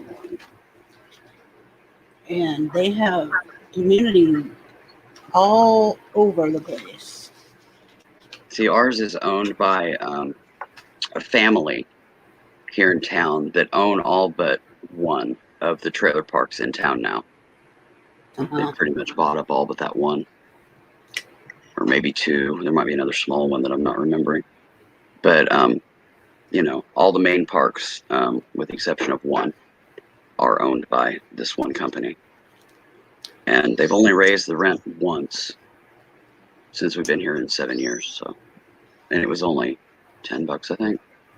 They have raised the lot rent every year since we've been here. It went up $15. Yeah, 15 in the 7 years we've been here. They have raised the lot rent every year since I've been here. See, they haven't here. They raised that because water rates supposedly went up, and we pay our own water. We pay everything except for trash. Well, here water and trash are combined, Nope. And that's paid in the rent.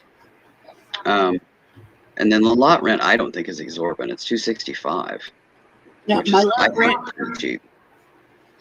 Oh yeah, our lot rent is actually still cheap, but when we started, our lot rent was only $255 a month, Mm-hmm. but it's now $285. Yeah. But yeah, they raised it. We pay $265, but 15 of that is an extra trash barrel. An extra Titan Mm-hmm. because of all the leaves. We're a fenced-in yard. Mm-hmm. We have fenced in all the way around, and there's a huge oak tree in the back. There's no trees in our lot, Mm-hmm. but there's one on the main street side behind us. That's street side. Enough.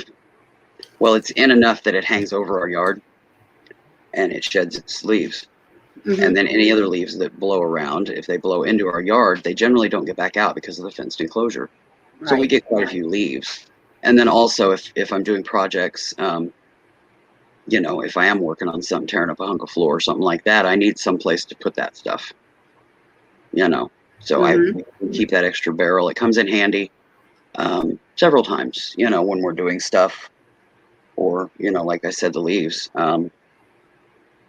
But the leaves here are nothing compared to what they were at our old house. The house I grew up in. I think the highest count we had I think we used 35-gallon trash bags or 40-gallon trash bags. Yeah. The highest count we had one year was 90. And these were shredded leaves. They were picked up with shredder. These were shredded leaves, not loose leaves. These were shredded leaves, and we had 90 bags. Here we get,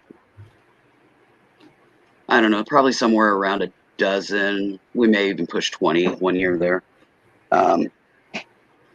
Bags. But yeah, over there, anywhere from 60 to 90 bags. But yeah, wind blew that year. Our parent company sold out, and they sold out to RHP Properties. Mm-hmm. And they our loan was bought out by 21st Century. Anybody remembers 21st Century? Yeah, here they called it Century 21, but yeah, I think it's the same place. It is. But anyhow, this new company that now owns the community has decided that they don't care who you are, you gotta have insurance on your home. Have fun with that here. In this state, once a trailer is 20 years old, you can't insure it. Nobody will cover it. Well, luckily, our house is a 95 or 96, I think. But anyhow, I looked online because since we've had it, we've not had any any homeowners insurance. Yeah, any claims? We're just that careful and that cautious. This is not our first mobile home. We've had one before. Hi, Susanna. Hey, Susanna. But, we've just been extra careful and cautious over the years, not our first rodeo. And, Well, I've lived in a mobile home before, but I've never owned one until we got this one. But there's common things you do, caulking and stuff like that, and making sure your vents are cleaned, and just basic maintenance stuff to keep things running healthy. You know, you change your filters on your heater and stuff like that. Because the filters on these things are just like this green meshy shit. Yeah. Looks like recycled soda bottles. You know, you definitely want to keep them changed and keep it fresh so that you don't get a dust buildup in the unit. I vacuum the unit, you know, shut everything down, pop both covers off, vacuum up into the nooks and crannies up inside it and everything 2 or 3 times a year, and just basic common sense stuff, you know, because dust and pet hair they're tender, they're kindling. Yep. So you keep them out, because if you let them in, they're going to ignite, you know. Yeah. But, I mean, that's just standard stuff with anything. Whether Cody it's is a house or, lying down. She left about an hour ago. Actually, about an hour and a half ago. yeah, she wasn't feeling the greatest, so she went to stretch out and get some rest.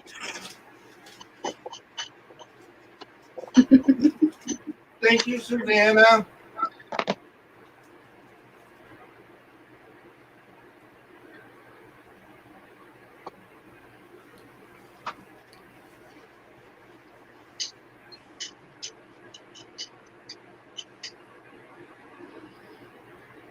But, yeah, like I said, so they've decided that we have to have insurance. So we now have insurance. See, my advantage was when we I bought put it the into place. our escrow. Just rolled it into escrow for our new house, for the house payment. Cool. Mm. You know, with our place, Susanna wants to know if you got a package yet, Willow. no, I haven't, hon.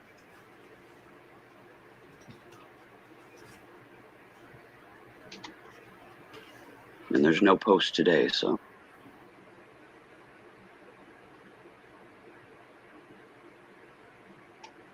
If it's overdue, you might want to check into it, but haven't had anything arrive.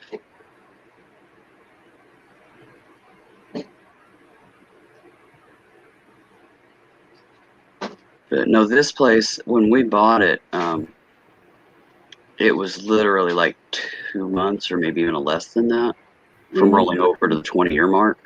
Yeah. We got insurance literally the day we paid for it. I mean, we went to the bank and then we went to the insurance place and got insurance on it. So it was covered within the hour of taking ownership. You know, get the keys, and we were able to insure it at that point because it was grandfathered in by that, you know, couple of months or a few weeks or whatever. And as long as we make our payments and maintain it and not let it lapse or, you know, we don't cancel it, then we're grandfathered in and we can continue coverage. So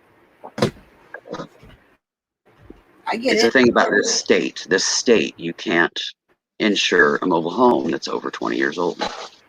I'll be dead. It's stupid, but it's just the way they are about it.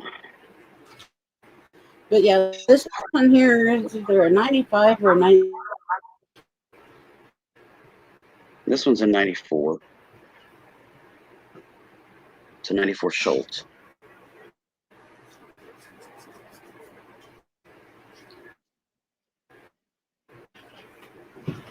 But yeah. Which in the 90s in building, Schultz was the highest ranking builder for that era. So, you know, for the best quality of construction.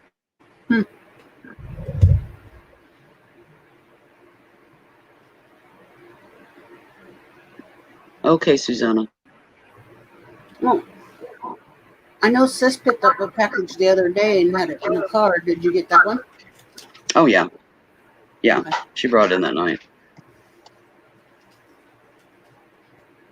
But that wasn't from Susanna. That was another package that I'd been waiting on.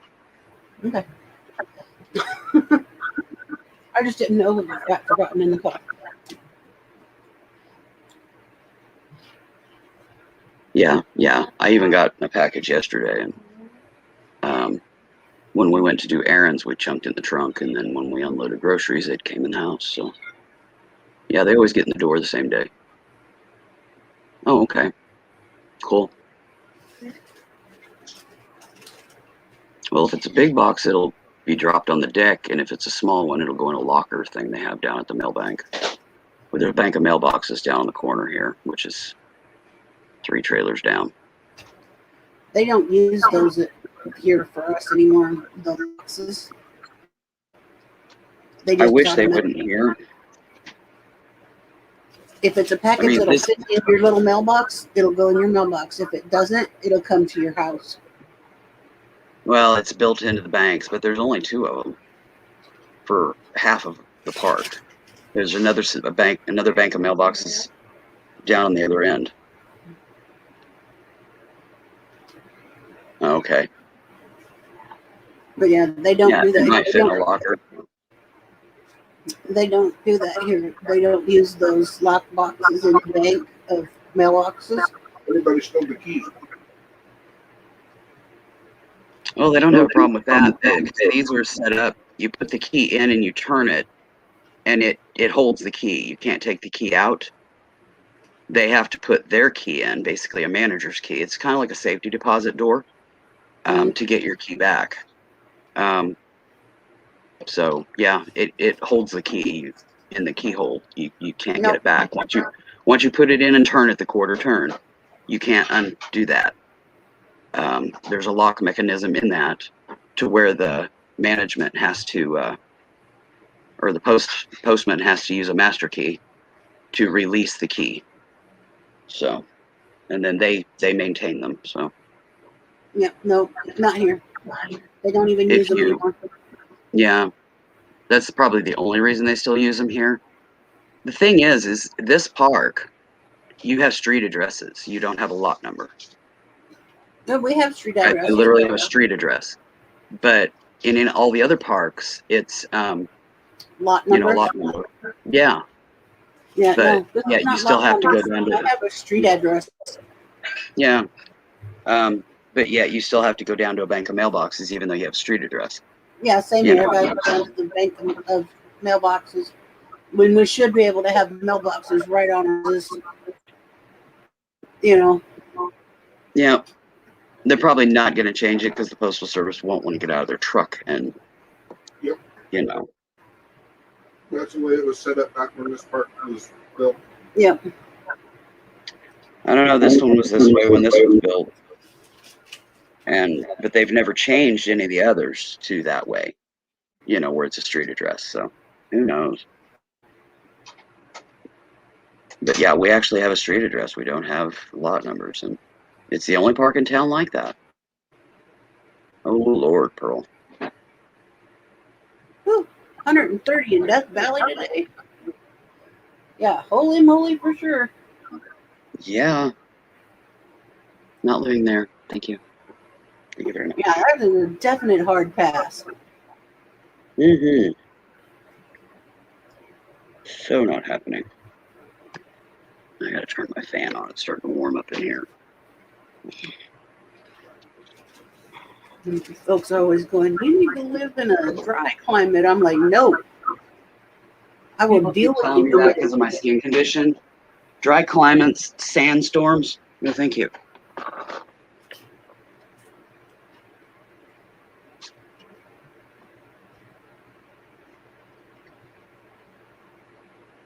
Jeez, Carol Ann. Yeah, not happening. I mean, it's usually triple-digit days here are usually super exciting on the news. They're like, oh, we're having a triple-digit day, and it's the 5th one in the season. Last year kind of blew that out of the water because on March, I can't remember now if it was the 9th or the 5th, one or the other, we hit triple-digit. And we stayed triple-digit or high 90s with triple-digit indices till November. So March to November, we were roasting. The only thing I can say to that, it was the fates saying, COVID, stay inside. That's the only thing, because that's the only time that's ever happened like that here in our history. So why we had such an intense summer last year, I don't know. It's probably, Nino or La Nina or whatever the fuck that is. I don't know. But this year we actually finally got to have a decent spring. We had an actual spring. And we didn't hit triple-digit temperatures until June. So I'm grateful. But yeah, last year was killer. Even being cooped up in the house, it was just hot. The air conditioner couldn't keep up. That's a single wide unit has a hard time keeping up. And I keep the windows pretty much blacked out, Yeah. Well, that's why I put the darker curtains. I mean, it's a lighter fabric, but you put 2 layers of fabric together, and it's going to dim a room a fair bit. But that's the reason that I did it that way. Mm-hmm. And I bought enough grommets to do another set, to do a spring set. Mm-hmm. That'll be lighter for in here. It's just finding the fabric that I like to do those. I won't have to line them or anything. It'll just be simple cotton, breezy, light curtain for those times of year. So we don't have to have the heavy curtains year round. But for summer and deep winter, yeah, them puppies are going up. Because the windows on this are 2 storm windows, basically. Mm-hmm. It's designed to take a casement window. Mm-hmm. And when I can replace the windows, that's exactly what's going to happen. They're going to get casement windows, and I'm going to resize the window frames to a standard size, because right now they are extreme custom and they would cost a freaking fortune. You whack a foot off the bottom and it's custom or standard. Yeah, I can do without that. Besides that, you could put a piece of furniture in front of the window. Yeah. Right now you can't, because they're like 1.5 feet from the floor. For some reason, they thought really the long, skinny windows were the trend for the 90s, and that's what they put on this mobile home. They put 2 of them side by side, but I'm like, why, why did they have to go that low to the floor? Because it affects the way that you can arrange the room, and it's an open concept. So windows that low with the door and the hallway and all of that, it kind of limits what you can do in here. Right. But you whack a foot off the windows, and it opens up a whole new world of being able to arrange the room. So, yeah. And you save a freaking fortune. Yep, I'm in. Because custom, not happening. I could probably build a window if I still had my planer and stuff, but I don't. So, I've built doors. I could build a window. But it wouldn't have, the fancy triple pane and all that crap, And if we're going to do that, you want to get good windows. Right. But you want them affordable, aka standard and not custom, so that they stay affordable, but quality. But, yeah, the windows they put on here are a freaking joke. 2 storm windows. Yeah, fat lot of good that's going to do. It's got an R value of like 3, and you need like 30, I mean, this is cold country. Who was the lame brain that came up with that idea?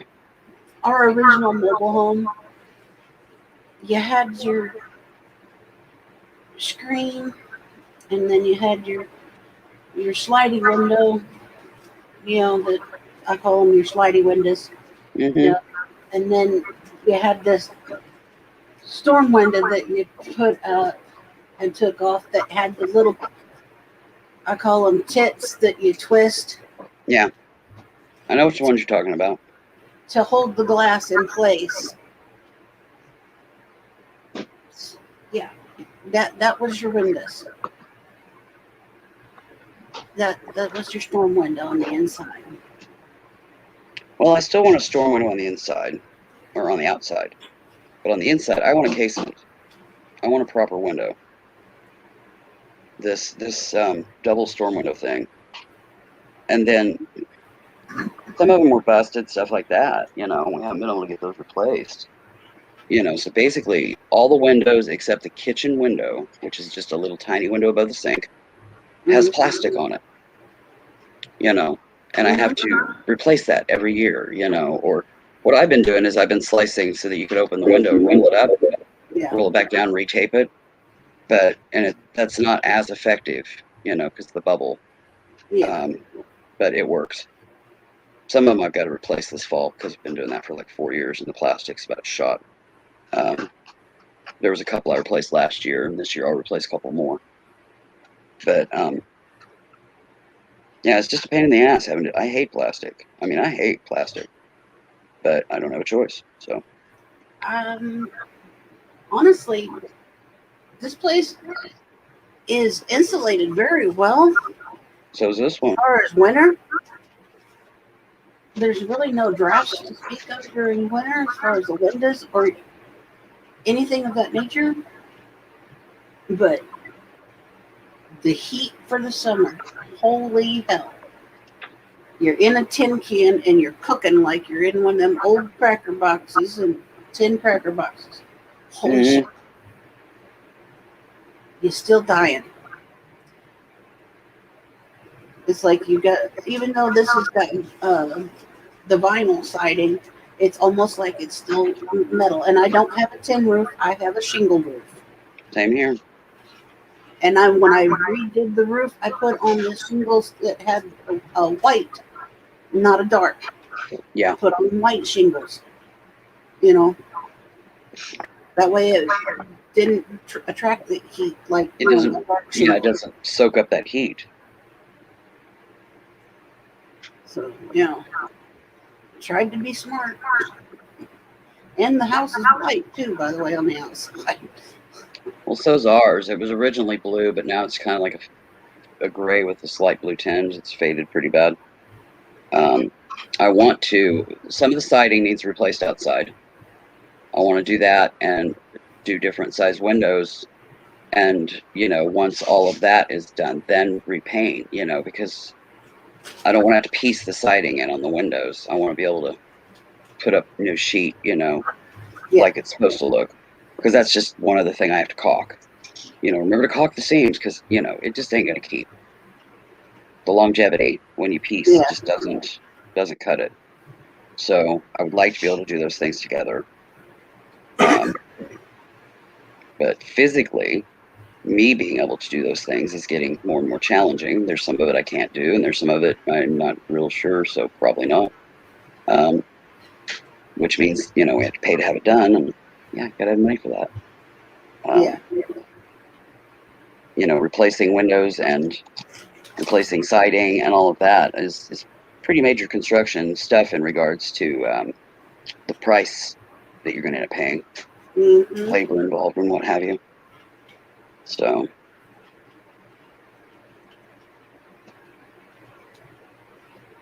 just, you got to be able to afford it. And right now we can't. So why do they do that? Cussing out my puzzle book again. And Pearl's like, I love the desert scape, but that's why I left the desert because it is way too hot.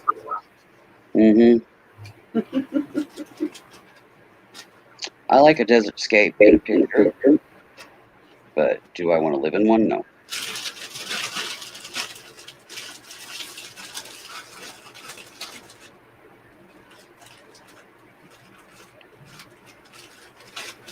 No, unless you're crunchies.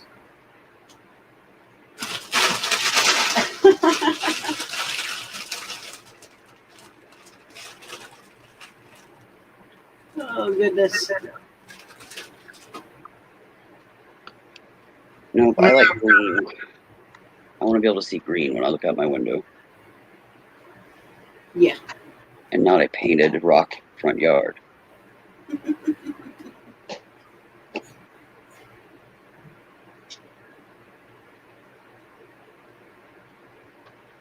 Well, my mind's definitely squirreling. I just found a word that I wrote half of it down and spaced the other half. All right, then. Yeah, that's talented.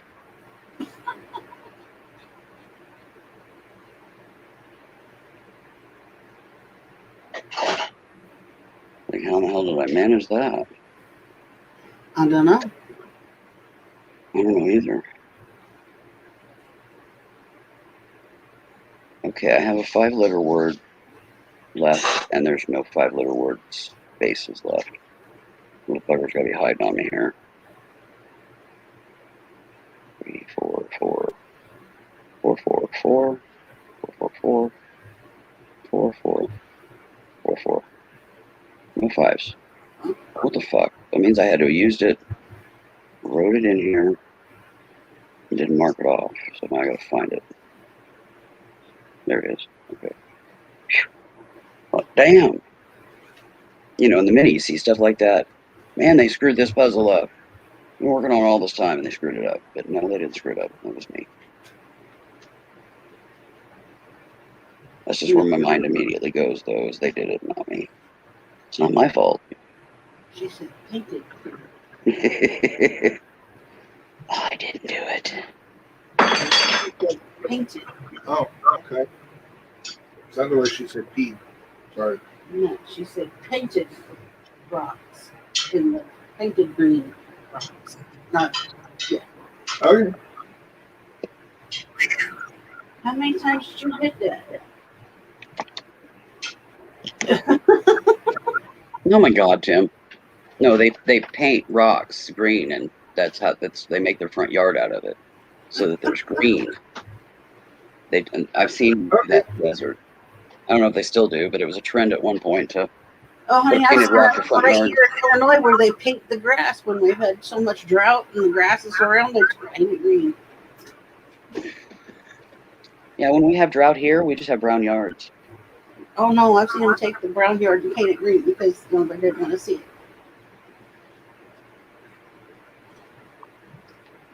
I'm sure that did wonders for chemicals in the landscape and the Right? soil. You know, it's like being in a water shortage and you got some dumb fuck down the street putting their sprinklers on. Right. Like, dude, what part of water shortage do you not understand? You know, they do it at midnight, so they think that they can get away with it. Nobody's going to know. Even though there's, watering ordinances put in place or mandates, and yeah, they're out there at 2 a.m. with putting their sprinklers on, moving around in the yard. It's like, dude, don't you think that people aren't going to notice when your yard's green and nobody else's is that you've been watering it? What part of stupid are you?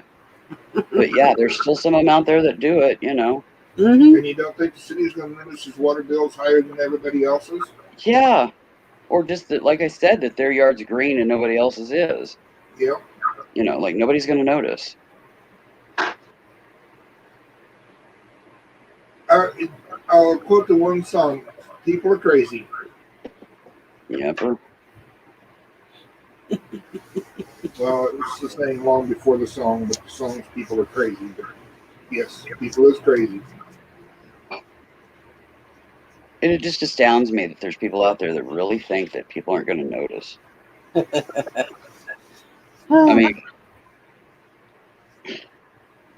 I just have no words for that level of stupidity.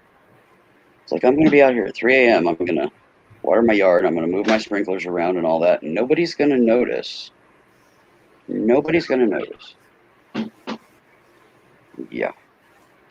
Here's your sign. Mm-hmm. Exactly. Or, No, here's your sign. yeah, here's your sign. Yep. Yeah. It just boggles the mind that anybody would even think that, nobody would be able to put 2 and 2 together. Instead of get her done, they were trying to got it did, and they got caught hidden it. Something like that, dear. Well, that type of stupid I call redneck mentality, because, the classic redneck around here is that stupid. Boy. Sorry, but it's just the facts.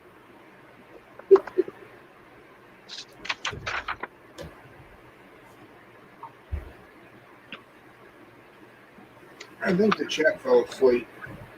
Well, everybody's just listening while they're doing their thing. There's still 9 folks up there. Either listening or they dozed off in the heat.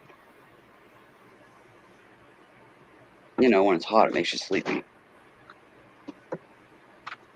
That's true, Pearl. Even when on water restrictions, you have to water at certain times because of fire hazard. Yeah, and I can understand that, but I mean, some of these people have enormous lawns. And I could see keeping it green, even 30, 40, 50 foot out from the house, but 250 foot in all directions around your house because you live on like a big lump of land.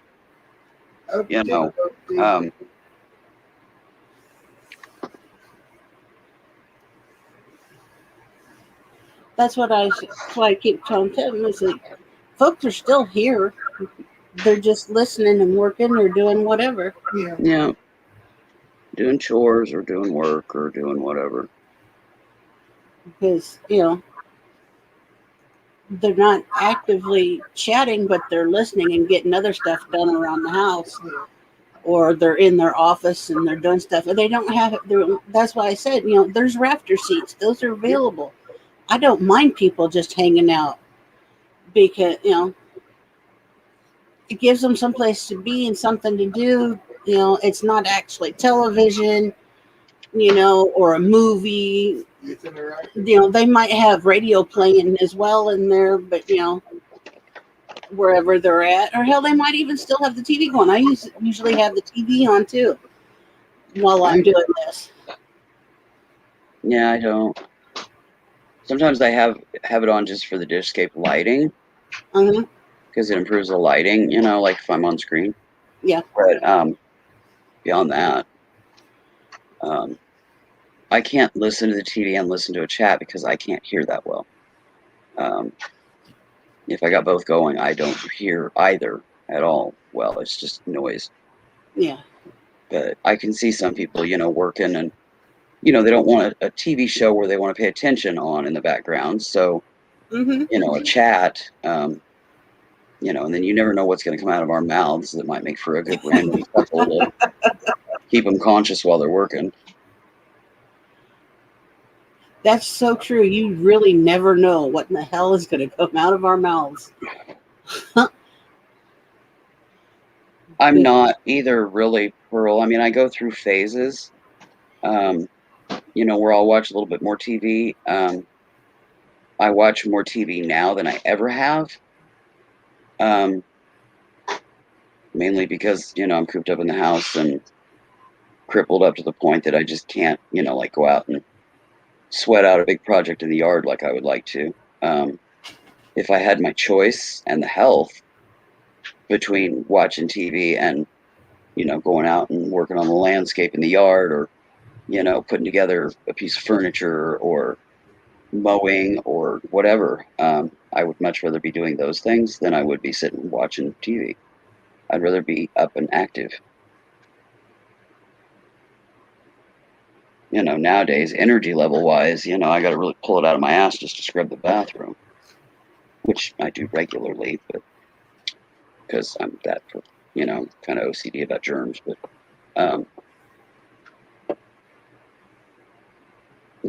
I can't do what I used to do, even just a couple of years ago, which is totally maddening. Because, a couple of years ago, I was out sweating in the yard, laying in the landscape because there was nothing here except 2 manky rose bushes in the backyard, and some bushes that draw all kinds of stinging bees and hornets and stuff. They loved those, and unfortunately, I had to get rid of those because I'm not getting stung every time I walk in my door, and they were that aggressive. But I've switched them out. I was never a daytime TV person. I was an evening TV person, but I love movies. I could sit and watch movies and stuff on the weekends like nobody's business. And then during the day, when I got to the point where I had, when I discovered the internet and computer and had a computer, I'd sit on the computer for hours on end, and I discovered the Yahoo chats and stuff like that. And I started talking to people, all over the place, kind of like I do now. Only now it's face to face, and you can see people. Then you couldn't. Um, I didn't have the cameras, but I didn't have a camera. You could one-on-one camera with people, with webcams, but I didn't trust them. You know, And still today, whenever I'm done with my webcam, I automatically cover the sucker up. Yeah, because it's in my bedroom. Hello, not that anything happens in here, but just one of those things. I cover up the webcam. Oh no, Pearl, I love movies. From the time I was little, if there was a movie on, especially once we got more than 3 channels, because when I was a kid, you had your 3 main channels: ABC, NBC, and CBS, right? And then Fox kind of came along.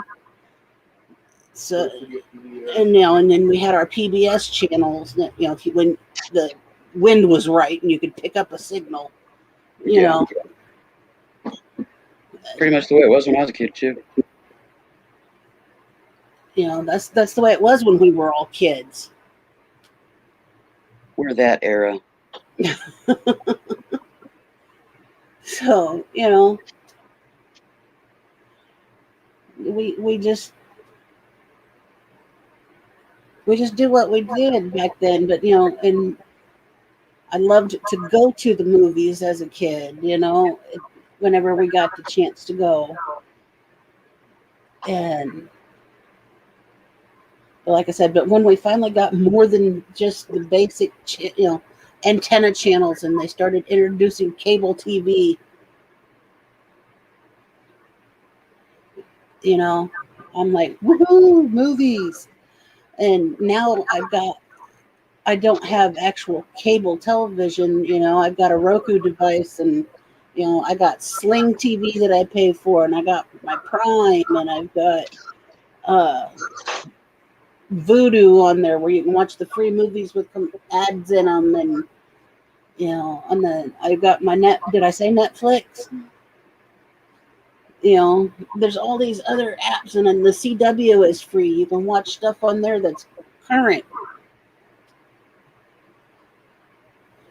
Oh, the ranch is awesome, Pearl. And yeah, Discovery, and ID is good. But my problem with ID, unless it's something that's new,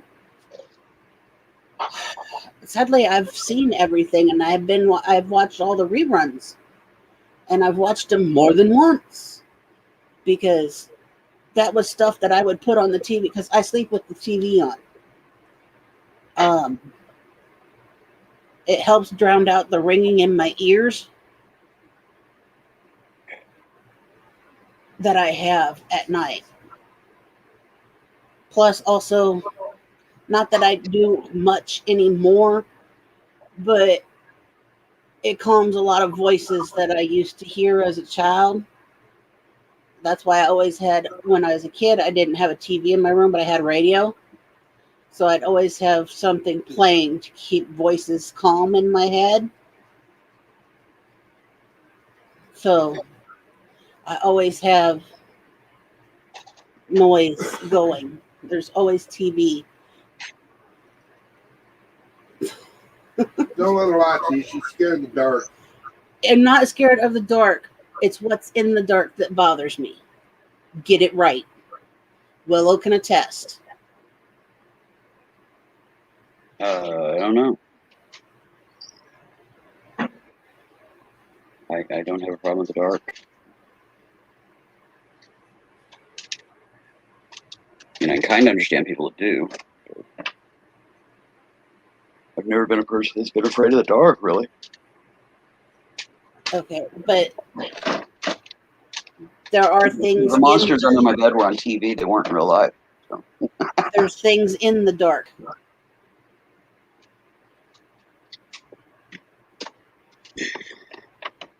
That would be a conversation with you and Cody. Yes. Yeah, I that's know. just like, for me, the mindset is the monsters under the bed are on TV. They're not real life. Right. That's how I thought of it, so I was never afraid of the dark. So. Well, for me, I understand her, and I know where she's coming from. I grew up in a haunted house, so there is things in the dark, yes, but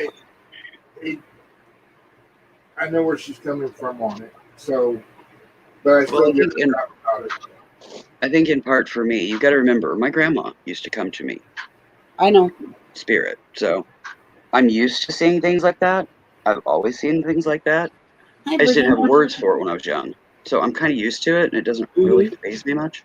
If they go boo, I just go boo louder back. Mhm.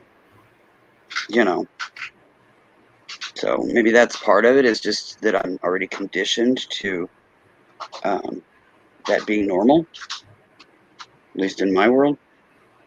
Does that make sense? Hey, Virginia, how you doing?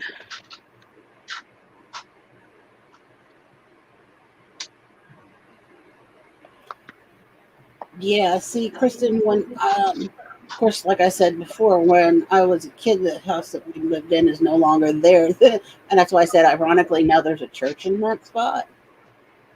Have fun with that. If they were attached to the soil, then the church has now got them. So Um,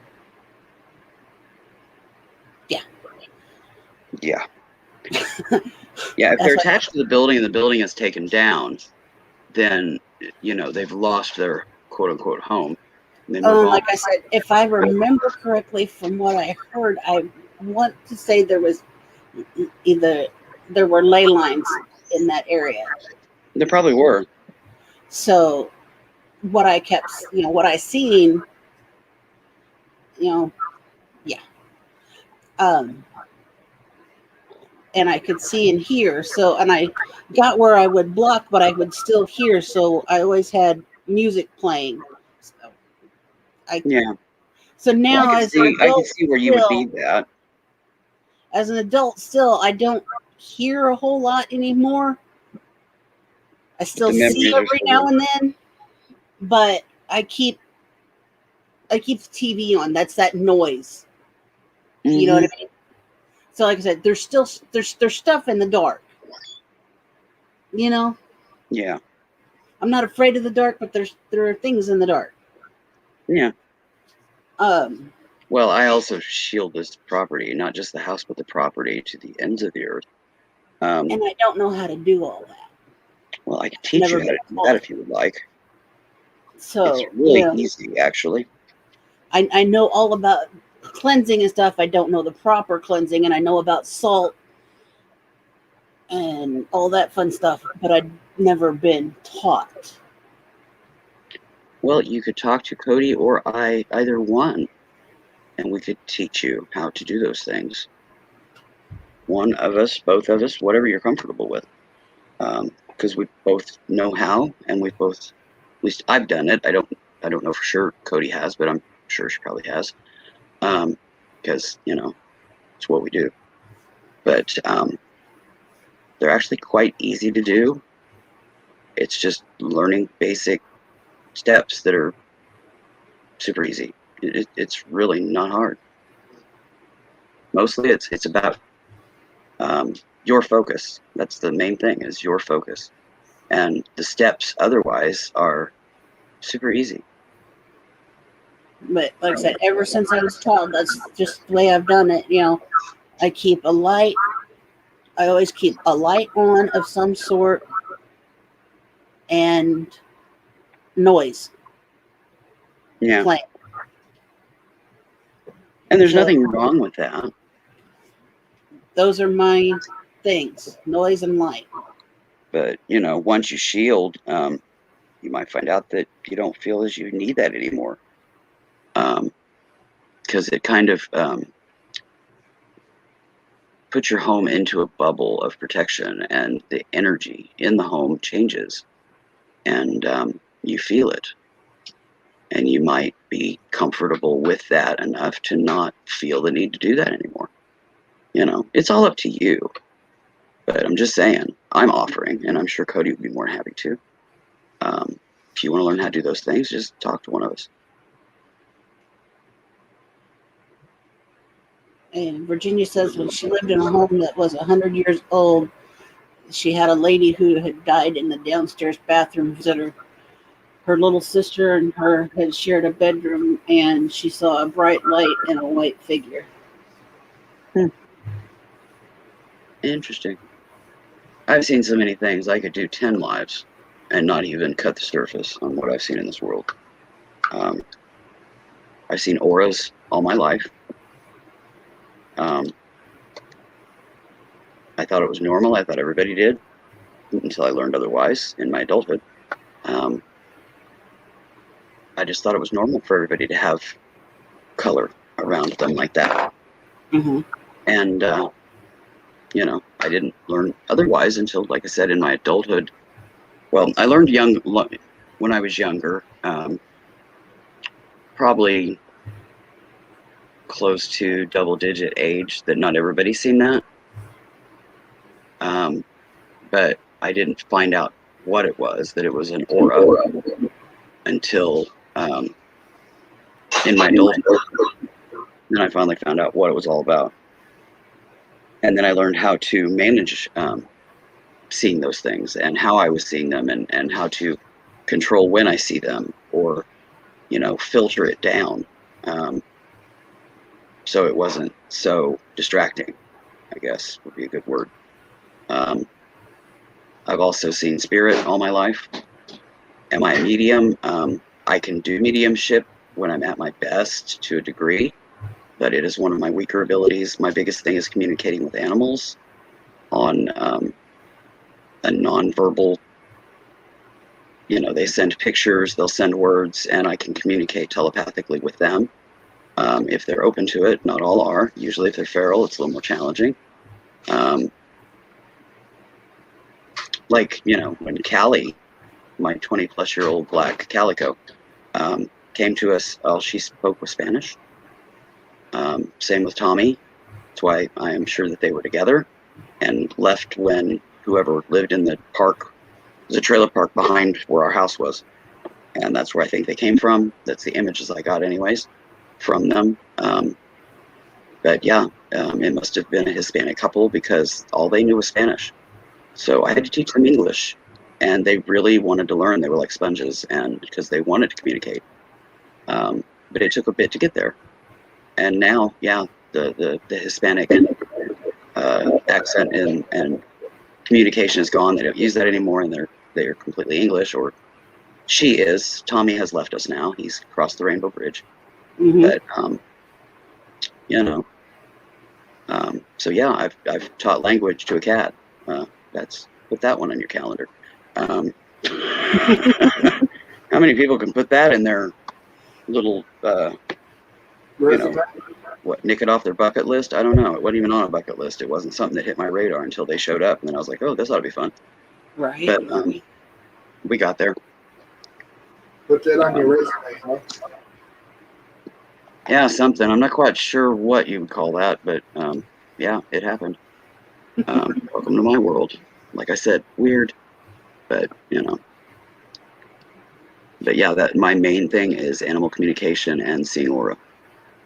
From aura, I can determine to some degree, and then with minor psychic abilities, kind of pick up on things with people. But I pretty much keep that shut down, because I don't like to pry. I'm not a question answerer. If you're wanting to talk, I hear, but I don't ask a lot of questions, and I don't share.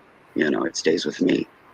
And I only want what you're willing to share. I don't want to be, you know, peeling back layers in my mind with my psychic abilities and digging deeper, because it's just not me.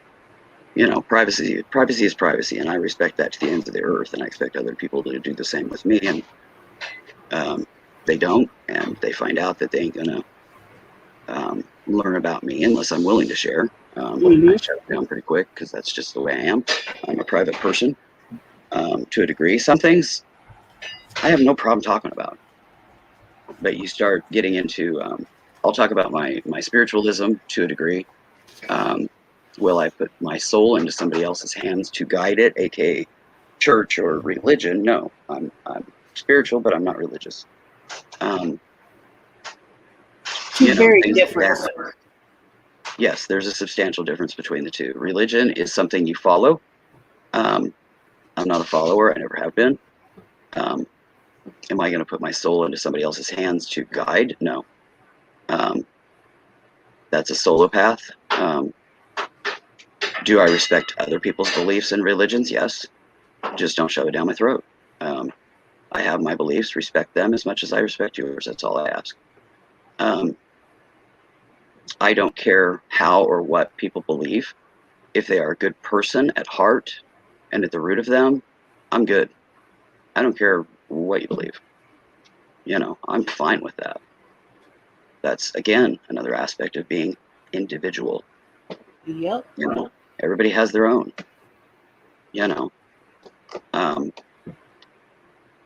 Yeah, people don't pick my brain. They can pick my brain about gemstone identification or, some aspect of learning like that, but getting into my private biz, no, not happening. What I share, I share. You start asking digging questions, and I gracefully excuse myself, and yeah, you don't catch me in a corner again. That's just me. Here is, I technically classify it as a safe haven.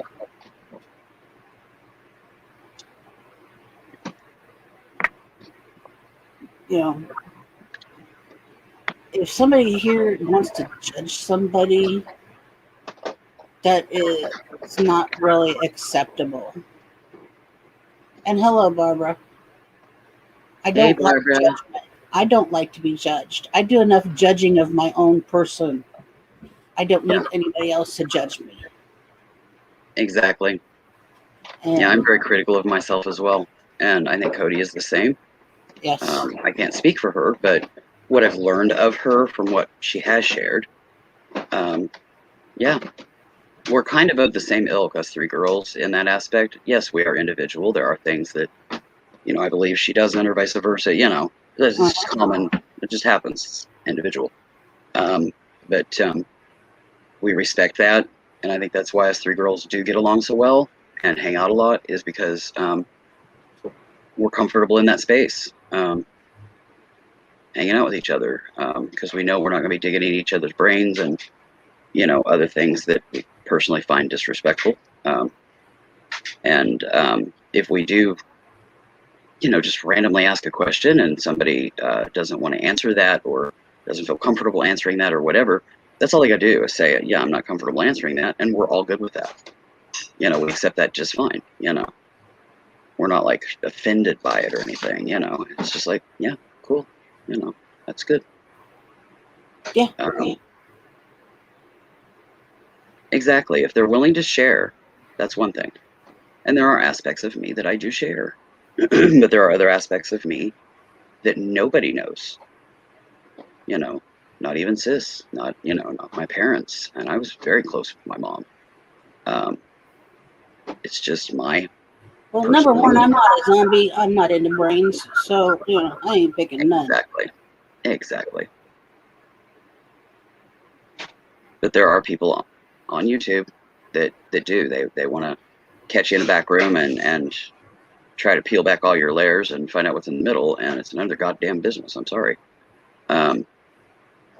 Those layers in my world, because I am pagan, I am a witch. Somebody starts trying to peel back those layers are going to turn into biting bats, and they're going to go get them in the ass. If they're going to be that aggressive about it and that, well, it's my right to know. No, it's not. If they're going to turn that, then yeah, shields up, defense magic comes into place, and yeah, I will shut them down one way or another. Yeah, they're nosy, Kristen. Yeah, I don't do nosy. I'm not nosy, and I don't accept nosy, and yeah.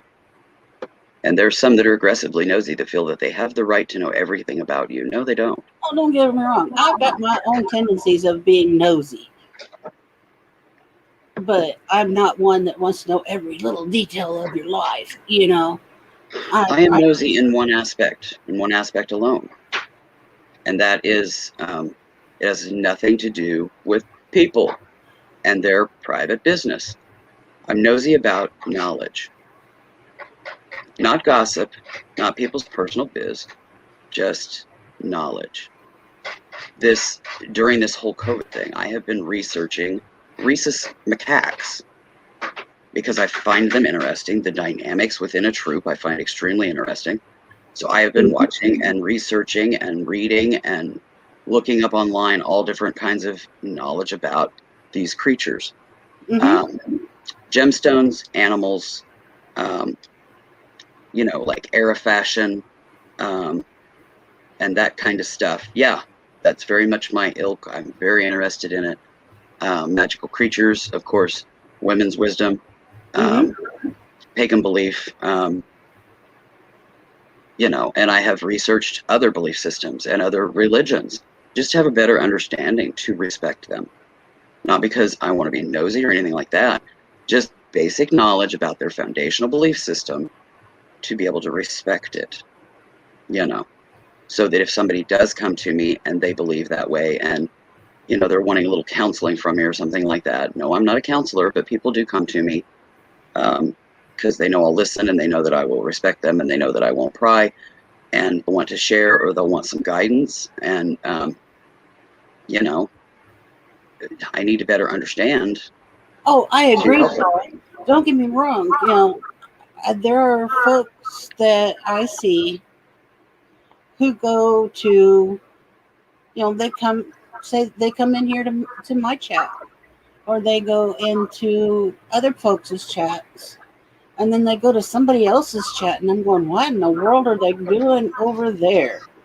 And because I'm like, I can't imagine why they're over at so-and-so's chat, because that person is toxic. But apparently there's something about that other person that, even though I see them as toxic, there's something about that person that they find that is still, they're okay and acceptable to them. So, they must not be entirely a bad person, So I'm like, okay, to each their own. Exactly. Yeah.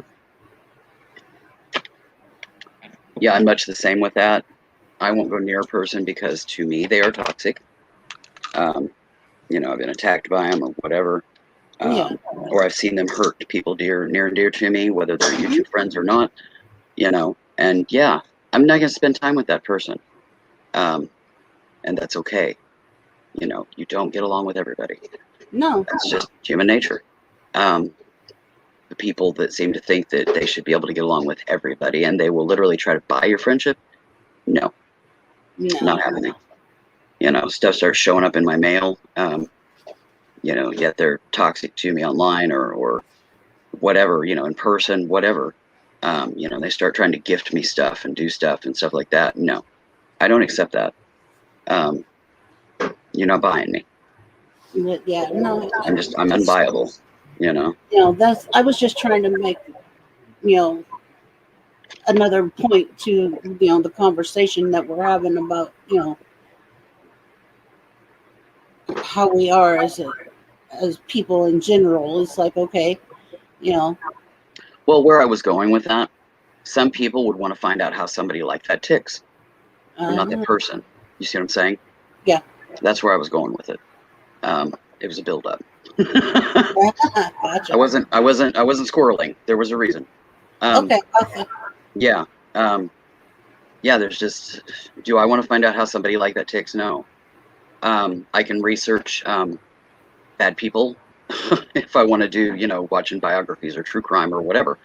I don't need to pick that person's brain, which means that to do so, I would need to be in their presence and they're toxic to me. So why would I want to do that? But there's people that do.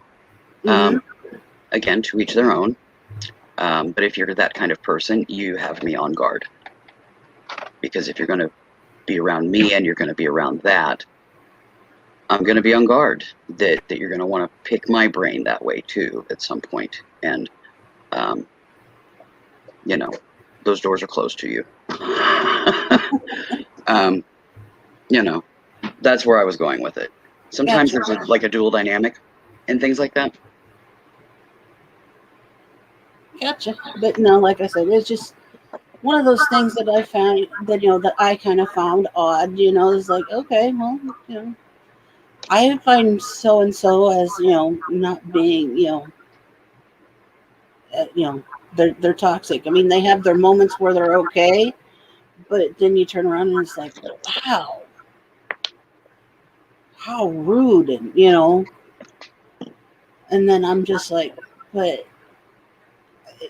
they just amaze me, and I'm going the bouncing back and forth between how this person is at this point to versus how they are at this point, and I'm going, my men, my mind can't be wrapped around that kind of mentality is not good for my psyche. Mm-hmm. Slammed them on their poor little toes. Doors? Oh, The doors. shut. They slammed the doors on their little toes. Okay, I had got to the look. doors in the wrong place, not welcome. sorry. I had to look. I'm going, what are the? I had Oh, the they're doors doors. in the wrong place. Ay, ay, ay. I did. I had to look because at first I thought it was candy bars. I'm going, what the fuck is this? What's chocolate got to be about? Got to do with toxic people, Yeah. Anyhow, yeah, I had the doors in the wrong place. Sorry. That's okay. Yeah, the candy bar actually has a little wrapper on the end of it, so Okay, well, it's the difference. Otherwise, yeah, the door emoji on here does look like a chocolate bar with like one little hunk of nougat sticking out or something. It does. Yeah, the candy actually, the emoji on here actually is tilted kind of at an angle, and it's got a little bit of wrapper on the end of it. So Okay. that's how I knew that wasn't a chocolate bar. But first, my mind just for a split second was like, "What's a chocolate got to do? Chocolate bar got to do with toes." I know I was looking because I'm like, what the fuck is that chocolate? Well, I have to like lean forward and look real close, That's what I was doing. And then I was like, oh no, that's the door. There's a little window and a doorknob. What's it? I've got my glasses on and I'm leaning forward looking at the monitor going, Yeah, exactly. This was me. I was like, yeah, I was like, what the fuck? Willow, this was me.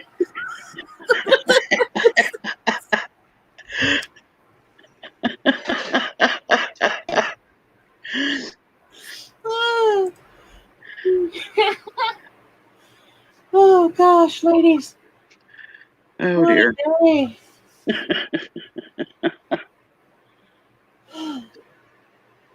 Have mercy. I tell you. It's the crazy stuff.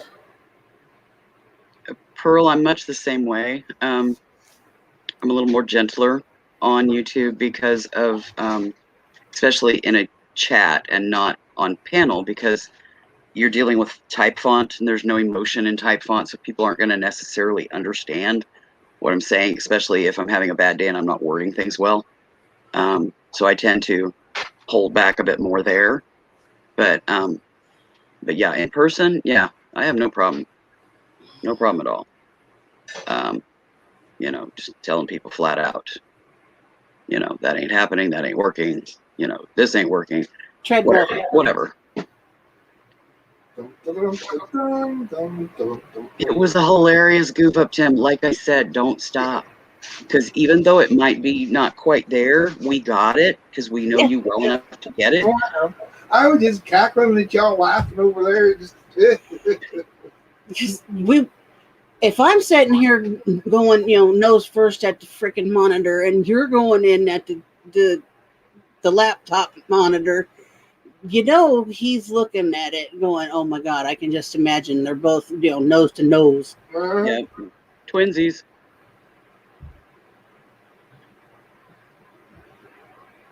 Oh, well. Oh, I'm sure they do, Pearl. Oh, yeah. I mean, I've had people I've modded for them once and they automatically think I'm exclusive. I'm exclusive to them. No, I'm not. I was just doing you a favor. And I think that kind of leans in towards that, the YouTube attitude that people get, oh my God, I'm on YouTube, I'm a star. No, you're on YouTube, people. You're not on primetime. Get a grip.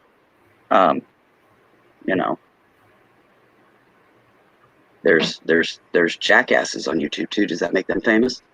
I'm talking, the donkey kind. Seriously. And then, that whole privileged, how was it that you termed it there, Pearl? Entitled. Yeah, people that think they're entitled. The newer generations of kids here, there's a whole lot of that. They're not getting the moral foundation that they need from growing up because of double working parents, or worse yet, double career parents, or whatever. Whatever the cause, they're not getting that, and yeah, they're very entitled. Sorry. Definitely, Kristen.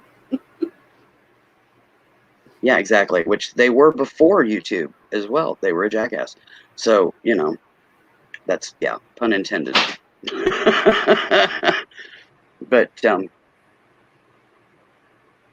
I agree, Pearl. People will try to take advantage. And that's a perfect example, is the fact that, I go on and I mod a channel, I do them a favor, and they suddenly think I'm exclusive. No, I'm not. I'm kind of a wandering mod. There's only one place that I consistently mod, and that is an 80-year-old man that I've modded since he first went live, and mainly to protect him because he had no clue what the YouTube world could be. And since then, we've established at least a half a dozen others that are also mods on the channel now, so I don't have to be there every week. And technically, Pearl, they're not in. It's not the whole world on YouTube. It's just however many people are in their world on YouTube. Yeah, in the big scheme of things, YouTube is pretty small. Little pissant in the big scheme of things in life. People thinking that, oh, we need to sub you and you need to be here at everyone. You need to watch every one of our videos, and you need to do. No, I don't. I have a choice. Whichever way my choice goes depends on how big of a jackass you are trying to shove it down my throat. People try to shove shit down my throat. I automatically rebel. It's just innate in me that I do that. People call me up trying to beg money for some organization or some shit. I am not donating to you because you are standing here begging. You're like on your knees at my freaking front door begging, is the kind of attitude that wafts through my mind anytime somebody calls trying to collect money for anything. I will donate where I choose, when I choose, and how much I choose. You're not going to dictate to me who I donate to and how much. And, a lot of those places, they have those little, price blocks, that they try to lock you into one kind of thing. And, oh, that grates my ass. People should be able to contribute with love and with intent for help, not getting anything in return. You just simply are doing it out of love by choice. And when people start calling me up or sending me literature or emailing me or whatever, shoving shit down my throat, I immediately shut down on them. I don't roll that way. I never have.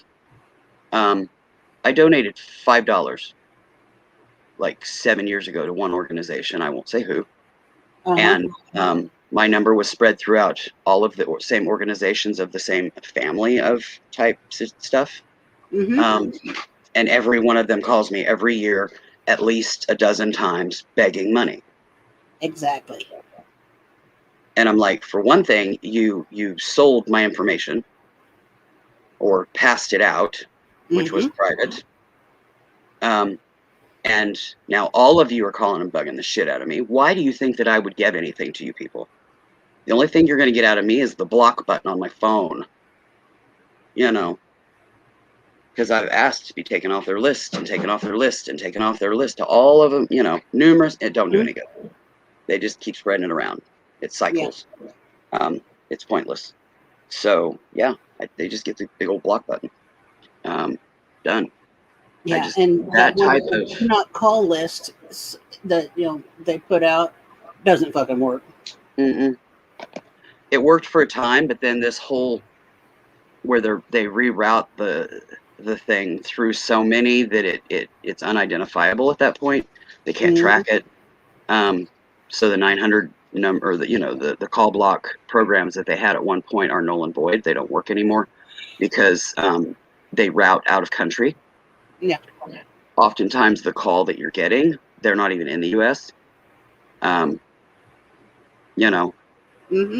So then you have international issues there, and trying to establish an international blocking system still hasn't happened, and they've been at it now for 8 years. So, I ain't holding my breath, because no sooner do they come up with that and something else will come out technologically wise where they can nail you, from some different, so it's basically become our new norm. And you just really get used to where the block button is on your phone. But all you can do. I do block on my phone. Oh, I block. Right now it's even more quieter on my phone because I haven't paid my cell phone bill. I don't have a cell phone bill, thankfully. Mine is provided by the state. But my landline I pay for. I'm not comfortable not having one, where getting a replacement phone is pretty sketchy financially. I can't trust that that's readily going to be available. If the phone suddenly craps out or, gets dropped in the toilet and destroyed or whatever, it could take weeks and weeks for me to get a new phone, Actually, if the phone, it seems how it's a government phone, but yours is set up for to be the hearing aid phone, right? Yeah, but it's not the one they issued. It's one that I bought from them otherwise, and it has like a 90-day warranty on it. Is it track phone? No, actually, I have Verizon right now. Okay, well, if you go to any one of the stores and they carry a Verizon pay-as-you-go phone, you can upgrade and transfer your information from your government phone to that phone, and it'll still stay a government phone. I know because I did it. Interesting. But I don't know. I'm not sure how it all plays out here. But anyways, I just don't trust, and 911 wise, I need to have that available for me here. Now I have Home Buddy though, so, but still, I need to be able to contact my doctors and stuff, and I can't hear on that cell phone, even though it's hearing aid compatible. I can't hear on it. Yeah. So, especially if it's an out of town call, and most of my doctors, the specialists that I have to call, are out of town. So I keep the landline here, which is also an amplified phone and also provided through a program. Yeah. But I have to pay for the phone service. My internet, however, is $5 a month, so it balances out. It works for me. So it's what works for me. I agree, Pearl. No one's better than anyone. Some people may have more talents and more, or be more educated in some areas, but not better. No, I agree wholeheartedly. Education doesn't make you better. It might enrich your mind or, provide you an opportunity for a little better job or something like that. That doesn't make you a better person, because you can have all the money in the world and be a teetotal grade A #1 jackass. So, yeah. In all honesty, if people were truly good people, they wouldn't want to be that wealthy. If they were able to earn that much more, they would put it into the community. And I'm not talking just donate a little here and there for tax write-offs and shit. I'm talking they put it out there so that other people could live better, so that it was a more equal world in regards to, home comfort, medical care, that kind of stuff. But they don't. They go all political and they suck it up and they hide it in all these Swiss bank accounts and all this crap and stuff. And, suddenly they think they're the top 1% of the world. Bullshit. You're just a rich jackass. Sorry. Not. But that's just my thoughts. No, I'm not going to be warm food. I'm going to be dust and wind because my happy ass is getting cremated. Yep, like I said, cremate me and scatter me over a cornfield so everybody can eat my ass. That's my thoughts on it. Because, even right down to full vegan, they eat corn. It's sprinkled all over wherever you're still going to be worm food eventually because your ashes will turn into, Well, worms don't eat ash so much as, they're not going to be like boring into my rotting body and 6 foot under in a fancy box that somebody had to pay a fucking fortune for. No.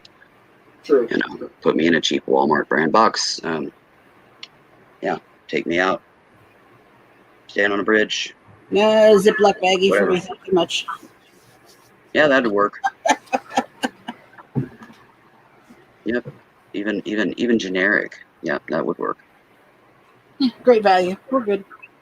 Yep. It's cardboard throw around me and put me in Well, the when I said Walmart box, I was talking about, like a box that their stuff comes in, that they give out for people to move with it for free, Uh-huh. I wasn't talking about actually buying one. Yeah. Yeah, cardboard. Yeah. Yeah. Like an egg box or some shit, whatever. Egg crate. Like apple boxes, banana boxes. Yeah. Smaller. Yeah. Yeah. No, Gaylords are huge. Well, yeah. Never mind. Yeah, the worm can eat the apple the box carried. All they're getting out of me is dust. I was thinking the Gaylord, pick it up, set it in a fire, poof. Buddies and stuff. Well, I am pagan. They used to burn us on a pyre, I know. I'm not fond of fire, though, so, afraid of the environment, you avoid that. So, yeah. But I'll still be in the fire if I get cremated, one way or the other. True. But at least I'll be just looking down on the project. I won't be feeling it. Probably laughing my ass off that they had to logjam my fat ass into one of those little boxes that they shove in the cremator. They have fun with that, people. Just squish me in there like a Kotex. Don't forget the tag. Gotta have the string on the end. Well, toe tag. Bad mental image. The toe tag, goofbutt. Yeah, toe tag. AKA string. Yes, they do, Pearl. Never mind. I'm not hearing what she's saying, or I'm hearing something totally opposite.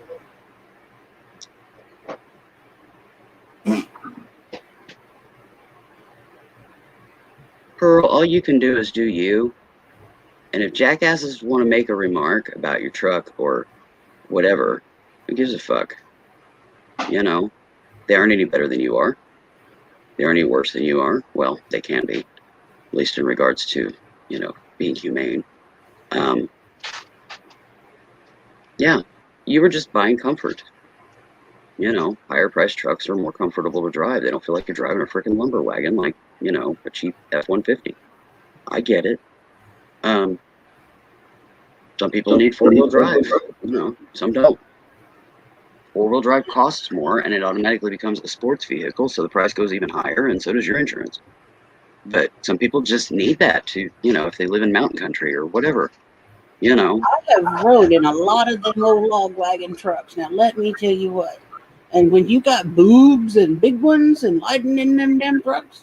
Yeah, you can away with two everywhere. black eyes. Right? Yeah, potholes, yeah. Smack. Fuck. It don't matter how good of a bra you buy. Bro, he's just jealous. Them fuckers are still flinging. Not for him. Don't let that bother you, darling. Be you, do you, and screw the rest of the world. Yep, you be you. Tell them to. There's always going to be people that criticize. I mean, I'm sure where I've put my face on YouTube, there are people that are going to be like, oh my God, how can she live looking like that? I know I'm uglier than a mud fence. I don't care. That's my line. Stop Deal with it. it. I was gonna say, I think that's just something from out here in the central states. It's a Midwest thing. Deal with it. Yeah. Love you. Love you too, dear. But, Yeah. I don't care what people think. I am who and what I am. And I've accepted that. I'm fine with that. And if other people can't deal with that, that's their uncomfortableness or whatever. That's on them. They can modify their behavior. I'm perfectly happy where I'm at. I try to be kind. There have been moments where I have had to not be kind. I don't like doing that, but I will if I have to, because I got balls enough to go there. Whereas a lot of people, hide behind chat instead of putting their face out there. I don't let my looks or my attitude or anything stop me from being me, or stop me from putting myself out there. I'm individual just like everybody else. Some people were gifted with looks, some people weren't. Some people were gifted with money, others weren't. Some people were gifted with a good family, others weren't. That's just life. That's just life. Not all of us have good families and plenty of money and all of that.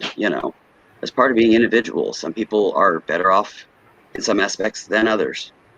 Not me. I mean, the fact that it's an 06 Dodge, that's nice, but no diesel. Sorry. Yeah, diesel I wouldn't care for. But it's not because I'm prude about it. It's just not my thing. Right. It's just personal preference. That's why there's so many models of vehicles out there. People can choose what work for them. Right. I wouldn't even do a pickup nowadays because I wouldn't be able to get up in it. Me It's one thing to be short and roll out the ladder to get up in it. It's another thing that you just physically can't go up the ladder anymore. That's my situation.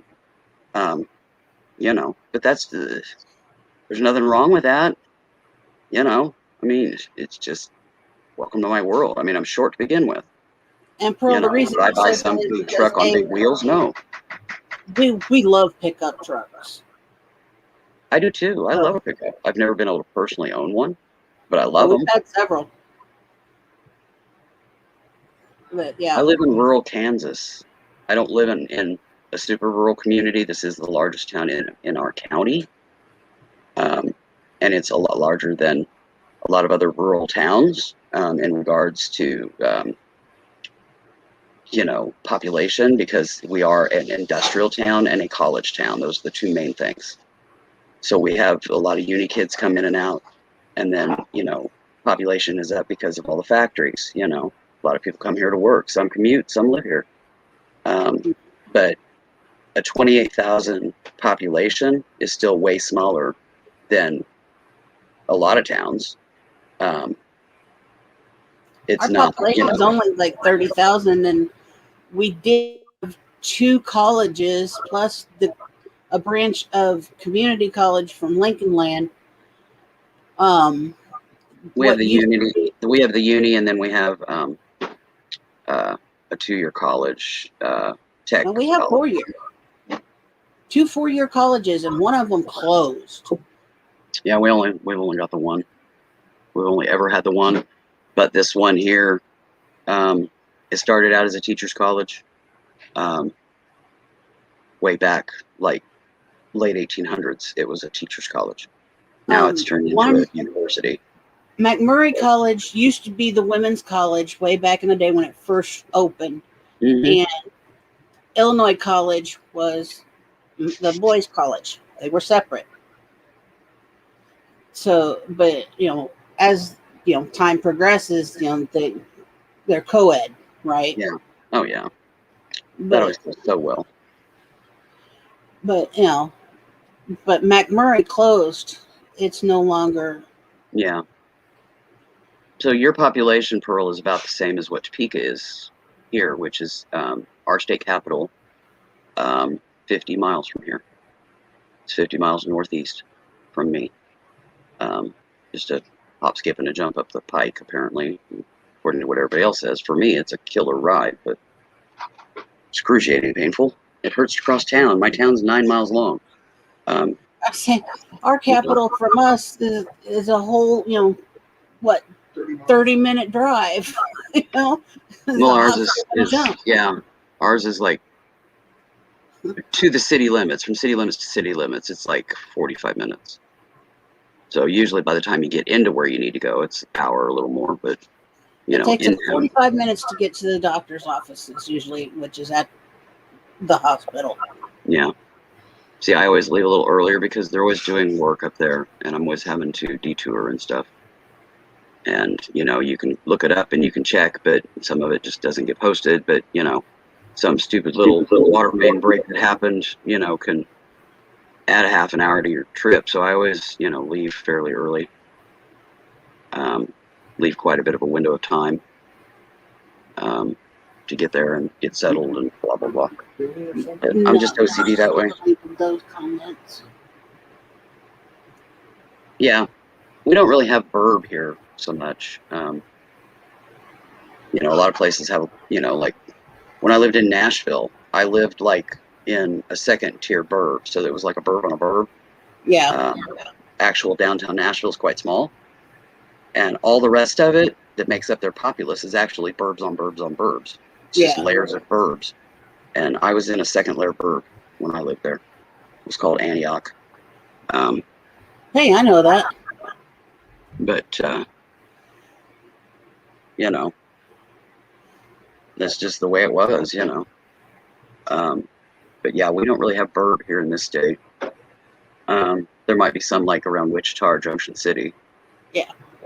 Which are the two largest towns in the state. Most of the towns around here, population of 5,000 or less, and a lot of those come here to shop because they don't want to go to Topeka or Salina or, Wichita or Kansas City, Kansas or Kansas City, Missouri, or, but then there's others that just love to drive forever and, hustle through big city shopping. If I can't find it here, I just order it online, or do without, depending on, price and whatever.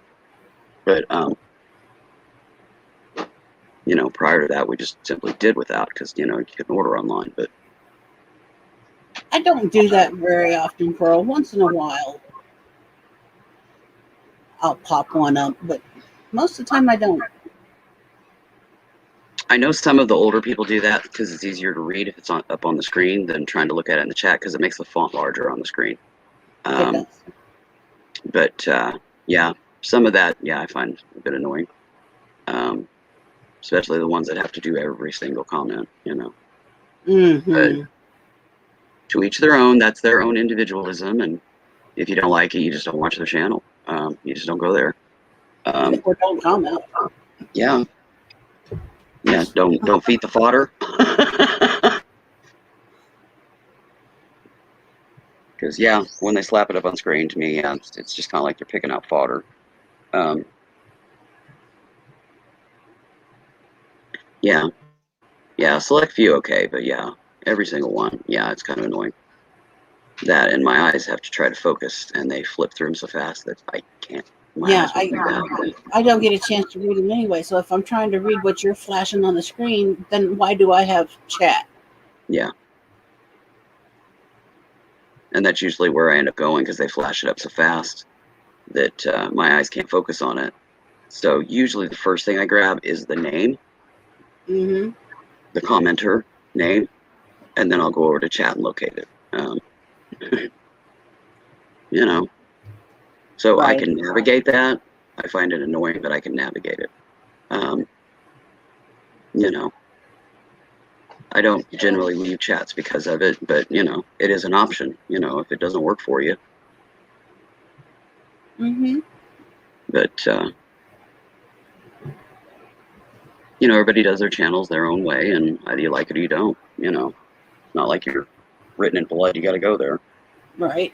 A lot of people, they get locked in on stuff and they feel like they have to be, be there and be supportive and do this and do that. And I have a few days like that. Usually it's a bad day. Yeah. And, I'll sub a couple people or something, to help support them. But, as soon as they've reached their milestone and got some spares, then usually, if it's not something that really interests me, I unsub them. They've gotten enough now. They've gotten there. And because it's too hard for me to keep track of all that. I know, Pearl. I know I'm the same way. Yeah, I am too, honestly.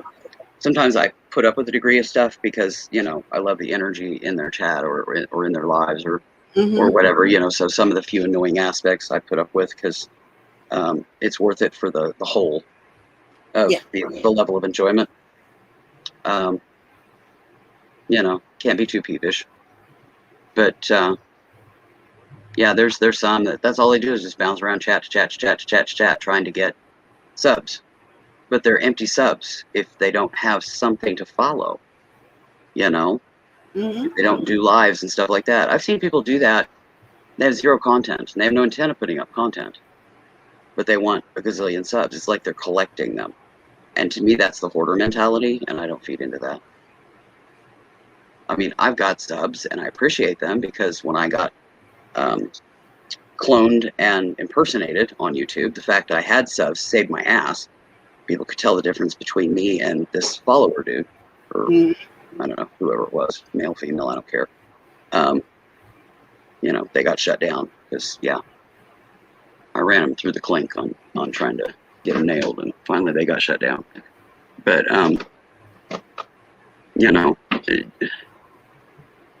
the whole thing of channels trying to make you feel obligated to follow them and be there and do this and do that. No, I don't feed into that. If you don't like a show on a channel on TV, what do? You change the channel. That's right. It's the same thing with YouTube. If you don't like where you ended up, change the channel.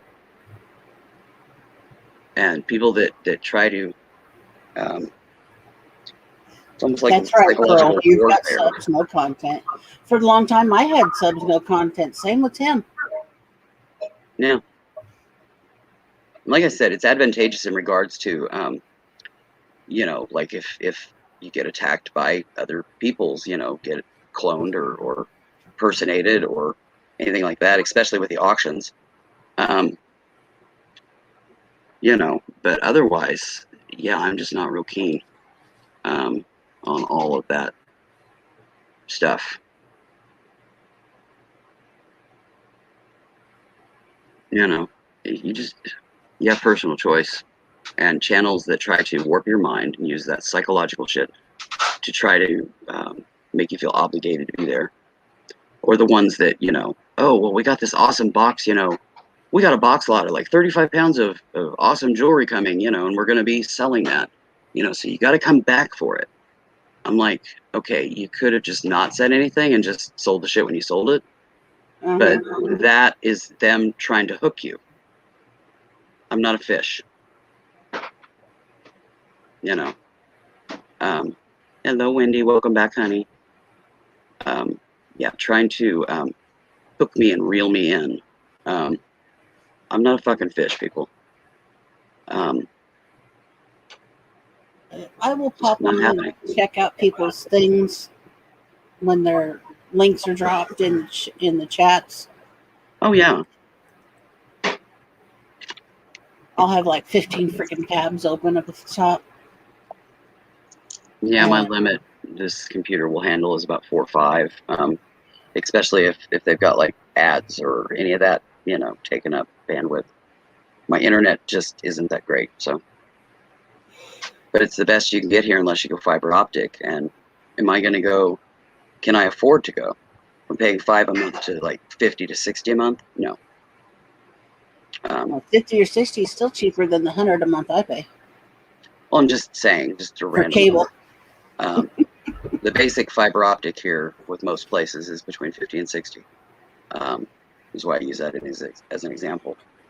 But I also went with a very high amount of usage. Well, you watch a lot of stuff online and stuff. Yeah. You know, I watch YouTube videos, different things like that. I don't game on here other than like playing some solitaire out of Microsoft, you know, free on the computer kind of deal.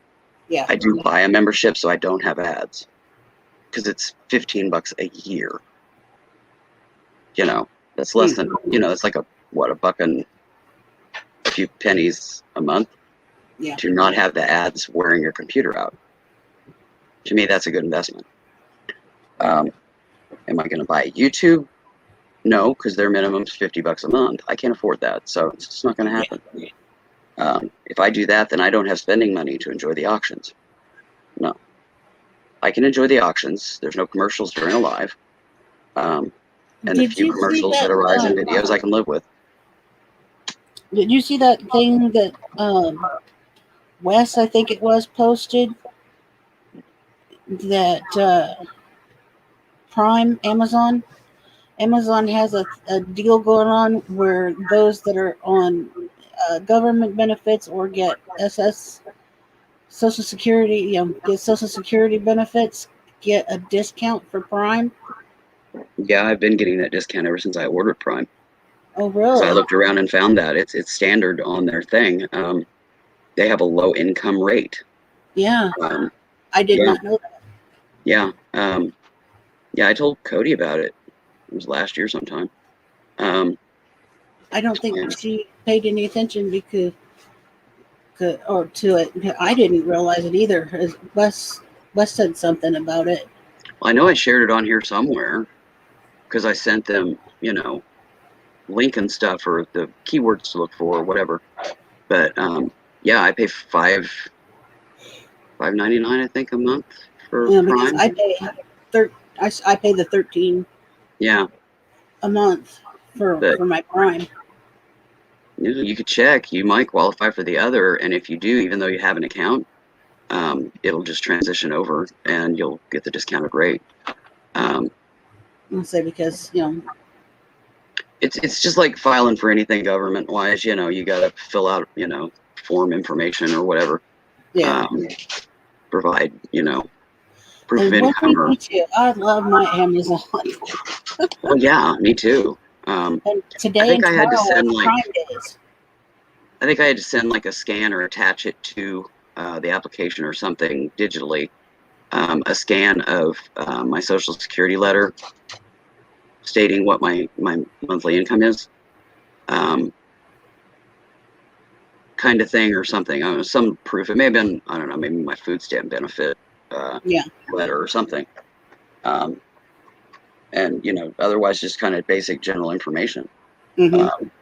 And yeah, they just, because the first month I got it, I paid regular, and then I found that looking through, like a week later, I found that, and I filled that out and stuff. And the first month, of course, is free. So when my first paid month came around, it was already established. And when I started paying, I was paying that rate, the discounted rate. It's super easy to do. So I'd look into it because, yeah, they can transition it over. I was say because I've been paying full price for, what feels like forever. Well, now where your income is different and stuff, you might very well qualify for the discounted rate. Because, if you can get it cheaper, you can get it cheaper. And there's it doesn't reduce what you get with it. It's the exact same as regular Amazon Prime for the regular full payer. They don't cut benefits, like you don't get Prime Video or some shit like that. There's none of that. It's plain old Amazon Prime, just like anybody else would get. It's just at a discounted rate, so it's more affordable. And hello, Wendy. Be safe. Hi. Hi, honey. Hi. You decide we were talking about safe things, so it's safe to come on? No, I just wanted to come on and say hi. Oh, okay. Just checking. Oh, that's right. Cody's not on here right now, so. I'm not avoiding Cody. I don't mean avoiding. It's just safer because, yeah, she likes to pick on you. She does. But I love my Cody bear. I love Cody Bear, too. Yeah. I was just being snarky. I know. Oh, goodness. Which I think is the term they use over there for ornery. So I might be way off, but who knows? It's right up there with cheeky. Yeah, cheeky's Yeah. another one. I never think of that one, though. I always think of snarky. I never think of cheeky. Cheeky to me is those things that's hanging off your ass end. Just saying. So, how's Cody this evening? Well, it's like almost midnight there. I'm good. I'm really good. How's Toad? He's doing great. So he's croaking right along? Yep, he's playing his game. Nah. Surprise.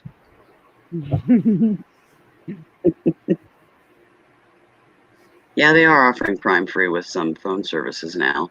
I think that's something new just this, I don't know, past year or so maybe. To where some of your phone services are offering free stuff like that. Free Netflix, free Prime, free whatever. Yeah. I don't pay for my phone service, so. Disney Plus was free for a while, and then now it's like Discovery Plus is free with your phone service. Yeah.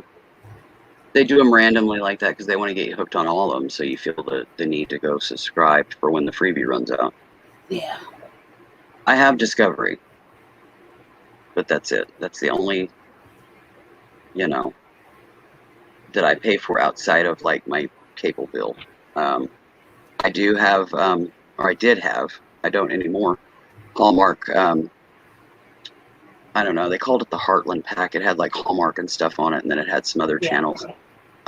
Those channels come with my service now, so I don't pay extra. But when I was with DirecTV, I had to pay $5 a month to get that extra package. But it was worth it to me because the channels that's offered on that package I was using a lot of, and I still use a lot.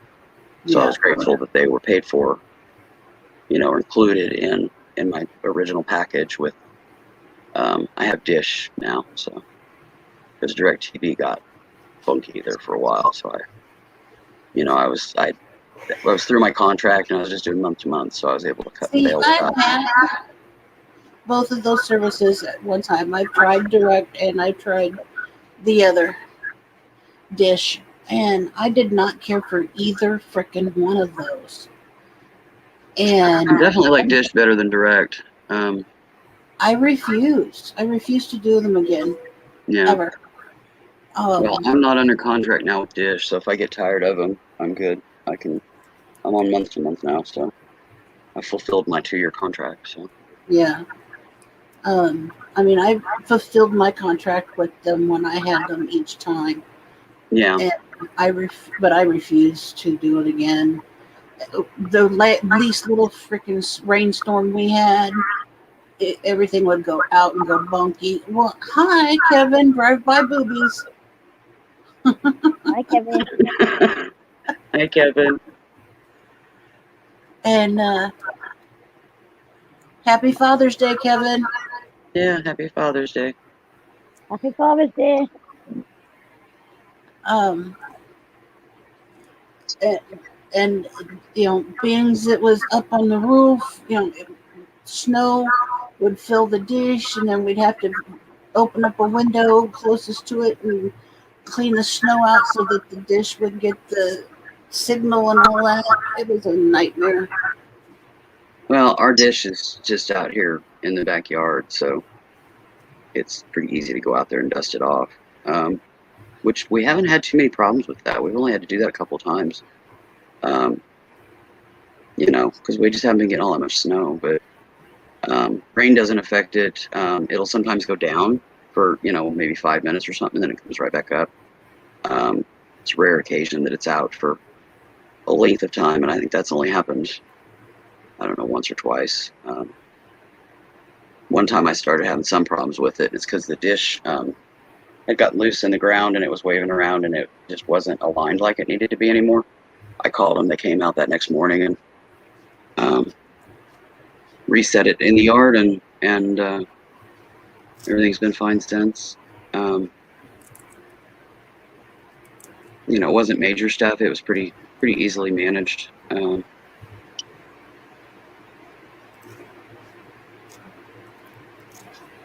That's part of the reason why I didn't want the dish on the roof too, is because I'm not climbing up on the roof to clean my dish off, and I wasn't sure with a dish how much that would have to happen. You know.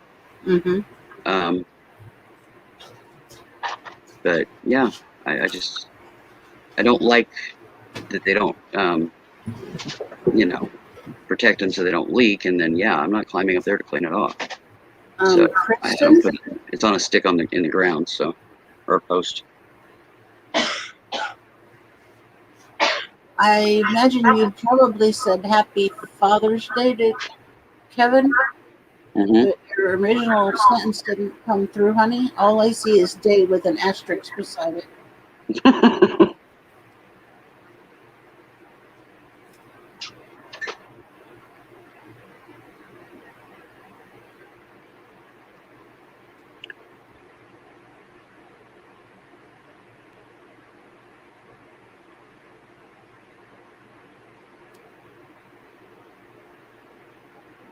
I think we paid,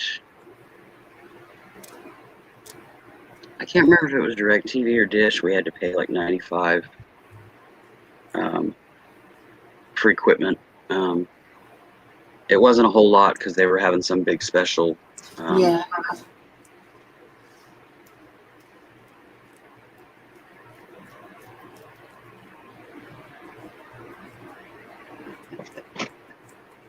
We haven't had to have the receiver replaced or anything or any of that. That's one advantage with DirecTV. Every 2 years they would replace your equipment for free if it needed it, you know. Or at least the contract we had was that way. I don't know about Dish. What we have works fine. You know, it's not like we use it a whole lot and I keep it clean, so. Oh, that's funny.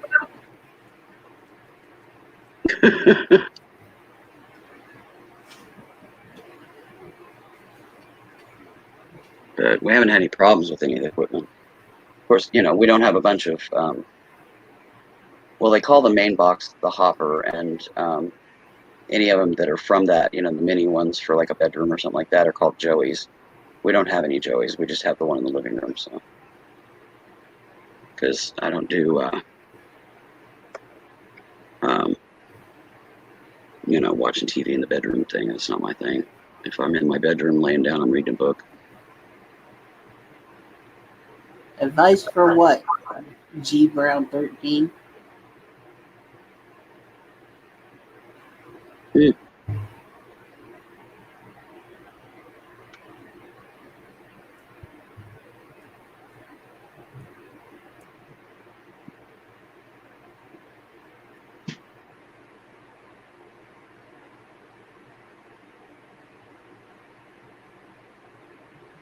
Hey, Tim. Wendy, my partner in Hey, crime. Tim. I'm my partner in crime. What are you doing, girly girl? Nothing much. What you doing? Just sitting here, chillaxing, relaxing, and whatever. Not getting into no trouble then, Tim. No, not yet. Okay. Wow, I just realized you've been on almost 6 hours. I'm surprised. Usually you do yours shorter. What is that? Oh, it's pale. Nothing else really going on today. I was going to cut it off there about 3 hours, but I didn't. You're just enjoying yourself, so you just let it roll. I get it. Yeah. Oh, I'm trying to lean back and stretch. And I have cat help, of course.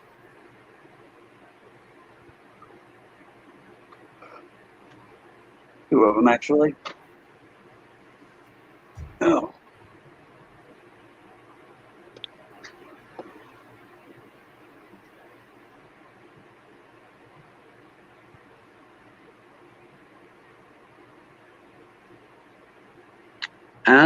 I actually don't need to see the rest of the comment. I would just tell them to go fuck off, personally.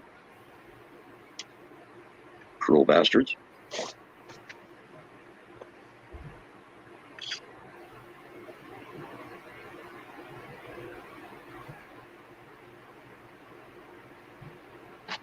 Yeah, I know, Kristen. She does, and I loves her too.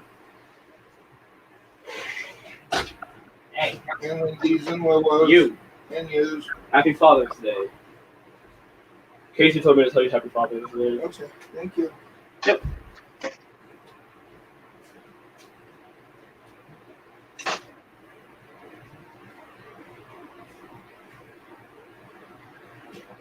Also, if I got back your heavy jacket now, Casey stole it one day.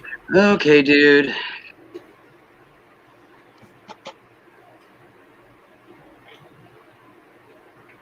Sayonara, fuckhead. Yeah. Where do you want this? From the thingy where it belongs. I was waiting. I was reading.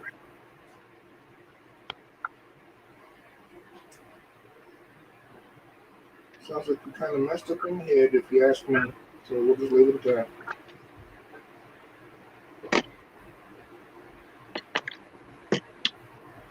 Why they think they're not going to use the boot, I have no idea. So did I. I was kind of on alert, Kristen. You never know. You know, every once in a great while, it's actually a person that gives a shit and is being kind and, you know, honestly has an issue. But more often than not, yeah. Jackass alert.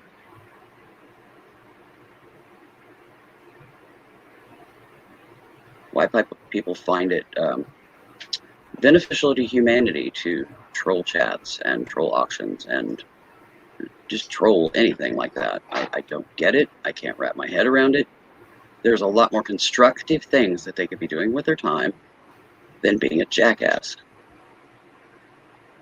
I just don't get it. Doing stupid shit. Like, grow the fuck up, people.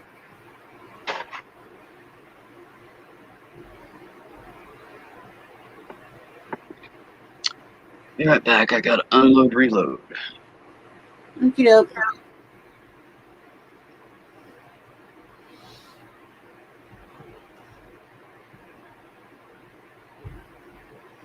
Well, I'm glad you could see that picture because I sure as hell couldn't.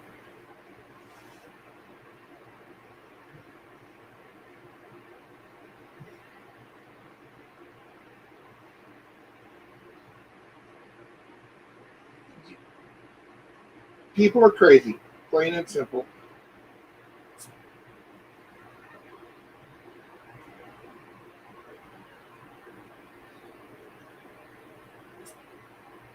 Upside down, backwards, sideways, plain crazy. In one ear, out the other door, and yep.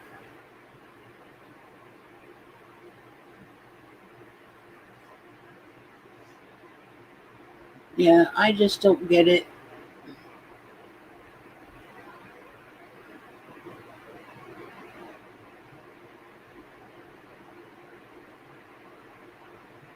Yeah, it is definitely not a gore forum.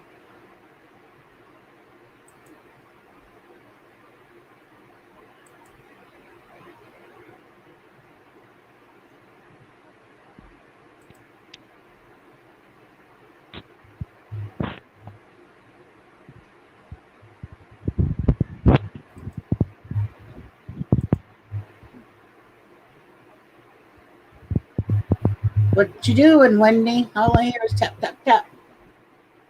Nothing. Nothing. Doing nothing. No. Go again, Henri.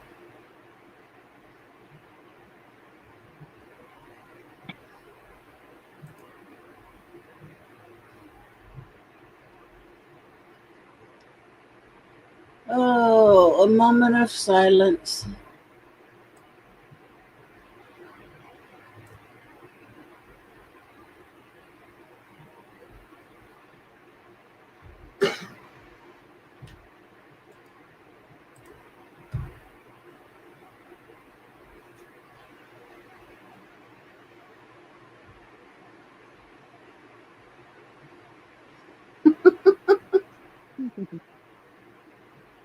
Oh, my word.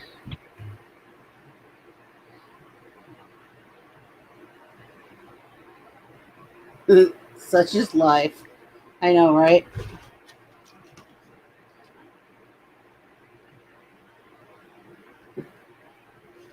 Peas and carrots. I got some in there.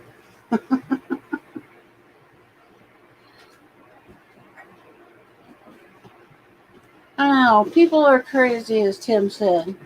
Why bother typing all that shit out? Seriously? People got more time on their hands than what it's worth some days. They make me tired.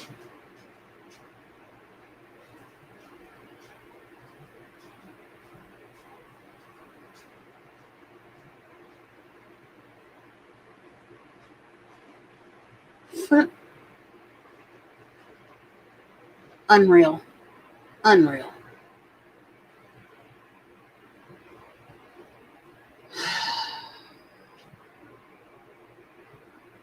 I'm surprised that we haven't woke Cody back up yet. Okay, breathing treatment.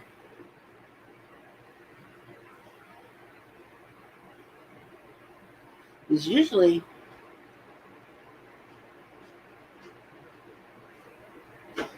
she's back awake by now. I'm surprised. It's very shocking. She must finally be sleeping for a change.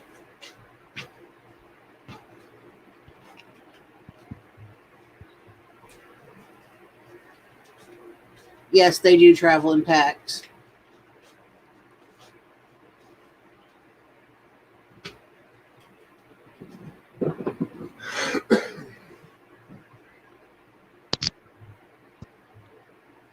Oh, goodness.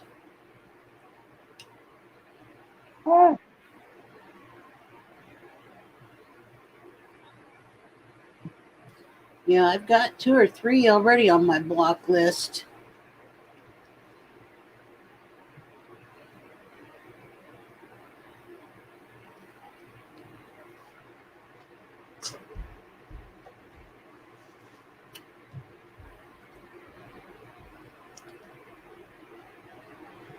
So, Kristen, what did you put on for dinner this evening?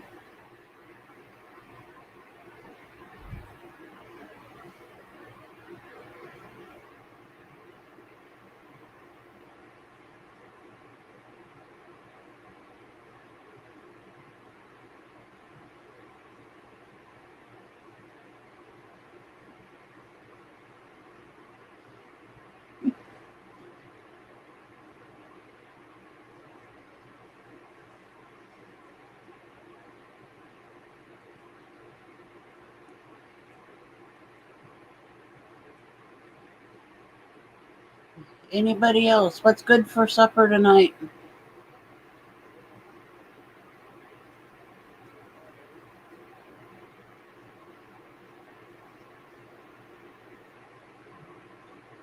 Ah, mystery meat. So, okay.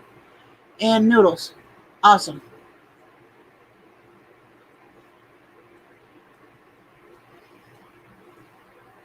I like the mystery meat with the barbecue sauce.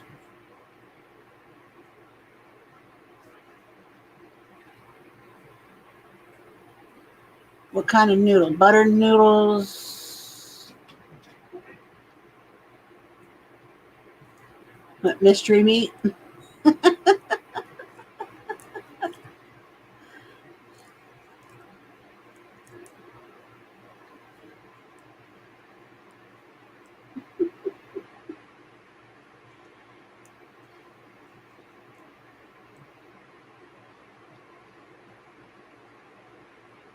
Yum, butter noodles. A little bit of garlic, a little bit of onion powder, maybe a little Italian seasoning. Yum.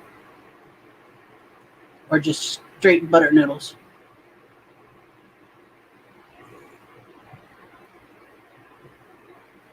True, the barbecue sauce on the noodles. Yum.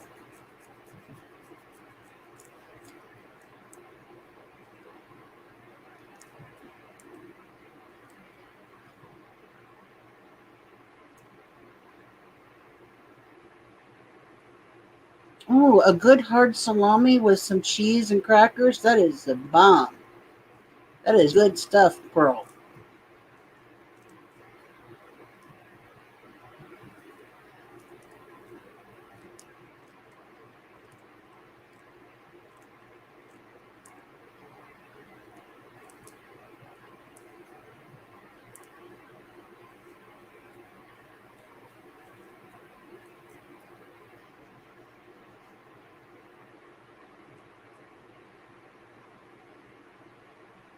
It really is. It's good stuff.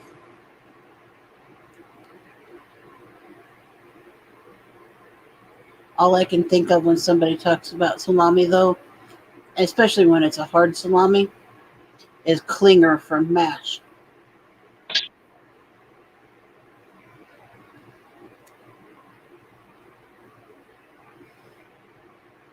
Busy packing around that big old salami.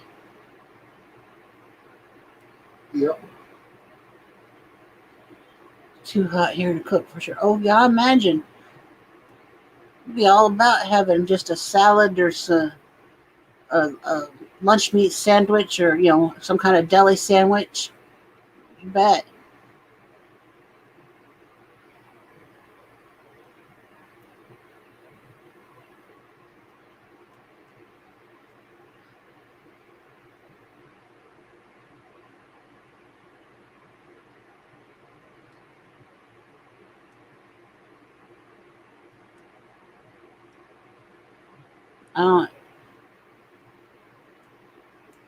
I'm not sure. I think Tim's got stuff out for biscuits and gravy tonight. Sausage gravy and biscuits.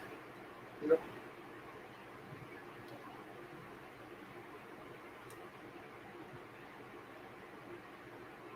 Ooh, cheese, salami, and bell pepper.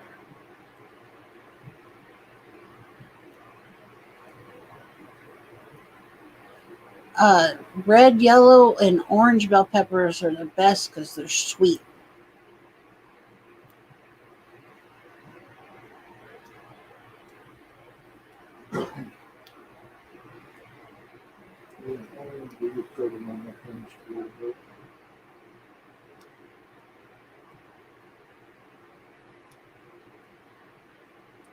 Yes, Wendy?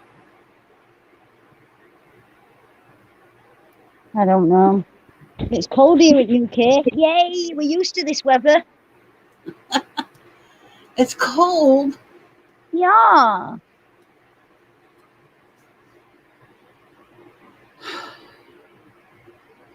I don't like the hot weather. We're not used to it. But you just said it's cold. It is cold. But we had hot weather last week and we're not used to that kind of weather. Oh, so now you got spoiled with the hot weather, and now it's cold again. Yeah, it's normal again. Oh, I see.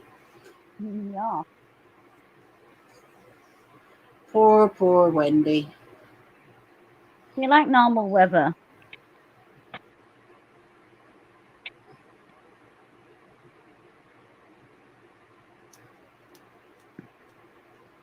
Well, let's see. What do I have right now?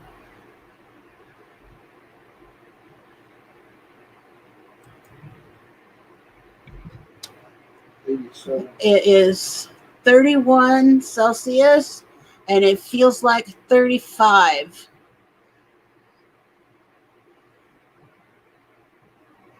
So there you have it, Wendy.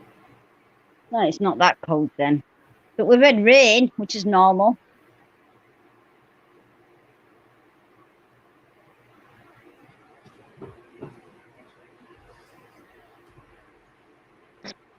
Because it is 88 here and feels like 95. Nice.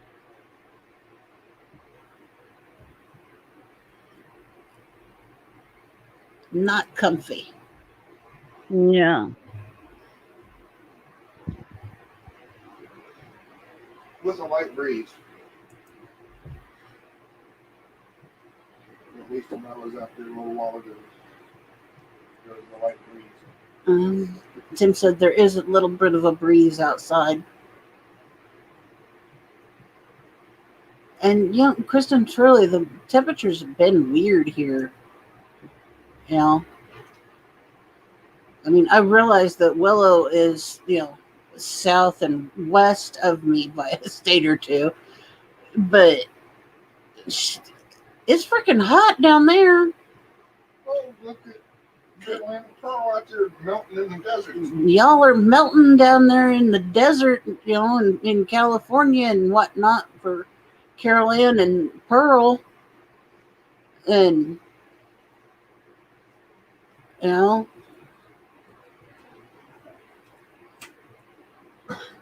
I'm just over here up in Illinois and Kristen here in Ohio, right? Because Christy S. is in Iowa.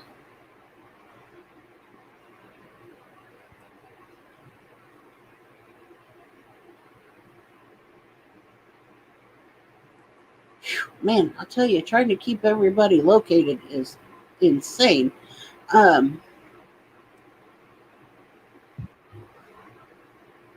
That's right, you're up by the lake.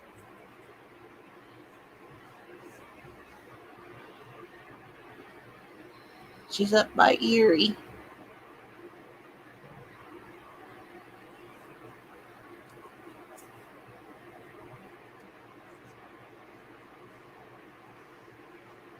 And,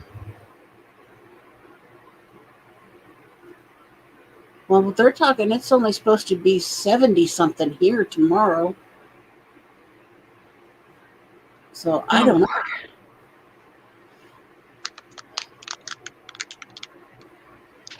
Might need a shot for that, Kristen, if it's green and nasty.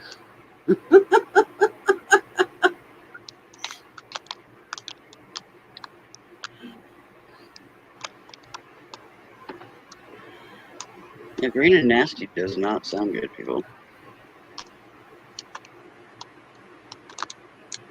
Oh, the lake. Okay.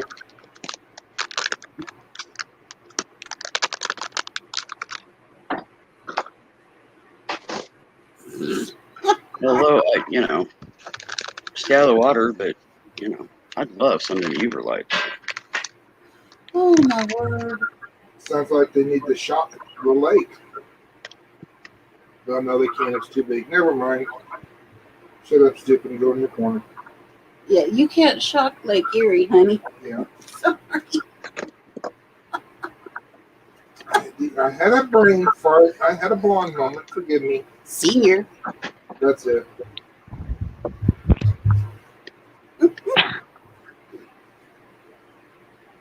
My tongue got one of my teeth, and I forgot what I was saying. Something like that. Yeah. I need to go over here and disturb my snake so that we can get his tank switched up.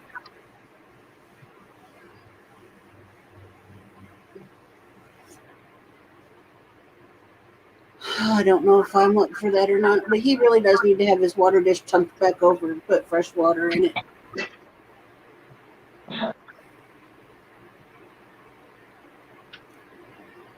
A beach.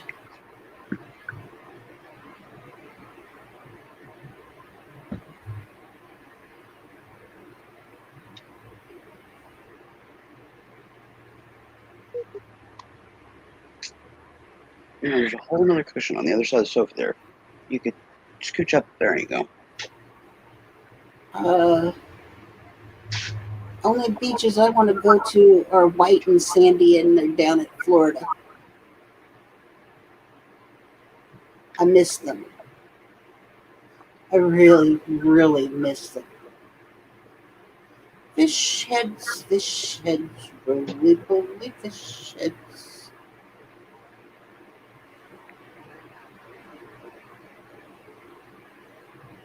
I'm not fond of cream soda. I used to love it as a kid.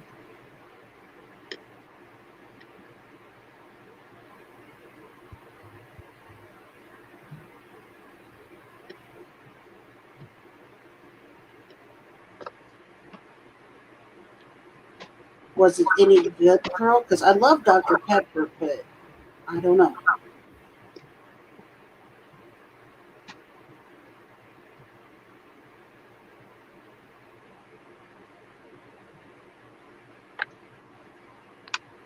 I don't like cream soda.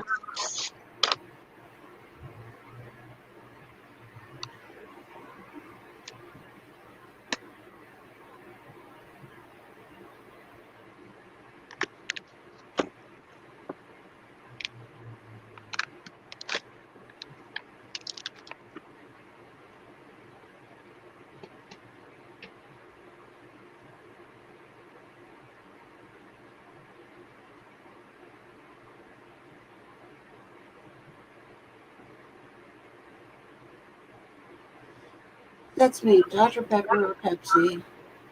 But if I don't have Pepsi, I will drink a Coca-Cola.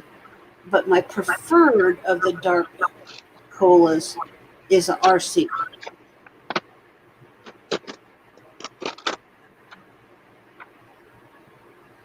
See, that's me. I could get Dr. Pepper and not have to worry about it if it's just me, Tim, in the house.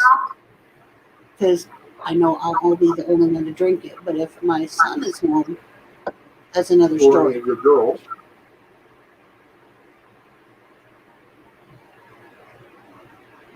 Our girls.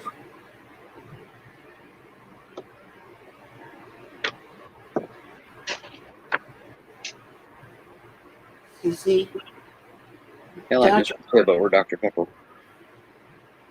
Dr. Pepper and RC, because my uncle was a truck driver and he drove for RC.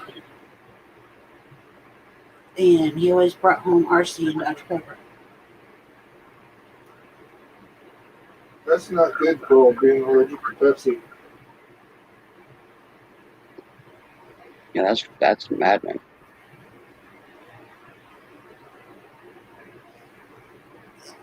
Honestly, I'm not real good with RC as far as it being from a bottle or a can anymore. I can handle it from a fountain. Fountain Coke is okay, but the other I'm not good with. And I don't particularly care for it from a can or a bottle. What's RC? RC is short for Royal Crown Cola. We don't get that over here.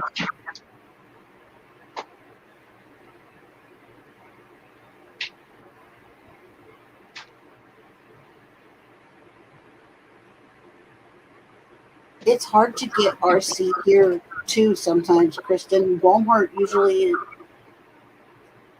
is the place to get it, but you get it in can. Sometimes I can get it at the gas station. That's right, me and my RC.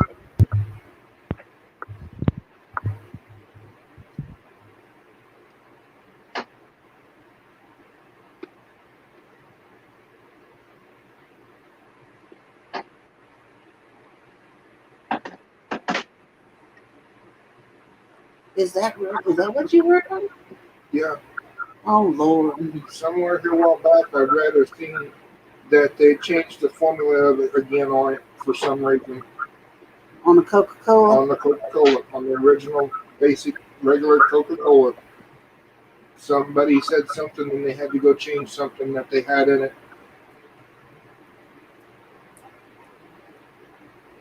I have no idea. I don't keep up with all that crap.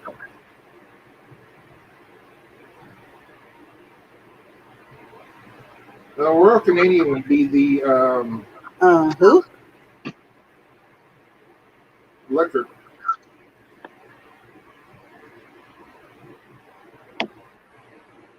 But I was also thinking of the Canadian Dry as in the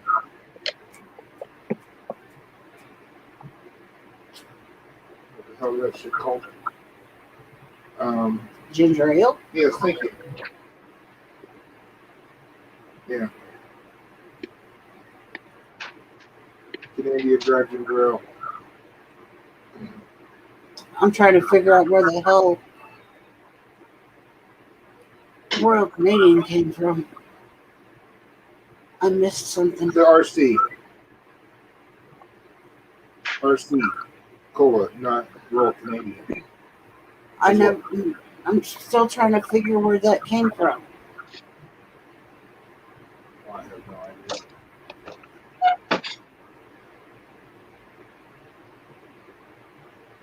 Is cinnamon and Yes, cinnamon. Coke? Yeah. That would work for nasty Coke. Sorry. I don't remember that one.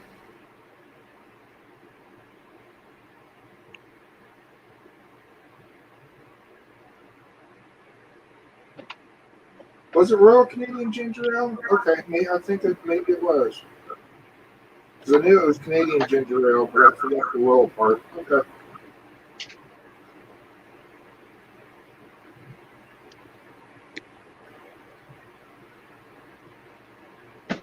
Canada Dry.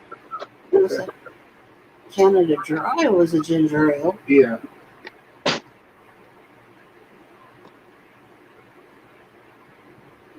I was like, Royal Canadian, I think that's liquor. Yeah.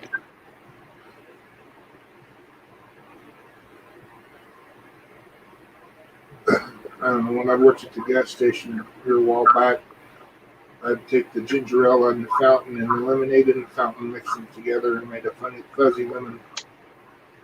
Okay. I'm just weird. Whatever. Sounds gross. I'm just weird. Yeah. For you dated me. RC Royal Canadian Police. That'd be RCP. Oh, goodness. Or RMP, Royal Mounted Police. I know, Pearls. He's trying to kill the jokes. He's playing well. Hey.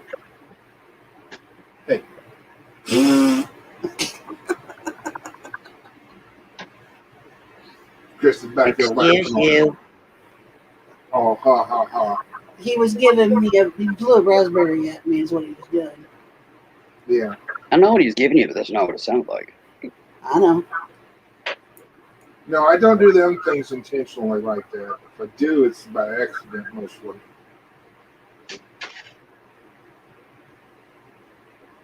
And I don't have a special little gizmo to make them sounds either. Oh, you mean like a tub of flirk? Yeah. Yeah, my flirk grew hair, so it went in the bin. Your flirt grew fuzz. Fuzzy flirt. Ooh. It molds. Does it really? Mm-hmm. I would not know that. I've never had it. Just saying, you know. The kids had some when they were younger, but it went in the garbage. And I kept the container because it's a cool container that I can use for crafty hole, you know. Yeah, I put lemon a project in ginger one of ale. the tubs. About a quarter lemon, about a quarter ginger ale, and the rest lemonade. Gives the lemonade fizz and taste. Yeah.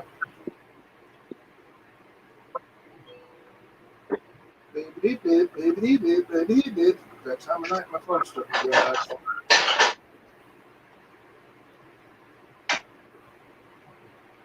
Can't remember when that's not already in, but you know. Oh, blah, dee, oh, blah, da. If they don't like my song, they can just roll on out the door.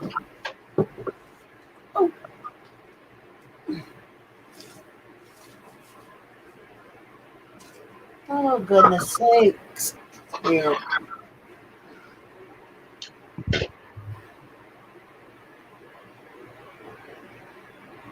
I don't know.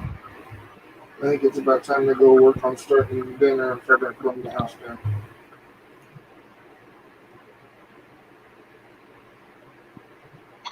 Haven't yet. Yeah, and like a 32-ounce cup, Pearl, about a quarter ginger ale, and the rest lemonade. That sounds disgusting. It's actually really good. I'm not a big ginger ale fan. Me either. That's all I used to drink back in junior high, high school, early high school.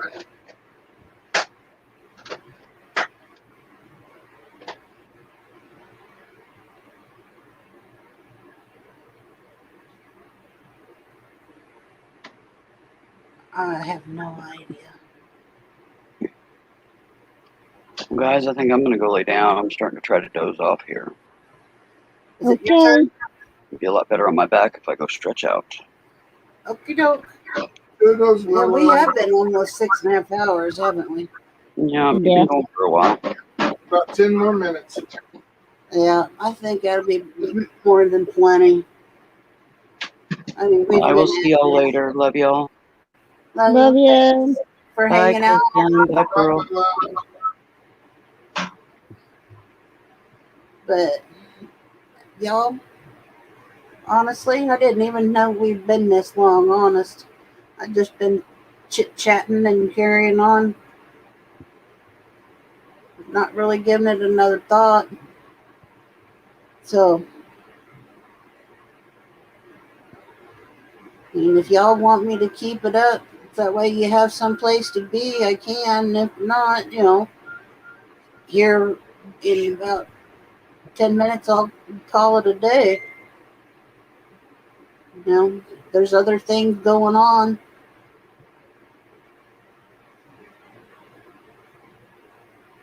Well, Pearl, you know, you could always take and go run through the shower and then go lay down on the bed, put a fan on, and catch a nice cool breeze. Then it would be all right.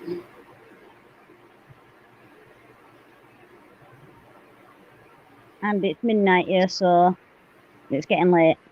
All right. So, naps for everybody, bedtime for Wendy. About time to. Well, thanks, Pearl. Yeah.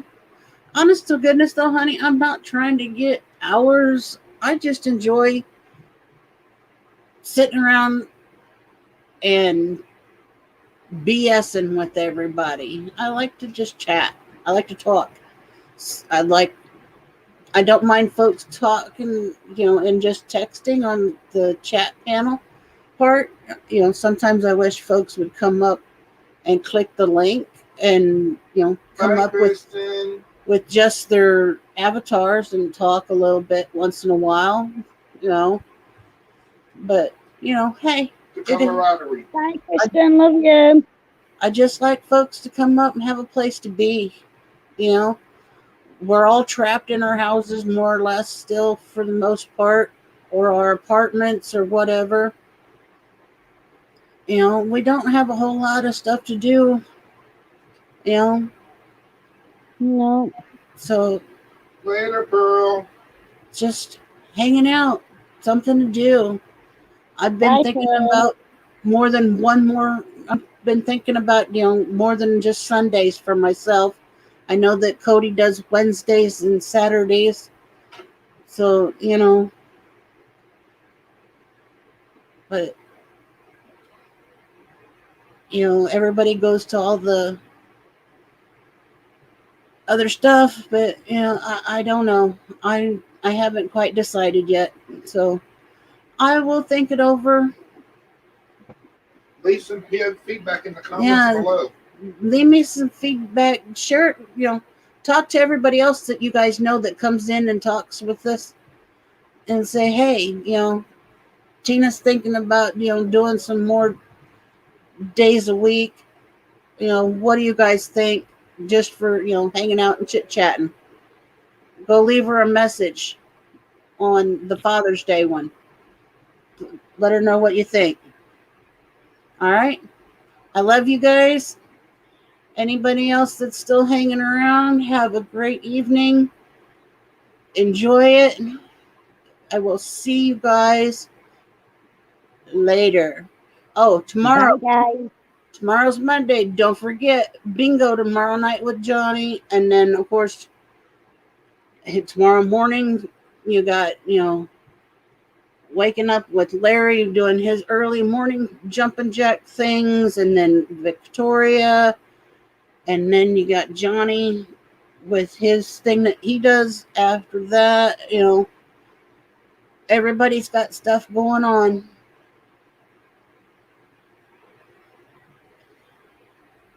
It's been boring lately. I wouldn't know because I don't do mornings. I don't usually, honest to goodness. Pearl, you're clear out on the East Coast, so you're only, or West Coast rather. Sorry, Pearl. You're on the West Coast, so you're 2 hours behind me. So you're, when I'm getting up about 11:30 in the morning Central, you're about 9:30 in the morning over there. So yeah,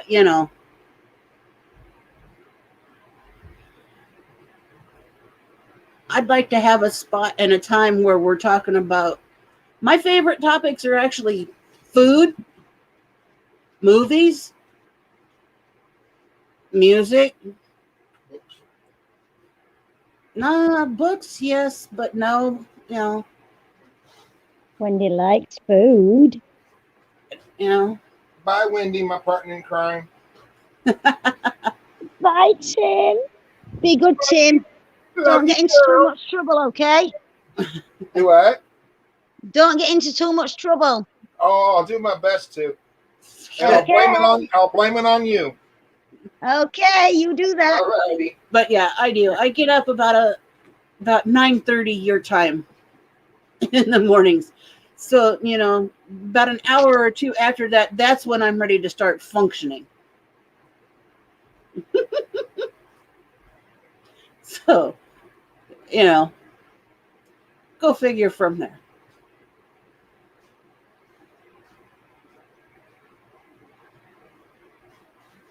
Nah, I'm only a 2-hour difference. Oh, hi, Bear. Holy shit, are you still talking? Getting ready to log out. Hi, my Wendy. Are you channeling me or something? What's going on? Getting ready to log off. Hi. Hi.